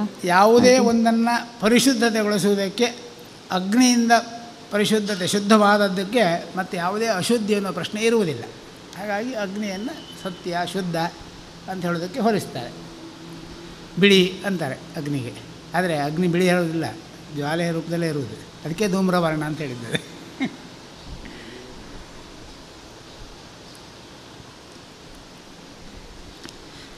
ಯಾವುದೋ ಒಂದು ಕಾವ್ಯದಲ್ಲಿ ಬರುತ್ತೆ, ರಾವಣನ ಗುಣಗಾನ ಮಾಡುವಾಗ ಅದು ಸತ್ಯ ಅಥವಾ ಇದು ಮುಖ್ಯವಲ್ಲ.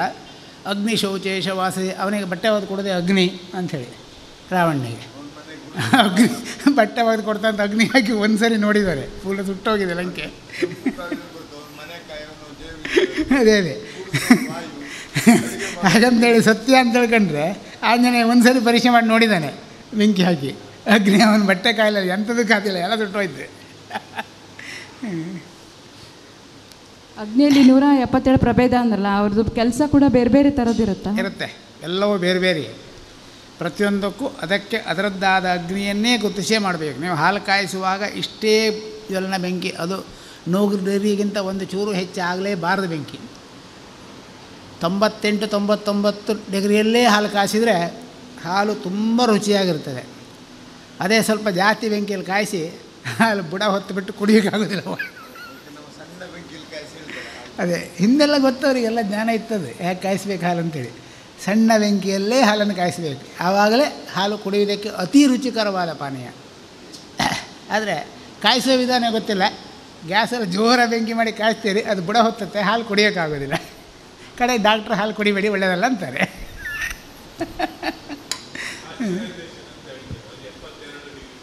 ಯಾವುದು? ಹಾಂ, 72 ಡಿಗ್ರಿ. ಆದರೆ ಅದನ್ನು ಹಾಗೇ ಕುಡಿಯುವುದು. ನಾವು ಹಾಲು ಕಾಯಿಸಿಯೇ ಕುಡಿಬೇಕು ಅನ್ನೋ ಸಿದ್ಧಾಂತಕ್ಕೆ ಬಂದದ್ದು ಇತ್ತೀಚೆಗೆ, ಮುಂಚೆ ಇಲ್ಲ. ಮುಂಚೆ ಹಸಿ ಹಾಲು ಕುಡಿತಾಯಿದ್ರು. ಲೂಯಿ ಪ್ಯಾಸ್ಚರ್ ಅಂತೇಳಿ ಹಾಲು ಕಾಯಿಸಿ ಕುಡೀರಿ, ಅದರಿಂದಾಗಿ TB ಅಂತ ಕಾಯಿಲೆ ಬರುವ ಸಂಭವವನ್ನು ಆದಷ್ಟು ಪ್ರಮಾಣ ಪೂರ್ಣ ತಡೆಯೋಕ್ಕಾಗುತ್ತಲ್ಲ ಆದಷ್ಟು ಪ್ರಮಾಣ ತಡೆಯೋಕ್ಕಾಗತ್ತೆ ಅಂತ ಲೂಯಿ ಪ್ಯಾಶ್ಚರ್ ಅಂತ ಅವನು ಹೇಳ್ತಾನೆ. ಅದ್ರ ಮೇಲೆ ಹಾಲು ಕಾಯಿಸಿ ಕುಡಿಯೋದಕ್ಕೆ ಬಂತು. ಅದಕ್ಕೆ ತಂತ್ರಜ್ಞಾನ ಕೂಡಲೇ ನಮ್ಮಲ್ಲಿ ಸಿದ್ಧ ಆಯಿತು. ಎಷ್ಟು ಕಾಯಿಸಬೇಕು, ಹೇಗೆ ಕಾಯಿಸಬೇಕು ಎಲ್ಲ ಗೊತ್ತಾಯ್ತಾರೆ, ಯಾವ ಪ್ರಮಾಣದ ಕಾಯಿಸಬೇಕು ಅಂತ ಅಷ್ಟನ್ನೆಲ್ಲ ತಂತ್ರಜ್ಞಾನ ಮಾಡಿ ಆಯಿತು. ಅವನು 72 ಡಿಗ್ರಿಯಷ್ಟು ಕಾಯಿಸಿದ್ರೆ ಅದರಲ್ಲಿರ್ತಕ್ಕಂಥ ಯಾವುದೇ ಬ್ಯಾಕ್ಟೀರಿಯಾಗಳು ಸಾಯ್ತದೆ ಅಂತ ಹೇಳಿದ್ದಾನೆ. ಅಷ್ಟೇ ಕಾಯಿಸಿ ಅಂತ ಹೇಳಿದ್ದಲ್ಲ, ಯಾವುದೇ ಬ್ಯಾಕ್ಟೀರಿಯಾಗಳು 72 ಡಿಗ್ರಿಗಿಂತ ಹೆಚ್ಚಿನ ಉಷ್ಣತೆಯಲ್ಲಿ ಬದುಕೋದಿಲ್ಲ, ಸತ್ತೋಗ್ತವೆ. ಆ ಬ್ಯಾಕ್ಟೀರಿಯಾಗಳನ್ನ ನಾಶ ಮಾಡಿ ಹಾಲನ್ನು ಬಳಸಿ ಅಂತ ಹೇಳಿದ. ಆ ಕಾಲಕ್ಕೆ ಔಷಧ ಇಲ್ಲ, ಬರುವ ಕ್ಷಯ ರೋಗವನ್ನು ತಡೆಯೋದಕ್ಕೆ ಒಂದು ತಾತ್ಕಾಲಿಕ ದಾರಿ ಅಂತ ಹಾಲು ಕಾಯಿಸಿ ಕುಡಿಯುವ ಮಾರ್ಗವನ್ನು ಹೇಳಿದ ಅವನು.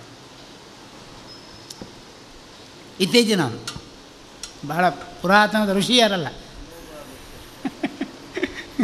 ಸ್ವಾಮೀಜಿ, ಮತ್ಸ್ವ ನೀವು ಕಿವಿಯಿಂದ ಬಂದದ್ದು ಅಂತ ಹೇಳಿದ್ರಿ, ಅದರಿಂದ ಮತ್ಸ್ಯ ರೂಪ ಅಂತ ನಾನು ಹೇಳಿದ್ದಲ್ಲ, ಪುರಾಣ ಹೇಳಿದ್ದು. ಹಾಗೆ ಇದು ವರಾಹ ಬರುವಾಗ ಅದು ಯಾವ ಥರ ಅದರದ್ದು ಹಿನ್ನೆಲೆ ಏನು ಸ್ವಾಮೀಜಿ? ಮತ್ಸ್ವದಿಂದ ಮತ್ಸ್ಯ, ಸೊ ವರಾಹ ಕೂಡ ಅದ್ರ ಏನೋ ಒಂದು ಇರಬೇಕು ಹಿಂದಿಂದ, ಏನೋ ಒಂದು ಸಿಗ್ನಿಫಿಕೆನ್ಸ್ ಜಗದು ಈಗ ಹೊಂದಿ ಚರ್ಮ ಉಳಿದಿಲ್ಲ, ಎಲ್ಲ ತಿನ್ನಾಗಿದೆ. ಅಲ್ಲ, ಮೊನ್ನೆ ಅವಕಾಶ ಸಿಕ್ಕಲಿಲ್ಲ ಸ್ವಾಮೀಜಿ, ಟೈಮ್ ಮುಗಿದಿತ್ತು ಪ್ರಶ್ನೋತ್ತರದಲ್ಲಿ. ಇವತ್ತು ಬಂದಿದ್ರಲ್ಲ ವರಾಹಕ್ಕೆ, ಪ್ರಶ್ನೋತ್ತರಕ್ಕೆ ಅವಕಾಶ ಸಿಕ್ಕಲಿಲ್ಲ ಅವಾಗ ಕೇಳಿಕೆ. ಮತ್ಸ್ವದಿಂದಲೇ ಸೃಷ್ಟಿಯಾಗುವಂಥದ್ದು, ಹೌದು ಗೊತ್ತಾಯ್ತಲ್ಲ.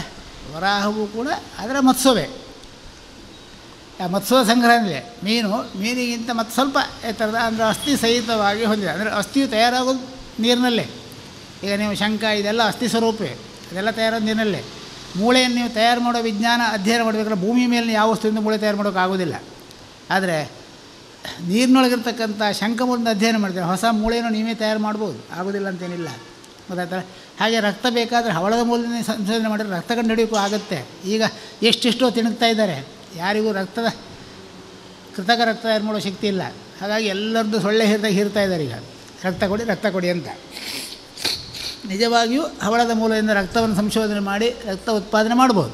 ಕೃತಕ ರಕ್ತ ಅದು ಸಮಾನ ಮನುಷ್ಯನ ದೇಹದಲ್ಲಿ ರಕ್ತ ಮಾಡಲಿಕ್ಕಾಗತ್ತೆ. ಹಾಗೆ ವರಾಹವು ಕೂಡ ಆ ಮತ್ಸ್ಯದಿಂದಲೇ ಸೃಷ್ಟಿಯಾದಂಥ ಒಂದು ಸ್ವರೂಪ. ಅದು ಪ್ರಕೃತಿ ಅಂಶ ಹೆಚ್ಚನ್ನು ಸೇರಿಸಿದಷ್ಟೇ ಮತ್ಸ್ಯ ಪ್ರಕೃತಿ ಆಗ್ತಾಯಿತ್ತು. ಹಾಗಾಗಿ ಅದನ್ನು ಈ ಸ್ವರೂಪದಲ್ಲಿ ಸೃಷ್ಟಿ ಮಾಡಿ ತೋರಿಸಿದ್ರು ಅಷ್ಟೇ. Thank you.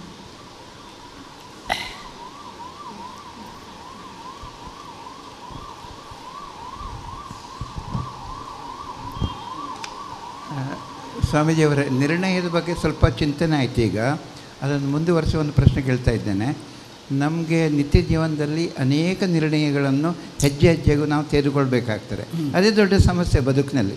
ಅದು ಸರಿ ಆಗ್ತದೆ ಇಲ್ವಾ, ಅದರಿಂದ ಫಲ ಸಿಗ್ತದೆ ಇಲ್ವಾ, ಅಥವಾ ಅದರಿಂದ ನಷ್ಟ ಆಗ್ತದಾ ಎಲ್ಲ ಇರ್ತದೆ. ಈಗ ದೃಢವಾದ ನಿರ್ಣಯವನ್ನು ತೆಗೆದುಕೊಳ್ಳಲಿಕ್ಕೆ ಮತ್ತು ಫಲ ಸಿಗ್ತದೆ ಅಂತ ಒಂದು ಭಾವಿಸಿ ಮುಂದುವರಿಲಿಕ್ಕೆ ಯಾವ ರೀತಿ ನಾವು ಆರಂಭದಲ್ಲೇ ನಮ್ಮ ಜೀವನಕ್ಕೆ ಒಂದು ಸಂಪುಟವನ್ನು ನಿರ್ಧರಿಸಿಕೊಳ್ಳಬೇಕು ಅಂತ ಹೇಳುತ್ತೆ.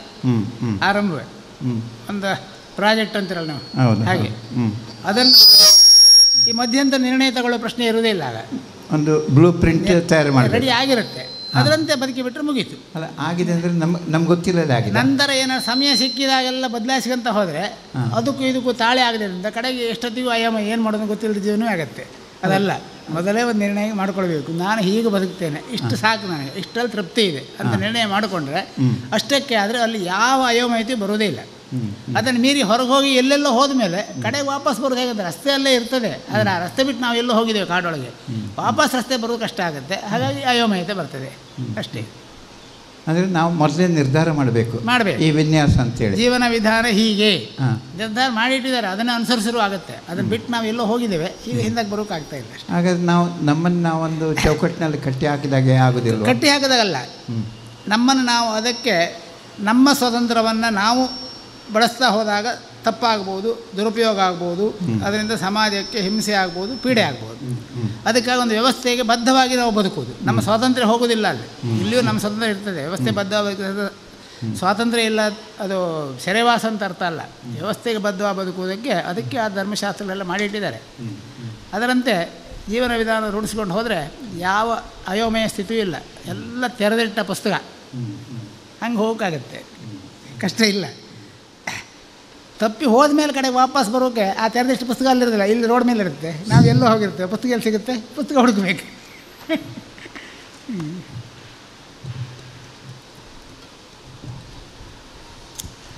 ಸ್ವಾಮೀಜಿ, ಶ್ವೇತಾಶತರ ಉಪನಿಷತ್ ದಿವಸ ಸೂರ್ಯನ 7 ಕುದುರೆ ಬಗ್ಗೆ ಹೇಳ್ತೀನಿ ಹೇಳಿದ್ರಿ.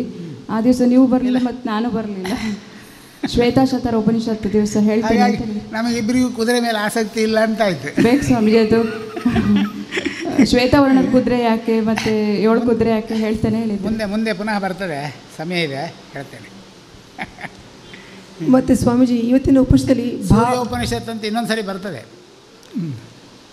ಇವತ್ತಿನ ಉಪನಿಷತ್ತಲ್ಲಿ ಭಾವ ಮತ್ತು ಭಾವನೆ 2 ಬೇರೆ ಬೇರೆ ಶಬ್ದ ಉಪಯೋಗಿಸಿದರೆ ಒಂದೇ ವಾಕ್ಯದಲ್ಲಿ 2 ವ್ಯತ್ಯಾಸ ಏನು ಸ್ವಾಮೀಜಿ? ಭಾವ ಪ್ರತಿಯೊಂದು ಜೀವಿಯೂ ಭಾವಯುಕ್ತವಾಗಿ ಬದುಕುವಂಥದ್ದು, ಗೊತ್ತಾಯ್ತಲ್ಲ? ಅದನ್ನು ಭಾವ ಅಂತ ಹೆಸರಿಸ್ತಾರೆ. ಆದರೆ ನೇತ್ಯಾತ್ಮಕವಾಗಿ ಎಲ್ಲೆಲ್ಲಿ ಪ್ರಯೋಗಿಸಲ್ಪಡ್ತದೆ ಅದರ ಭಿನ್ನತೆ ಇದೆ, ಭಾವದ ಭಿನ್ನತೆ. ಆ ಭಿನ್ನತೆಯು ಭಾವನೆ, ಗೊತ್ತಾಯ್ತಲ್ಲ? ಒಂದು ಉದಾಹರಣೆ ಸ್ವಾಮೀಜಿ. ಉದಾಹರಣೆ, ಈಗ ನೀವು ಯಾರೋ ಒಬ್ಬರ ಹತ್ರ ಮಾತಾಡ್ತೀರಿ, ಅವರು ನಿಮಗೆ ಗೌರವಾನ್ವಿತರು. ಅವ್ರ ಹತ್ರ ಮಾತಾಡುವಾಗ ನಿಮ್ಮ ಮಾತಿನಲ್ಲಿ ಒಂದಿಷ್ಟು ವ್ಯತ್ಯಾಸಗಳು ಸಹಜವಾಗಿ ರೂಢಿಸ್ಕೊಳ್ಬೇಕು, ಅನಿವಾರ್ಯ. ಬೇಕೋ ಬೇಡೋ ಅಂತ ರೂಢಿಸ್ಕೊಳ್ತೇವೆ, ಹೌದಾ? ಅದೇ ನಿಮ್ಗೆ ಆಗದವ್ರು ಬರ್ತಾರೆ, ಅವ್ರ ಮಾತಾಡೋತ್ತಿಗೆ ನಿಮ್ಮ ಧ್ವನಿಯೇ ಬೇರೆ ಆಗಿಬಿಡುತ್ತೆ ಸಹಜವಾಗಿ, ಅದಲ್ಲ? ಅದು ಭಾವನೆ, ಅದನ್ನೇ ತೋರಿಸೋದು. 2 ಭಾವನೆ, ಮುಖವೇ ಎಲ್ಲವನ್ನು ತೋರಿಸುತ್ತೆ. ಅದು 2 ಭಾವನೆ, ಅದೆಲ್ಲ ಭಾವನೆ. ಭಾವ ಯಾವುದು ಮತ್ತೆ? ಅದೇ ಹೇಳಿದ್ದು ನಾನು, ಭಾವ ಅಂದರೆ ಸಹಜವಾಗಿರ್ತಕ್ಕಂಥ ಗುಣ, ಮೂಲ ಗುಣ. ಅದು ಅದೇ ಪ್ರಪಂಚ ನಡೆಸುವಂಥದ್ದು. ಮನುಷ್ಯನು ಭಾವಯುತನಾಗಿದ್ದಾಗ ಮಾತ್ರ ಬದುಕು, ಭಾವ ಇಲ್ಲದಾಗ ಬದುಕೇ ಇಲ್ಲ. ಬದುಕಿನ ನಿರೂಪಕ ಅಂತ ಅರ್ಥ ಭಾವ. ಆ ಭಾವ ಬೇರೆ, ನಂತರ ಜೀವನ ಮಾಡುವಾಗ ಅದು ಭಾವನೆಯಾಗಿ ವ್ಯಕ್ತವಾಗುತ್ತೆ. ನಿತ್ಯಾತ್ಮಕವಾಗಿ ಬೇರೆ ಬೇರೆ ಸಂದರ್ಭಗಳಲ್ಲಿ ಸಂದರ್ಭಾನುಸಾರ ಪ್ರಕಟವಾಗತಕ್ಕಂಥ ಗುಣಭಾವವೇ ಇದು. ಅದಕ್ಕಾಗಿ ಮುಖವೇ ಮನಸ್ಸಿನ ಕೈಗನ್ನಡಿ ಅಂದರು. ಮುಖದಲ್ಲಿ ಗೊತ್ತಾಗುತ್ತೆ ಭಾವ. ಆಗ ನೈಜ ಭಾವ ಬರೇ ಪ್ರೀತಿ ಮಾತ್ರ, ಬೇರೆ ಯಾವ ಭಾವ ಇಲ್ಲ, ಬೇರೆ ಏನೂ ಇಲ್ಲ. ಅದನ್ನು ನಿಮಗೆ ಮುಂದೆ ರಾಧೋಪನಿಷತ್ ಅಂತ ಬರುತ್ತೆ. ಆ ನೈಜ ಭಾವ ಅಂದರೆ ಏನು, ಪ್ರೀತಿ ಅಂದರೆ ಏನು, ಎಲ್ಲ ವಿವರಣೆ ಬರುತ್ತೆ. ಅಲ್ಲಿವರೆಗೆ ಕಾಯಿರಿ ಸ್ವಲ್ಪ. ಇಲ್ಲೇ ಪ್ರೀತಿ ಮಾಡೋಕೆ ಹೇಳಿಕೊಟ್ರೆ ನಿಮಗೆ ಕಡೆ ಕಷ್ಟ. ಸ್ವಾಮೀಜಿ, ಇಲ್ಲೊಂದು ಗೊಂದಲ ಏನಂತ ಕೇಳಿದರೆ, ನಾರಾಯಣ ಅಂತಂದು ನೀರು ಅಂತ ಹೇಳಿದ್ರಿ. ನೀರಿನ ಹಣೆಯಿಂದ ಬೆವರು ಹುಟ್ಟೋದು, ನೀರಿನ ಹಣೆಯಿಂದ ಬೆವರು ಹುಟ್ಟೋದು. ತಸ್ಯ ಧ್ಯಾನಾಸ್ತ ಲಲಾಟಾತ್ ಸ್ವೇದ ಉಪ, ಅವನ ಹಣೆಯಿಂದ ಶಿವ ಹುಟ್ಟೋದು, ತ್ರಿನೇತ್ರ ಹುಟ್ಟೋದು. ಈಗ ನೀರನ್ನು ನಾವು ವಿಷ್ಣು ಅಂತ ತಿಳ್ಕೊಳ್ಳೋದೇ ಇದ್ದರೆ ಬೆವರು ಎಲ್ಲಿಂದ, ಹಣೆ ಎಲ್ಲಿಂದ? ಆ ನೀರಿಗೆ ಹಣೆ ಬೆವರು ಅಂತ. ಅದಕ್ಕೆ ಸ್ವರೂಪ ಜ್ಞಾನ ಕೊಡದೇ ಇದ್ದರೆ ನಿಮಗೆ ಮುಂದೆ ಶುಕಮುನಿ ಹುಟ್ಟಬೇಕಲ್ಲ. ಅದಕ್ಕಾಗಿ ಅಲ್ಲಿಂದ ಸ್ವರೂಪ ಜ್ಞಾನ ಕೊಟ್ಕೊಂಡ್ಬಂದರು. ಸ್ವರೂಪ ಜ್ಞಾನ ಪ್ರಧಾನ ಅಲ್ಲ, ಅಲ್ಲಿ ಶುಕ ಅಂತ ಹೇಳೋ ಒಂದು ಪಾತ್ರ ತರಬೇಕು, ವ್ಯಾಸ ಅಂತ ಹೇಳೋ ಒಂದು ಪಾತ್ರ ತರಬೇಕಾದ್ರೆ ಅದಕ್ಕೆ ಆ ಸ್ವರೂಪ ಜ್ಞಾನವನ್ನು ಕೊಟ್ಟುಕೊಂಡು ಅದೊಂದು ರೂಪ ಅಂತ ಮಾಡಿ ಅದಕ್ಕೆ ಬೆವರು ಹುಟ್ಟಿತು, ಅದೇ ಸಮುದ್ರವಾಯಿತು ಅಂತ ಹೇಳ್ಕೊಂಡು ಹೋಯಿತು. ಅದು ನಾರಾಯಣ ಮುಂಚೆ ಇತ್ತಾನೆ, ನೀರಿತ್ತು, ಹಾಗಿದ್ದ ಮತ್ತು ಸಮುದ್ರ ಹುಟ್ಟಿದ್ದಂಥದ್ದು. ಅದು ಸ್ವರೂಪ ಜ್ಞಾನ ಕೊಡು, ವಿಚಾರ ಹೇಳಬೇಕಾದ್ರೆ ಸ್ವರೂಪ ಜ್ಞಾನ ಕೊಡಬೇಕು. ಅದಕ್ಕಾಗಿ ಅದನ್ನ ಹಾಗೆ ಸೇರಿಸ್ಕೊಂಡು ಹೋದ್ರೆ ಅಷ್ಟೇ. ರೂಪಜ್ಞಾನವನ್ನು ಕೊಡದೆ ವಿಚಾರ ಹೇಳೋಕ್ಕಾಗೋದಿಲ್ಲ. ಅದು ಅದಕ್ಕೆ ಹೇಳಿದ್ದು ನಾನು, ಶಬ್ದಗಳು ಎಲ್ಲಿ ಹೇಗೆ ಬಳಕೆ ಆಗುತ್ತಂದರೆ ಅದರ ಉದ್ದೇಶ ಏನಿದೆ ಅದನ್ನು ಹೇಳೋದಕ್ಕೆ ಏನು ಪರಿಕರಗಳು ಬೇಕು. ಪರಿಕರಗಳಿಂದ ವಿಷಯ ಹೇಳೋಕ್ಕಾಗೋದಿಲ್ಲ. ಆ ಪರಿಕರಣ ರೂಪಿಸ್ಕೊಳ್ಬೇಕು. ನಂತರ ಆ ಪರಿಕರಣ ಆರಿಸಿ ವಿಷಯವನ್ನು ಹೇಳಬೇಕು, ವಿಚಾರ ಹೇಳಬೇಕು. ಒಂದು ಕಾವ್ಯ ರಚನೆ ಆಗಬೇಕಾದ್ರೆ ನಾಟಕಕಾರನ 100 ಪಟ್ಟು ಜ್ಞಾನಿಯಾಗಿರ್ಬೇಕಂತ ಹೇಳುತ್ತೆ. ಯಾಕಂದರೆ ಅವನಿಗೆ ಕಲ್ಪನೆಯಲ್ಲಿ ಮಾತ್ರ ಇರ್ತದೆ, ನಾಟಕಕಾರನಿಗೆ ಪಾತ್ರಗಳಿರ್ತದೆ, ಕವಿಗೆ ಪಾತ್ರಗಳಿಲ್ಲ, ಪಾತ್ರ ಕಲ್ಪನೆ ಇರ್ತದೆ. ಆ ಕಲ್ಪನೆಯಿಂದ ರೂಪ ಕೊಡಬೇಕು ಅವನು. ಹಾಗಾಗಿ 100 ಪಟ್ಟು ಜ್ಞಾನಿ ಒಬ್ಬ ಕವಿ. ಅದಕ್ಕೆ ಇಲ್ಲಿ ಶುಕನಿಗೆ ಹೇಳಿದ್ದೇನೆ ಹೇಳಿ, ಶ್ರೂಯತೆ ಕವಿರ್ವಚನೀಯಂ ಅಂತ ಹೇಳಿ.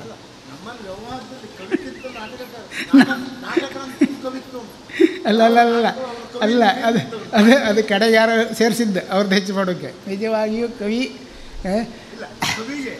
ಕಲ್ಪನೆ ಒಂದಿತ್ತು ಸಾಕು. ಕಲ್ಪನೆ ಬೇಕು, ರಂಗಪರಿಜ್ಞಾನ ಬೇಕು. ಕವಿಯ ಕಲ್ಪನೆ ಹೇಳಿದ್ರೆ ನಾಟಕಕಾರನಿಗೆ ಜೀವೇ ಇಲ್ಲ, ಗೊತ್ತಾ? ನಾಟಕಕಾರನಿಗೆ ಜೀವ ಕೊಡೋದೇ ಕವಿ. ಅವ ಸಾಹಿತ್ಯ ಬರೆದು ನಾಟಕ ಪಾತ್ರ, ಇದ್ರ ಪಾತ್ರ ಎಲ್ಲಿದೆ ಅಲ್ಲಿ? ಯಾರೋ ಹೇಳಿದ್ರೆ ನೀವು ಒಪ್ಪಿಬಿಟ್ರಿ ಸುಮ್ಮನೆ ಅಲ್ಲ. ಕವಿಯಿಂದಲೇ ಪ್ರಪಂಚ, ಗೊತ್ತಾಯ್ತಲ್ಲ? ಈ ಪ್ರಪಂಚ ನಾವೆಲ್ಲ ನಾಟಕ ಮಾಡೋದು ಕವಿಯ ವಚನದಿಂದಲೇ. ಅವನಿಂದಾಗಿ ನಮ್ಮ ಪಾತ್ರ ಸೃಷ್ಟಿಯಾಗಿದೆ, ಮಾಡ್ತಾಯಿದ್ದೇವೆ. ಇದು ನಮ್ಮ ಅಸ್ತಿತ್ವ ಇಲ್ಲ. ಇಲ್ಲ ನಂತರ ಕವಿ ಹೇಳಿದ್ದನ್ನು ಮಾಡುವವನು ಅಂತ ಅರ್ಥ, ಮುಂದಿದ್ದವನಲ್ಲ. ಕವಿ ಹೇಳಿದ್ದನ್ನು ಮಾಡುವವನು ಅಷ್ಟೇ, ಮಾಡಿ ತೋರಿಸುವವನು. ಪಾತ್ರ ಮಾತ್ರ ಅವನು. ಕವಿ ಪಾತ್ರದ ಪ್ರಕಟ ರೂಪ ಇಲ್ಲದೇನೆ, ರೂಪವಿಲ್ಲದೇನೆ ಮಾನಸಿಕ ಕಲ್ಪನೆ ರೂಪವನ್ನು ಸೃಷ್ಟಿಸಿಕೊಂಡು ಅದಕ್ಕೆ ಆಕಾರವನ್ನು ಕೊಡ್ತಾನೆ, ಅದಕ್ಕೆ ವಿಚಾರವನ್ನು ಕೊಡ್ತಾನೆ, ಅದಕ್ಕೆ ವಿಷಯವನ್ನು ಕೊಡ್ತಾನೆ. ಅದರಿಂದಾಗಿ ಒಂದು ಪ್ರಹಸನ ನಡೀತದೆ. ಆ ಪ್ರಹಸನವನ್ನು ಪಾತ್ರಧಾರಿಯು ಅವನವನ ಭಾಗ ನಿರ್ವಹಣೆ ಮಾಡ್ಕೊಂಡು ಹೋಗ್ತಾರೆ. ಕವಿ ಎಲ್ಲವನ್ನೂ ಮಾಡಬೇಕು, ಎಲ್ಲವೂ ಅವನಾಗಬೇಕು. ಆದರೆ ನಾಟಕ ಬಂದಾಗ ಪಾತ್ರಧಾರಿ ಅವನವನ ಭಾಗ ನಿರ್ವಹಣೆಯನ್ನು ಮಾತ್ರ ಮಾಡ್ಕೊಂಡು ಹೋಗ್ತಾನೆ. ಆಗಾಗ ಸಣ್ಣದು, ದೊಡ್ಡದಲ್ಲ. ಕಾವ್ಯ ಮೀಮಾಂಸಾ ಅಂತಿದೆ. 20,000 ಶ್ಲೋಕಗಳಲ್ಲಿ ಮೀಮಾಂಸೆಯಲ್ಲಿ ಕಾವ್ಯ ಮೀಮಾಂಸಾ ಅಂತ. ಕಾವ್ಯ ಹೇಗೆ ರಚನೆ ಮಾಡಬೇಕು, ಆ ಕವಿಗೆ ಇರ್ತಕ್ಕ ಕಲ್ಪನೆಗಳೇನು, ಆ ಕವಿ ಯಾವ ರೀತಿಯ ಕಲ್ಪನೆ ಮಾಡ್ತಾನೆ ಅದು ಘಟಿಸ್ತದೆ ಅಂತ ಹೇಳುತ್ತೆ. ಯಾಕಂದರೆ ಅಷ್ಟು ಎತ್ತರವಾದ ಚಿಂತನೆ ನಮ್ಮಲ್ಲಿರಬೇಕು, ಘಟಿಸುವಂತಹ ಕಲ್ಪನೆ ನಾವು ಮಾಡಬೇಕು ಅಂತ.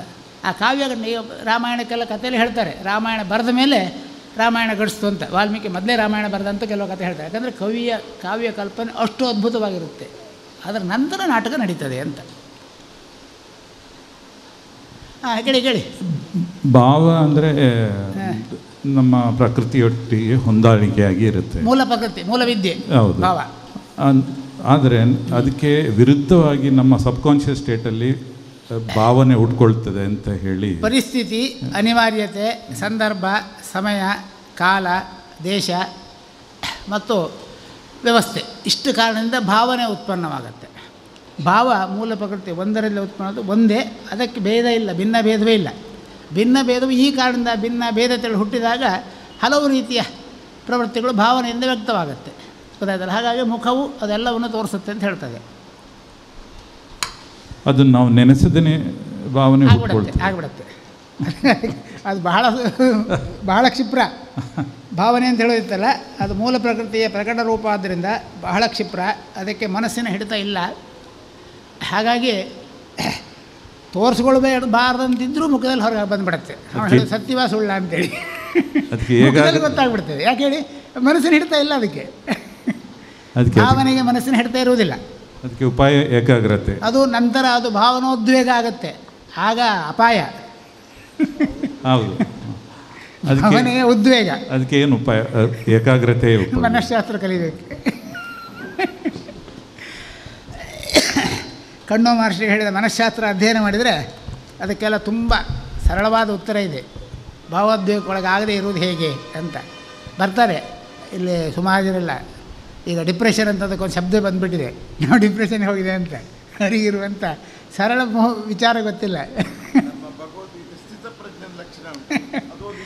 ನಾವಿಲ್ಲ ಹಾಗೆ ಮಾಡೋದಿಲ್ಲ, ಒಂದು ನರ ಕಟ್ ಮಾಡಿ. ಭಗವದ್ಗೀತೆಯಲ್ಲಿ ಸ್ಥಿತಪ್ರಜ್ಞನ ಲಕ್ಷಣ ಉಂಟಲ್ಲ, ಅದು ಭಾವೋದ್ವೇಗವನ್ನು ತಡೆಗಟ್ಟುವುದಕ್ಕೆ. ಒಂದು ನರಕ್ಕೆ ಚಿಕಿತ್ಸೆ ಕೊಟ್ಟುಬಿಡ್ತೇವೆ, ನರ ಕಟ್ ಮಾಡಿಬಿಡ್ತೇವೆ, ಭಾವೋದ್ವೇಗ ಹುಟ್ಟುವುದಿಲ್ಲ ಅವರಿಗೆ. ನಾವು ಸುಮಾರು ಜನ ಚಿಕಿತ್ಸೆ ಕೊಡ್ತೇ ಇಲ್ಲ ಹಾಗೆ. ಅನಿವಾರ್ಯ ಚಿಕಿತ್ಸಾ ವಿಧಾನವೇ ಅದು, ಅಷ್ಟು ಮಾಡಿಬಿಡ್ತೇವೆ. ಉದ್ವೇಗ, ಆಮೇಲೆ ಭಾವಭ್ರಾಂತಿ, ಆಮೇಲೆ ಭಾವದಿಂದ ಹುಟ್ಟುವಂಥ ಹುಚ್ಚುಗಳ ಪ್ರಕ್ರಿಯೆಗಳು, ಇವೆಲ್ಲ ತುಂಬ ಹಲವು ರೀತಿಯ ಸಮಸ್ಯೆಗಳಿದೆ. ಅದನ್ನು ಆ ಭಾವ ಉತ್ಪನ್ನವಾಗತಕ್ಕ ನರವನ್ನೇ ಕಟ್ ಮಾಡೋದ್ರಿಂದ ಸರಿಯಾಗ್ಬಿಡ್ತದೆ, ಮತ್ತೇನು ಸಮಸ್ಯೆ ಇಲ್ಲ. ಶಾಕ್ ಕೊಡೋದು ಬೇಡ. ಶಾಕ್ ಕೊಟ್ಟರೆ ಇಡೀ ಮೈಗೆ ಶಾಕ್ ಆಗುತ್ತೆ, ಎಲ್ಲ ನರಗಳ ಮೇಲೆ ಇಟ್ಟಾಗುತ್ತೆ. ಆ ಭಾವ ಉತ್ಪನ್ನವಾದ ನರವನ್ನು ಮಾತ್ರ ಪಂಚ್ ಮಾಡಬೇಕು. ಆವಾಗ ಅವ ಇದ್ದಾಗೆ ಇರ್ತದೆ, ವ್ಯತ್ಯಾಸ ಗೊತ್ತಾಗೋದಿಲ್ಲ ಅವನಿಗೆ. ಆದರೆ ಅವನಲ್ಲಿ ಆ ರೀತಿಯ ಪ್ರಕ್ರಿಯೆ ನಡೆಯೋದಿಲ್ಲ, ನಿಂತೋಗ್ಬಿಡುತ್ತೆ ಅಷ್ಟೇ. ಸ್ವಾಮೀಜಿ, ನೀರು ಪಾರದರ್ಶಕವಾಗಿರುತ್ತೆ, ಅದು ಅದರ ಅಣು ಸಂಯೋಜನೆಯಿಂದ ಹಾಗೆ ಆಗೋದಾ? ಮತ್ತು ನೀರು ಕನ್ನಡಿ ಹಾಗೆ ವರ್ತಿಸ್ತದೆ, ಪ್ರತಿಬಿಂಬ ಕಾಣುತ್ತೆ ಅದರಲ್ಲಿ, ಅದ್ರ ಬಗ್ಗೆ ಹೇಳ್ಬೋದಾ? ಅಣುವಿನ ಚಲನೆ ಇದೆ ಅನ್ನೋದಕ್ಕೆ ನಿಮಗೆ ಪ್ರತಿಬಿಂಬ ಕಾಣೋದು ಕಾರಣ. ಇಲ್ಲದೇ ಪ್ರತಿಬಿಂಬ ಕಾಣೋದಿಲ್ಲ. ಅಣುವಿನ ಚಲನೆಯಿಂದಾಗಿ ಪ್ರತಿಬಿಂಬ ಕಾಣ್ತದೆ. ಅದು ಪಾರದರ್ಶಕವಾಗಿದೆ, ಯಾವುದೇ ವಸ್ತು ಅದರಲ್ಲಿ ಇಲ್ಲ, ಹಾಗಾಗಿ ಟ್ರಾನ್ಸ್ಪರೆಂಟ್ ನಿಮಗೆ. ಆದರೆ ಟ್ರಾನ್ಸ್ಪರೆಂಟಾಗಿ ಕಾಣುವುದು ಸ್ವಲ್ಪ ಮಾತ್ರ, ಪೂರ್ಣ ಅಲ್ಲ. ಒಂದು ಪ್ರಮಾಣದಿಂದ ಕೆಳಗೆ ನೀರು ಟ್ರಾನ್ಸ್ಪರೆಂಟ್ ಅಲ್ಲ, ಒಂದು ಪ್ರಮಾಣದವರೆಗೆ ಮಾತ್ರ. ಅದು ಬೆಳಕನ್ನು ಹೀರಿಕೊಳ್ಳೋದು, ಎಲ್ಲಿಯವರೆಗೆ ಬೆಳಕನ್ನು ಹೀರಿಕೊಳ್ಳುತ್ತೆ ನೀರು, ಅಲ್ಲಿಯವರೆಗೆ ನಿಮಗೆ ಟ್ರಾನ್ಸ್ಪರೆಂಟ್. ಯಾವತ್ತು ಬೆಳಕನ್ನು ಹೀರುವುದಿಲ್ಲ ನಂತರ ಅದು ಟ್ರಾನ್ಸ್ಪರೆಂಟ್ ಅಲ್ಲ, ಪೂರ್ಣ ಮರೆಯಾಗುತ್ತೆ ನೀರು. ನೀರು ನಾಳಕ್ಕೆ ಹೋದಾಗ ನಿಮಗೆ ಗೊತ್ತಾಗುತ್ತೆ, ಮತ್ತೇನೂ ಕಾಣೋದಿಲ್ಲ ಕಡೆಗೆ. ಅಲ್ಲಿಯವರೆಗೆ ಭೌತಚಕ್ಷುವಿಗೆ ಕಾಣ್ತದೆ. ಹಾಗೆ ಅದರಲ್ಲಿ ಮತ್ಸ್ವ ಇದ್ದೇ ಇದೆ. ಮತ್ಸು ಕಡಿಮೆ ಪ್ರಮಾಣದಿಂದ ನಿಮಗೆ ಏನೂ ಇಲ್ಲ, ಶುದ್ಧವಾದ ನೀರು ಅನ್ನಿಸ್ತದೆ. ಶುದ್ಧವಾದಲ್ಲ, ಯಾವುದೇ ನೀರಿನಲ್ಲೂ ಎಷ್ಟೇ ಶುದ್ಧ ನೀರಂದರೂ ಅದರಲ್ಲಿ ಮತ್ಸು ಇದೆ. ಅದನ್ನು ನೀವೇ ಪರೀಕ್ಷೆ ಮಾಡಿ ನೋಡ್ಬೋದು. ಒಂದು ಪಾತ್ರೆ ತುಂಬಿಡಿ, ಒಂದು 15 ದಿನ ಬಿಟ್ಟು ನೋಡಿದ್ರೆ ಗೊತ್ತಾಗುತ್ತೆ, ಪಾತ್ರೆ ಸುತ್ತ ಹೊಂಟಿರುತ್ತೆ ನೀರು. ಮತ್ಸು ಆ ಗುಣವೇ ಸ್ನೇಹಕ. ಈ ಪೃಥ್ವಿಯಲ್ಲಿ ಕಠಿಣತೆಗೆ ಮಧ್ಯದಲ್ಲಿ ಸ್ನೇಹಕವಾಗಿ ವ್ಯವಸ್ಥೆ ಅದು. ಒಂದು ಮೀನು ಹಿಡಿದು ನೋಡಿ, ನೀವು ಹಿಡಿದಿಲ್ಲ, ಗಾಳ ಹಾಕಿದ್ರಾ? ಇಲ್ಲ. ಮೀನು ಹಿಡಿದು ನೋಡಿದ್ರೆ ಗೊತ್ತಾಗುತ್ತೆ ಅದು ಎಷ್ಟು ಸ್ನೇಹಕವಾಗಿರ್ತದೆ. ಕೈಯಲ್ಲಿ ಹಿಡ್ಕೊಂಡು ಜಾರಿ ಹೋಗ್ತದೆ. ಸ್ವಾಮೀಜಿ, ನೀರನ್ನು ನಿರ್ಜೀವ ಮಾಡ್ಲಿಕ್ಕಾಗ್ತದ? ಯಾವುದು? ನೀರನ್ನು ನಿರ್ಜೀವ ಮಾಡಿ? ಜೀವ, ನಿರ್ಜೀವ ಅಲ್ಲ ಅದು. ನೀರಂದ್ರೆ ಜೀವ ಅಂತ ಅರ್ಥ. ಮಾಡ್ಲಿಕ್ಕೆ ಆಗುದಿಲ್ಲ, ನಿರ್ಜೀವ ಅಲ್ಲ ಅದು. ಯಾಕಂದ್ರೆ ಅದ್ರದ್ದಾಗಿ ಇಲ್ಲ ನಿರ್ಜೀವ. ಜೀವ ನಿರ್ಜೀವ ಮಾಡೋಕ್ಕಾಗೋದಿಲ್ಲ. ಅದು ಆರೋಪಿಸಿದ ವಸ್ತುವನ್ನು ನಿರ್ಜೀವ ಮಾಡ್ಬೋದು. ಜೀವ ನಿಮ್ಮಲ್ಲಿ ಸೇರಿದೆ, ನಿಮ್ಮ ಜೀವವನ್ನು ತೆಗೆದ್ರೆ ನಿರ್ಜೀವ ಆಗ್ತೀರಿ ನೀವು. ಅರ್ಥ ಆಯ್ತಾ? ಅಲ್ಲ, ಅದರ್ಥ ಆಯಿತು. ಬಟ್ ನೀರೀಗ ಹಾಗೆ ಉಂಟು. ನಾವೀಗ ರಾಸಾಯನಿಕ ಸೈನ್ಸಲ್ಲಿ ಮಾಡುವಾಗ ನೀರನ್ನು ಯಾವ ಥರಲ್ಲಾದರೂ ನಿರ್ಜೀವ ಮಾಡಲಿಕ್ಕೆ ಆಗ್ತದ? ಆಗೋದಿಲ್ಲ. ಸಾಧ್ಯವೇ ಇಲ್ಲ. ಜೀವವು ನಿರ್ಜೀವ ಆಗುವುದಿಲ್ಲ. ಜೀವವು ಆರೋಪಿಸಿದ ವಸ್ತುವನ್ನು ನಿರ್ಜೀವ ಮಾಡ್ಬೋದು, ಜೀವವನ್ನು ತೆಗೆಯೋದು. ನೀರಿಗೆ ಜೀವ ಅಂತ ಹೇಳೋದು. ಹಾಂ, ಮತ್ತೆ ಯಾಕಂದರೆ ಈಗ ಹೇಳುವಂಥದ್ದು ಅದರಲ್ಲಿ ಯಾವ ಏನೂ ಇಲ್ಲ ಅಂತ ಹೇಳಿದ್ರೆ ಅದೆಲ್ಲ ತಪ್ಪಾಗ್ತದೆ. ಹಾಗಾದರೆ ಖಂಡಿತ.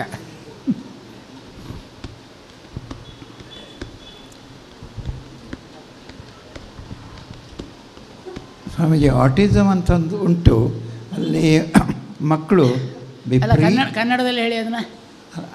ಅದೇ ಶಬ್ದ ನಂಗೆ ಗೊತ್ತಿರೋದು. ಆಟಿಸಮ್ನಲ್ಲಿ ಅವರ ಲಕ್ಷಣ ಏನಂತೇಳಿ ವಿಪರೀತವಾದ ಭಾವನೆಗಳನ್ನೆಲ್ಲ ತೋರಿಸ್ತಾರೆ. ಅವರು ಹಾರೋದು, ಇದು ಮಾಡೋದು, ಏನೇನು ಮಾಡ್ತಾರೆ.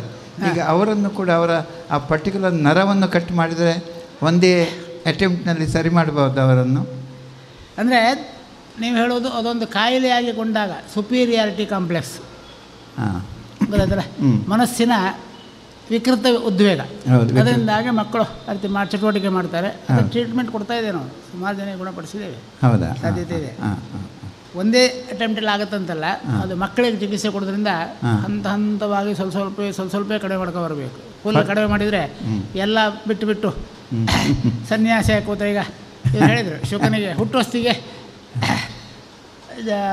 ಬ್ರಹ್ಮಜ್ಞಾನ ಪ್ರಾಪ್ತಿ ಆಗ್ಬಿಡ್ತು, ಹಾಗಾಗಿ ಉಪಯೋಗ ಇಲ್ಲ ಅಂತ ಜಡಭಾರತ ಅಂತ ನಮ್ಮದೊಂದು ಉದಾಹರಣೆ ಇದೆ. ಮತ್ತು ಹಾಗಾಗ್ಬಿಟ್ರೆ ಕಷ್ಟ. ಹಂತವಾಗಿ ಚಿಕಿತ್ಸೆ ಕೊಟ್ಟು ಮಕ್ಕಳು ಸ್ವಾಭಾವಿಕ ಜೀವನ, ಅವರ ಬಾಲ್ಯ ಅಂತಿರುತ್ತೆ, ಅದನ್ನು ಕಸಿಯುವ ಹಕ್ಕಿ ಯಾರಿಗೂ ಇಲ್ಲ. ಬಾಲ್ಯ ಚಟುವಟಿಕೆಯನ್ನು ಮಾಡಬೇಕು, ಆ ವಿಕೃತಿ ಆಗದಂತೆ ನೋಡಿಕೊಳ್ಳುವ ಚಿಕಿತ್ಸಾ ವಿಧಾನ ಇದೆ, ಅದರಂತೆ ಮಾಡಬೇಕನ್ನಷ್ಟೇ. ಫಲ ಸಿಕ್ಕಿದೆ ನಮಗೆ, ಸಿಕ್ಕಿದೆ. ಇನ್ನು ಕೊನೆಗೆ ಒಂದು ಪ್ರಶ್ನೆ ಕೇಳಲಿಕ್ಕೆ ಅವಕಾಶ ಇದೆ, ಯಾರಾದರೂ ಕೇಳ್ಬೋದು. ಇಲ್ಲ ಅಂದ್ರೆ ಇವತ್ತಿನ ಚಿಂತನೆಯನ್ನು ಮುಗಿಸ್ತೇವೆ. ನಾನು ಕೇಳಿ. ಅಲ್ಲ ಸ್ವಾಮಿ, ಇದು ವೆರಿ ಜನರಲ್ ಕ್ವೆಶನ್. ನೋಡಿ, ನೀವು ನಮ್ಮದು ಈಗ ಇವತ್ತಿನ ಸೆಷನ್ ಮುಗೀತದೆ, ತುಂಬ ಡಿಸ್ಕಷನ್ ಅಂದರೆ ಚಿಂತನೆ ಆಗಿದೆ. ಈಗ ಈ ಚಿಂತನೆ ನಮ್ಮ ಪ್ರಜ್ಞೆಯನ್ನು ಬದಲಾಯಿಸ್ತದ ಕೇಳೋದು ನಾನು. ಬದಲಾಯಿಸಬೇಕು ಅಂತ ಹೇಳಿದ್ದು ನಾನು. ಆದರೆ ಬದಲಾಯಿಸುತ್ತೆ ಅಂತ ನಾನು ಗ್ಯಾರಂಟಿ ಖಂಡಿತ ಕೊಡೋದಿಲ್ಲ. ಅಲ್ಲ, ಆಗದಿದ್ದರೆ ಯಾರು ಜವಾಬ್ದಾರಿ, ನಾವ ಅಥವಾ ನೀವು ತಯಾರಾಗಬೇಕು, ಆಗ ಬದಲಾವಣೆ ಸಾಧ್ಯ. ಇಲ್ಲಿದ್ರೆ ನಾನು ಹೇಗೆ ಗ್ಯಾರಂಟಿ ಕೊಡೋದು? ಅದಲ್ಲ, ಬದಲಾವಣೆ ಆಗಬೇಕು ಅಂತ ಪ್ರಯತ್ನ ಮಾಡಿದ್ದೇನೆ. ಈ ವಾಕ್ಯಾರ್ಥದಲ್ಲೂ ಹೆಚ್ಚಾಗುವಷ್ಟು ಪ್ರಯತ್ನ ಮಾಡಿದ್ದೇನೆ, ಬೆಳಗ್ಗಿನ ಹೋಮದಲ್ಲೂ ಅದೇ ಪ್ರಯತ್ನ ಮಾಡಿದ್ದೇನೆ. ಆದರೆ ಇಡೀ ಪ್ರಪಂಚ ಬದಲಾಗುತ್ತೆ ಅಂದರೆ ಖಂಡಿತ ಸುಳ್ಳು, ಆಗೋದಿಲ್ಲ. ಯಾಕಂದರೆ ಇದು ಇರಬೇಕು, ಇದಿದ್ದರೆ ಅದಕ್ಕೆ ಬೆಲೆ. ಒಂದಷ್ಟು ಜನ ಬದಲಾಗ್ತಾರೆ, ಅಷ್ಟಕ್ಕೆ ಸಂತೋಷ ಪಡಬೇಕು. ಅಲ್ಲ, ಬದಲಾವಣೆ ಮಾಡಲಿಕ್ಕೆ ಹೋಗುವವರ ಸಂಕಲ್ಪ ಅಷ್ಟು ಬಲಿಷ್ಠ ಇದ್ದರೆ ನಾವು ಬದಲಾವಣೆ ಆಗಲೇಬೇಕು. ಸಂಕಲ್ಪದ ಮಟ್ಟಿಗೆ ಸಂಶಯ ಇಲ್ಲ. ಆದರೆ ಸಂಕಲ್ಪವು ಸಂಕಲ್ಪದ ವ್ಯಾಪ್ತಿಯಂತೆ ಮಾತ್ರ ಕೆಲಸ ಮಾಡುತ್ತೆ, ನಂತರ ಮಾಡೋದಿಲ್ಲ. ಅದಕ್ಕೊಂದು ವ್ಯಾಪ್ತಿ ಇದೆ, ಅಷ್ಟು ಕೆಲಸ ಮಾಡುತ್ತೆ. ಅದಕ್ಕೆ ಒಂದು ಇತಿಮಿತಿ ಉಂಟಂತ ಹೇಳೋದು ಅಲ್ವಾ? ಖಂಡಿತ ಇತಿಮಿತಿ ಇದೆ. ಸರಿ. ಒಂದು ಸಂಸ್ಕೃತದಲ್ಲಿ ಜಲಾಶ್ವನ್ಯಾಯ ಅಂತಿದೆ. ಜಲಾಶ್ವನ್ಯಾಯ ಅಂತಂದರೆ, ಒಂದು ಕುದುರೆಗೆ ಬಾಯಾರಿಕೆಯಾದರೆ ಒಂದು ಜಲಾಶ್ವನ್ಯಾಯ ಅಂತಿದೆ ಸಂಸ್ಕೃತದಲ್ಲಿ. ಕುದುರೆಗೆ ಬಾಯಾರಿಕೆ ಆದರೆ ನಾವು ಕುದುರೆಯನ್ನು ನೀರುವರೆಗೆ ತಗೊಂಡೋಗ್ಬೋದು, ಅಷ್ಟನ್ನು ನಾವು ಮಾಡ್ಬೋದು. ಬಾಯಾರಿಕೆ ಆದರೂ ಕುಡಿಬೇಕಾದದ್ದು ಕೆಲಸವನ್ನು ಕುದುರೆಯೇ ಮಾಡಬೇಕು. ಆಗ ಬಾಯಾರಿಕೆ ಹಿಂಗತ್ತೆ. ಹಾಗಾಗಿ ನಮ್ಮ ಮನಸ್ಸನ್ನು ಬದಲಾಗುವಂತಹ ಉಪನಿಷತ್ ಚಿಂತನೆಯನ್ನು ನಾವಿಲ್ಲಿ ಕೊಡ್ಬೋದು. ಅಲ್ಲ, ನಮ್ಮ ಮನಸ್ಸಿನಲ್ಲಿ ಬದಲಾಗಬೇಕು ಅಂತ ನಾವೇ ಯೋಚನೆ ಮಾಡಬೇಕು. ನಮ್ಮ ಮನಸ್ಸನ್ನು ಬೇರೆ ಬದಲಾಯಿಸಲಿಕ್ಕಾಗೋದಿಲ್ಲ. ಹಾಗಾಗಿ ಬದಲಾಯಿಸುವ ಎಲ್ಲ ಮೂಲ ವಸ್ತುಗಳನ್ನು ಕೊಡುವ ಕೆಲಸ ಉಪನಿಷತ್ ಚಿಂತನೆ ಮಾಡುತ್ತೆ. ಅದನ್ನು ತಗೊಂಡು ಬದಲಾವಣೆಯನ್ನು ನಾವೇ ಮಾಡಿಕೊಳ್ಳಿ ಸ್ವತಃ ನಮ್ಮಿಂದ. ಹಾಗೆ ನಾವು ಬದಲಾವಣೆ ನಮ್ಮಲ್ಲಿ ಮಾಡಿಕೊಂಡ್ರೆ ಖಂಡಿತಕ್ಕೂ ಒಂದು ಒಳ್ಳೆಯ ಕಾಲ ಬರುತ್ತೆ, ನಮ್ಮಲ್ಲೂ ಕೂಡ ಅನೇಕ ಬದಲಾವಣೆಯಾಗತ್ತೆ ಅಂತ ಹೇಳ್ತಾ ಇವತ್ತಿನ ಚಿಂತನವನ್ನು ಇಲ್ಲಿಗೆ ಶಾಂತಿ ಮಂತ್ರದಲ್ಲಿ ಮುಗಿಸೋಣ. ಸರ್ವೇ ಭವಂತು ಸುಖಿನಃ, ವೇ ಭವಂತು ಸುಖಿನಃ, ಸರ್ವೇ ಸಂತು ನಿರಾಮಯಾಃ, ಸರ್ವೇ ಭದ್ರಾಣಿ ಪಶ್ಯಂತು, ಮಾ ಕಶ್ಚಿತ್ ದುಃಖಭಾಗ್ ಭವೇತ್. ಕಾಲೇ ವರ್ಷತು ಪರ್ಜನ್ಯಃ, ಪೃಥಿವೀ ಸಸ್ಯಶಾಲಿನಿ, ದೇಶೋಯಂ ಕ್ಷೋಭರಹಿತಃ, ಸಜ್ಜನಾಃ ಸಂತು ನಿರ್ಭಯಾಃ. ಓಂ ಶಾಂತಿ ಶಾಂತಿ ಶಾಂತಿ. ಧನ್ಯವಾದಃ. ಶುಭ ಸಂಧ್ಯಾ. ಪುನರ್ಮಿಲಾಮಃ. ನಾಳೆ ಇದೇ ಉಪನಿಷತ್ತಿನ 3 ಮತ್ತು 4ನೇ ಅಧ್ಯಾಯ ಮುಂದುವರಿಯುತ್ತೆ. ಬೆಳಗ್ಗೆ ಈ ಉಪನಿಷತ್ತಿನ ಸಂಬಂಧಪಟ್ಟ ಹೋಮ ಪ್ರಕ್ರಿಯೆ, ಸಾಯಂಕಾಲ ಚಿಂತನೆ ನಡೆಯುತ್ತೆ. ಪುನಃ ನಾವೆಲ್ಲರೂ ಅಲ್ಲಿಗೆ ಸೇರೋಣ.